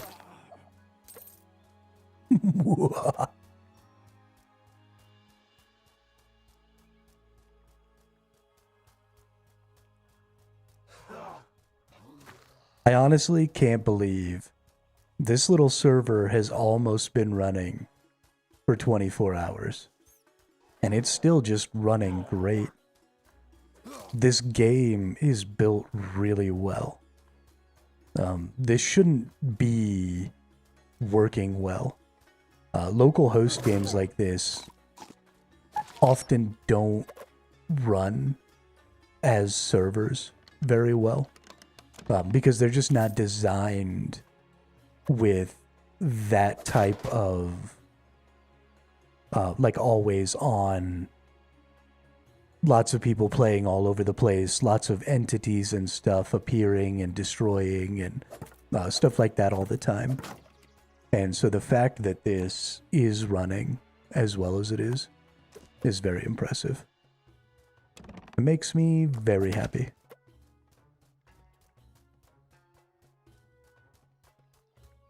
It also means that the dedicated servers, if and when they get them set up, will be really good. I'm really looking forward to being able to have dedicated servers for this game. I really hope that that happens, because they're going to run on really, really basic hardware, and they're going to run really well. This game runs phenomenally well.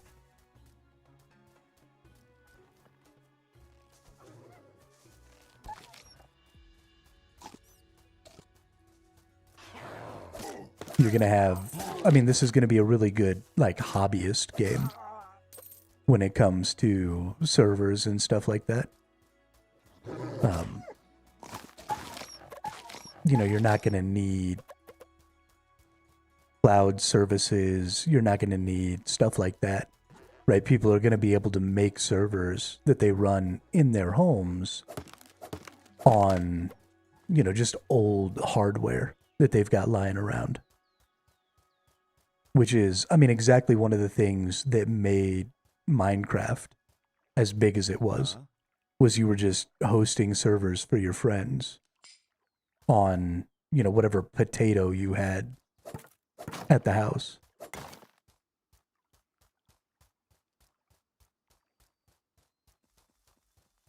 And the same thing will happen here. And it's going to be great for growth.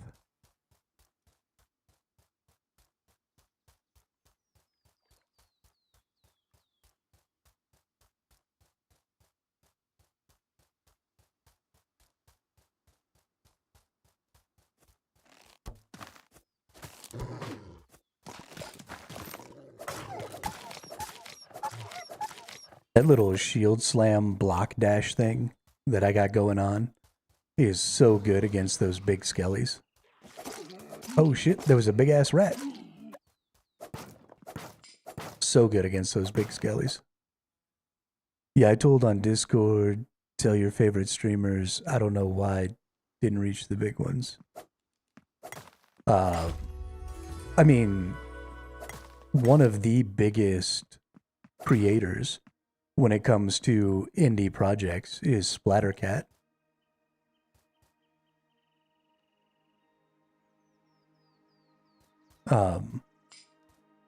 Ooh, something crazy just happened. Anyway, but Splattercat is the reason I know about this game. He put out a video, a little review, like he does, with his little, like, 30-minute gameplay review. And, I mean, I instantly fell in love.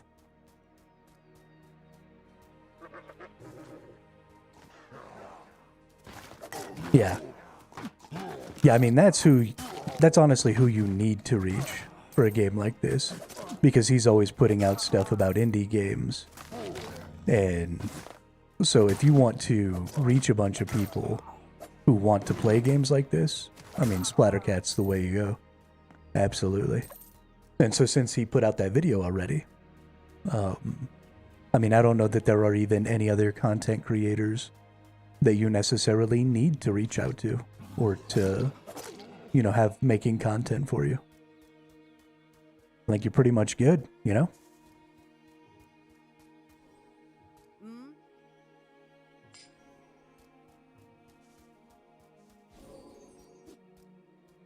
Oh, shiznit.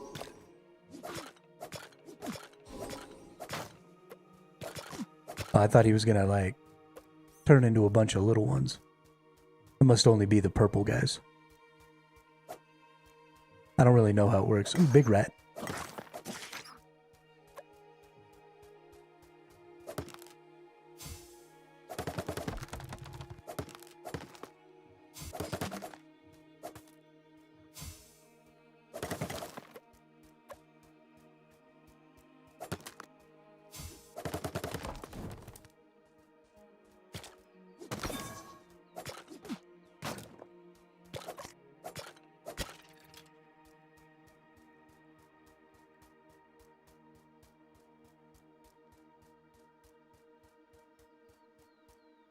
We just exploring out here.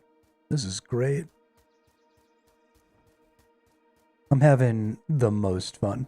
I mean, all I'm doing right now is running around the border of the map. And I'm just having the best time. You couldn't get me to play something else right now if you fucking tried.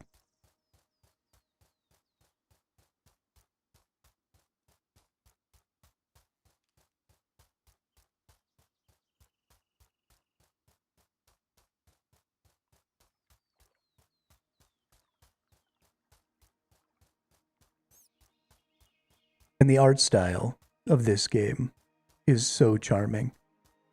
I love the way this game looks. It is exactly for me. Like, this is what I want.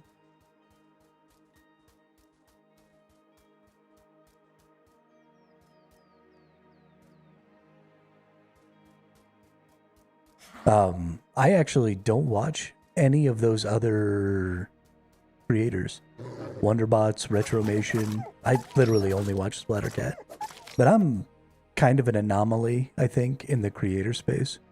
Because I don't actually watch a lot of content. So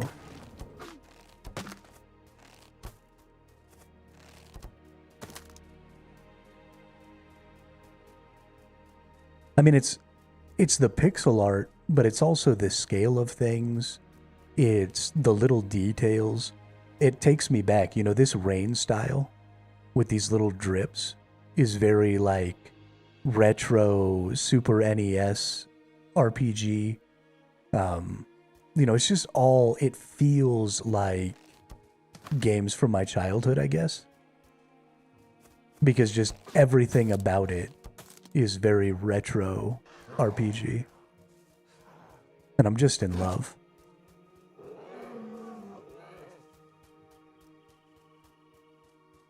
I don't watch Splattercat, not a big fan of him personally. Just see what he posted. Yeah, I don't really watch Splattercat streams either. I mostly just watch if I see, you know, a video game that looks like it's up my alley and he's got a video on it, I'll go take a peek. He's introduced me to a lot of indie games. Just because I'll randomly see him show up on my feed and I'll take a quick, you know, 10-minute look. And then, oh, that game looks cool, I'll go download it, and then I'll just go play.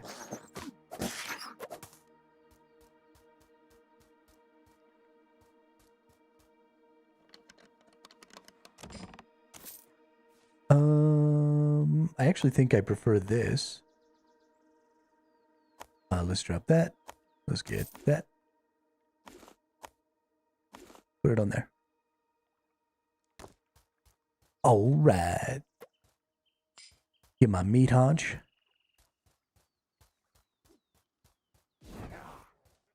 I don't practice Santeria.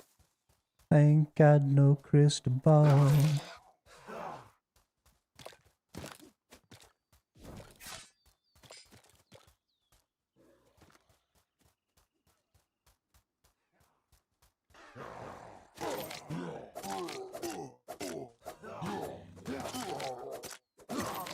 I wonder how far down this side I am. Let's go take a look at the map here. Oh my gosh, I'm only like halfway. A little more. My goodness, this map is huge. This is so goofy. Oh, I'm so in love. I actually think I have to stop running around the edge of this map. I don't know if I'm going to make it all the way around.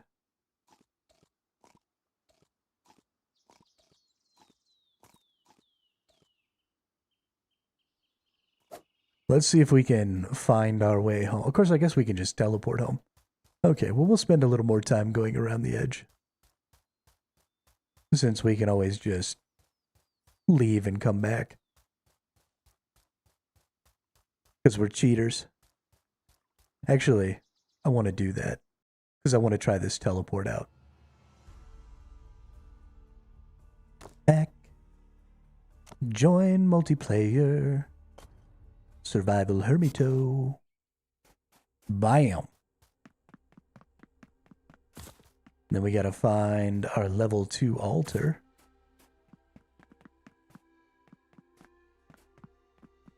Where's the altar at?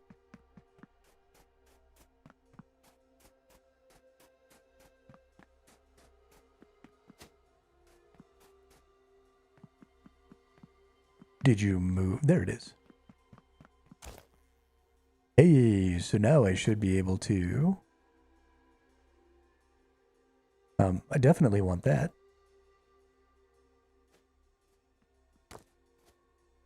Now I have more hit points. But now we should be able to teleport. I am in Piltover. Oh, all of them have level 2 altars now. Nice. So I can go to Greed Hermit Kingdom. Bam. Look at that. Instant transmission. Oh, that's so nice. Yo, boy.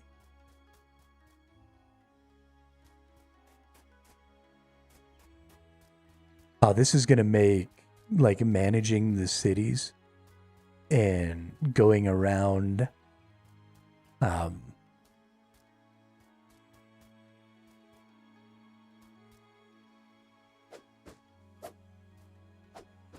and, like, making sure to collect up all these resources and stuff. Going to make all that way, way easier. I dig it. No, I think he doesn't want to destroy any of the structures or any of the like trees or anything like that, and any of the rocks. So we're gonna go ahead and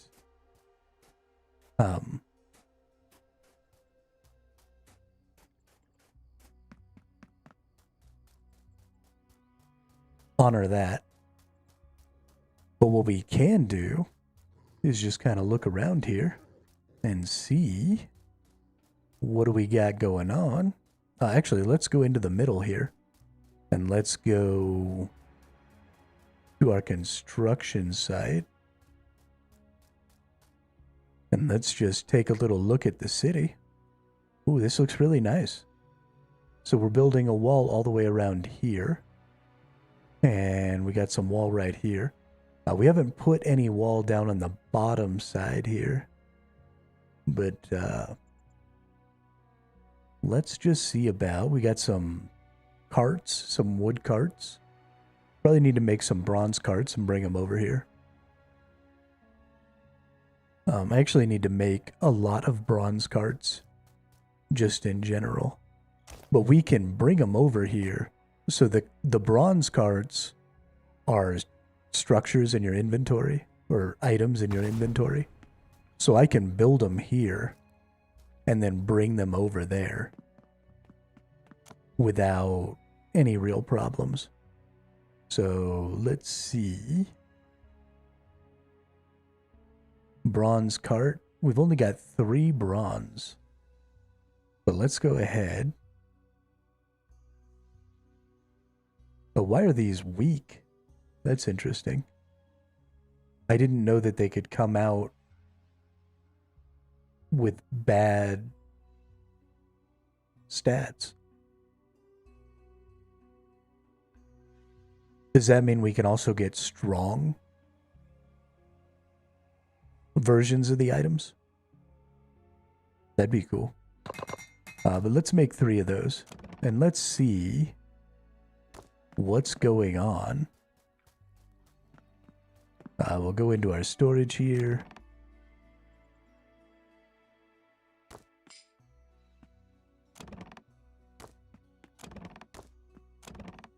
I don't think the chest names...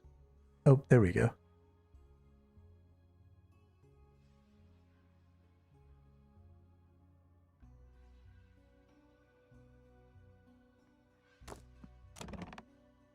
Let's quick deposit. Quick deposit. No quick deposit.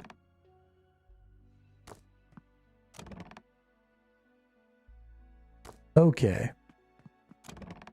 Let's put that trinket right there.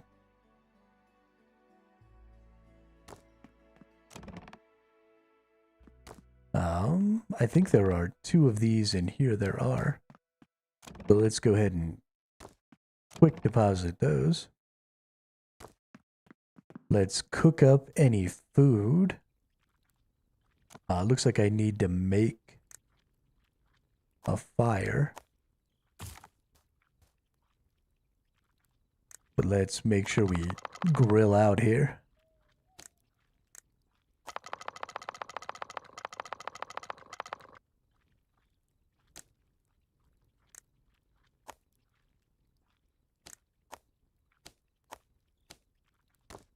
And then we'll go around all the other structures. So, one of the things that the person who organized all this did was they put a bunch of stuff like in the right places. So we want to make sure that we do that as well. It takes a lot, but this is a survival game. And that's what survival games are about, right? Is you go in and you manage a lot of resources and you're gathering a lot of resources, and you're having to manage all of that. And that's very important.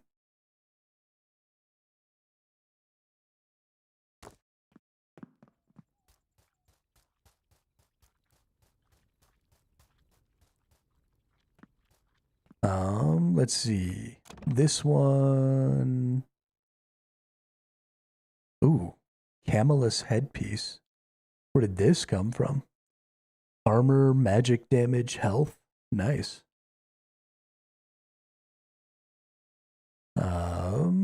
Let's see. Some of this stuff, let's put these in here. This will be kind of a bonus stuff. This is getting destroyed. Torn pelts, I don't think mean anything. Let's throw a bunch of this coal in here so that it keeps running in case people need it. Kind of a waste of coal since we're not actively using it right now. But it's worth it to me just to have it always running, in case somebody does need it. And then we'll go offer up some of these other things. Like this is good for offering spare gear, good for offering torn pelt, sure. We'll offer that up. Nice. We do also have a worship point. Looks like we mostly have all of the things that she gives. All players gain plus 10% on ranged attack power. You are now able to apply Blessing of Deanna from the altar. Only one blessing may be enabled at a time. Plus 10% overall ranged attack power. Okay. Blessing of Mars, plus 10% melee. I mean, that's the one I want, obviously. Blessing of Mercury for magic. Blessing of Venus is the health and energy. I think this is kind of the most universally valuable one. And then Blessing of Vulcan, overall armor. Yeah, so we've got a ton of... Ooh, 10% necro resist. Yeah, I think we might go ahead and... Oh, we need 2. Okay. Magic attack power. I do know there are some magic players who jump in. Oh, we need 2 points for that as well. Okay. Well, I think we're just waiting on some additional points to get some of those other bonuses. I love this meta progression system and the way it's across the entire world. That's really, really cool. Because it means that I can leave this world and go to another one and have different god bonuses. And later, it's my assumption that there's going to be more gods to unlock. And it's also my assumption that you won't be able to unlock all of them. So there's kind of like this cool little meta progression thing going on there. And different worlds are going to feel different and play different because of that. And I think that's really cool.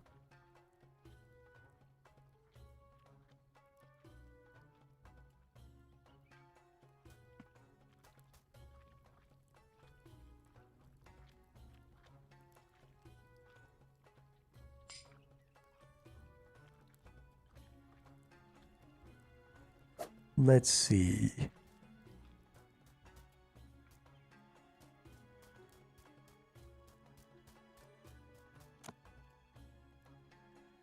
Got lots of cool things to buy. Are any of our merchants leveled up?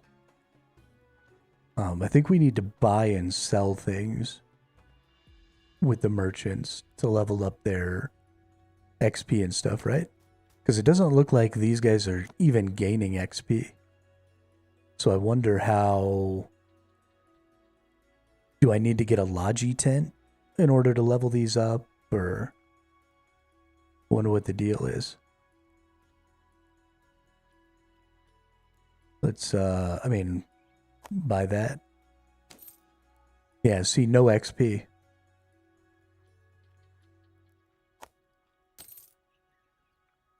That's interesting. Does anybody who's in the chat know how to level up merchants? Because I'd love to see if there's some additional stuff. You know, we've got these cloaks, and they're really cool. But I'd love maybe to get some different. Oh, so all these adventuring gears are movement speed. That's cool. Well, I might want to get a whole set then. Because I've got the cloak. But it'd be cool to get the boots and the hat too.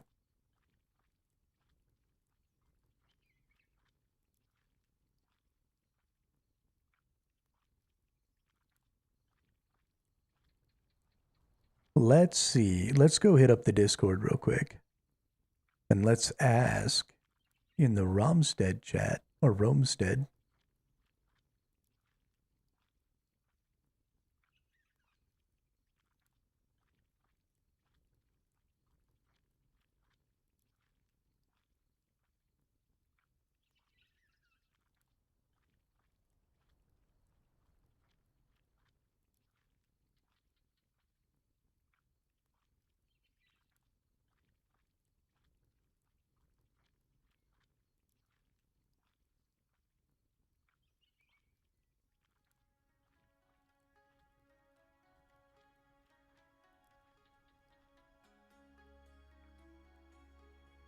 Let's see if I get a response here.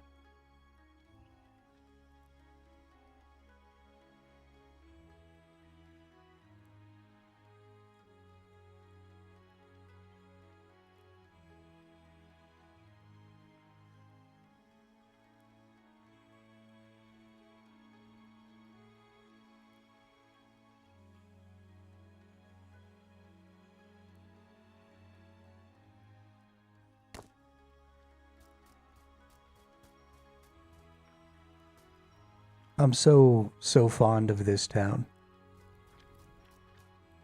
There's something special about the fact that, like, all of these buildings and stuff were placed where they are by me. And so all of this stuff came into being because I built it.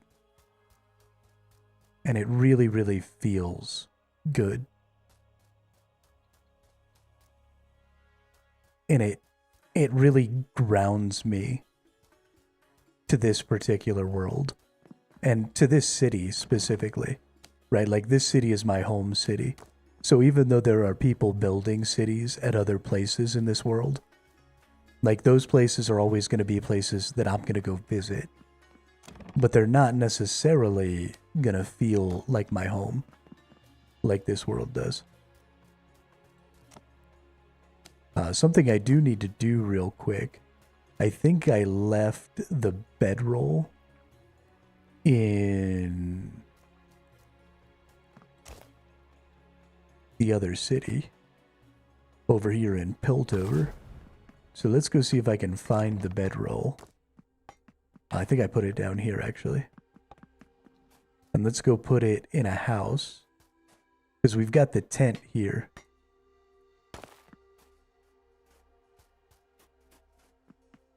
So we can already move our spawn here. So I want to put the bedroll in my house. Yeah, there we go. And that way we can use that to set our respawn at this other place. Because this is where I want my spawn to be, if I'm being honest.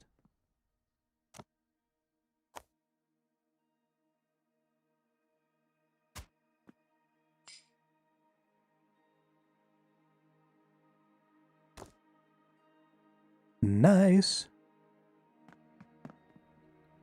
Especially because we can teleport. I don't really see any reason to change my spawn from the central spot here. Because I am the king of this town.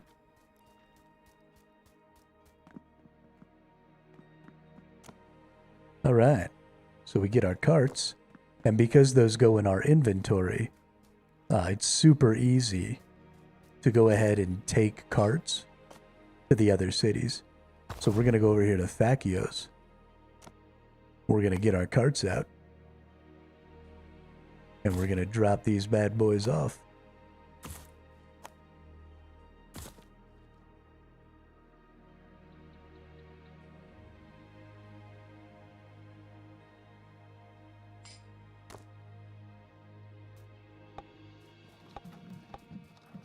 So I just got a response from a mod about the merchants gaining XP, and it appears that they do not gain XP. So no merchant levels, unfortunately. But thank you, Bridget, for the answer. I appreciate it.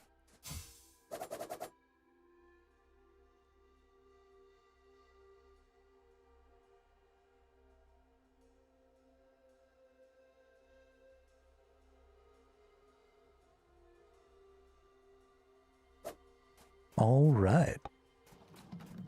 I thought that was going to give me... Ooh. Is this an orange tree? Apricots. Yo, I didn't know there was apricots. Oh, there's also just like a person chilling here. Why was there a person just behind a tree? Dope.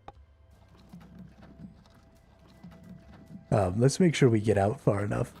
I didn't actually pay attention to that, and I didn't necessarily leave very far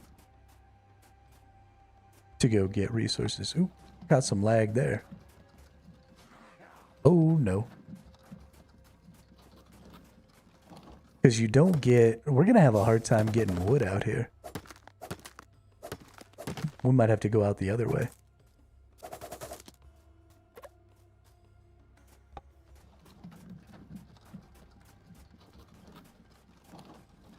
might have to go out the other way. There's tons of clay right there. That's great. We'll have to remember that. We can get tons and oh, there's clay right here. Oh, yeah. Oh, yeah. Let's see if maybe we got some trees coming out this way. We're still a little bit in the desert here. Okay, here we go. Yeah, we're out of the desert biome and into the plains biome right down here. So this will be where we can come get some trees. Nice. So this is really what this place needs, is a lot of wood. He seems to have plenty of quarries, plenty of stone. But we definitely need some wood here.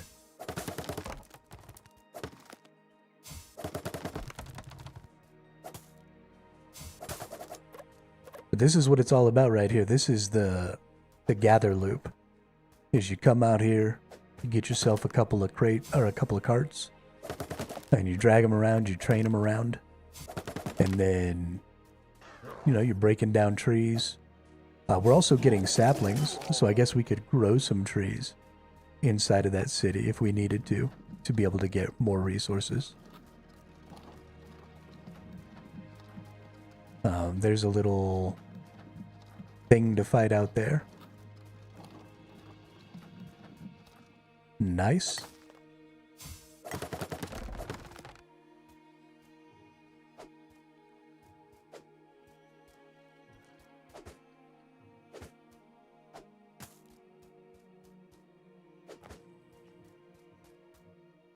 Let's see.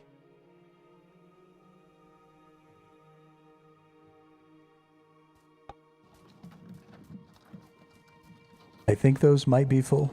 Not 100% sure. But we'll just run this back to town real quick.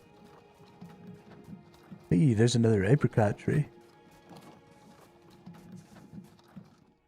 Do I get seeds from these? I'd love to grow some apricot trees. It looks like they're just like the apples. So unfortunately, it doesn't look like we can get that to where we can grow them. At least not right now. I have no reason to believe that we won't, like, eventually be able to get seeds for those trees. It seems like that would be kind of a silly thing not to allow you to do at some point. But I understand that it might just not be implemented yet. But let's go find our depot. Here it is. Depot some resources. I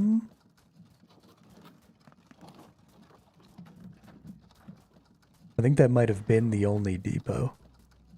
So we're just going to pile things up. We've got a wood spot right here. So let's pile our wood.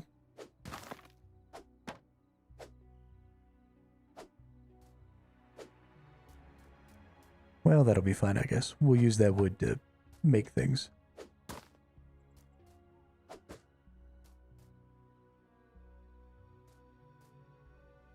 And then we'll go over here and we'll pile up some more wood. We're going to need a whole lot of wood. Like 50 or 60 wood, at least. But I think we are looking pretty good on the stones. Are there no people working inside of there? No, there are. They're just hella slow. Okay.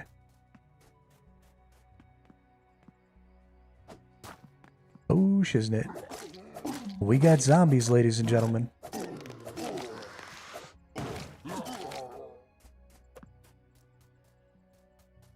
Okay. Well, I think it's about time for me to take a little break and get a little food. So I think we're probably going to go ahead and end the stream here. We have had an incredible stream today. So many people viewing over on YouTube. I don't know how that happened, but I appreciate it. We had an opportunity to speak with one of the devs today. It was really nice to have the Discord mods and stuff in here talking.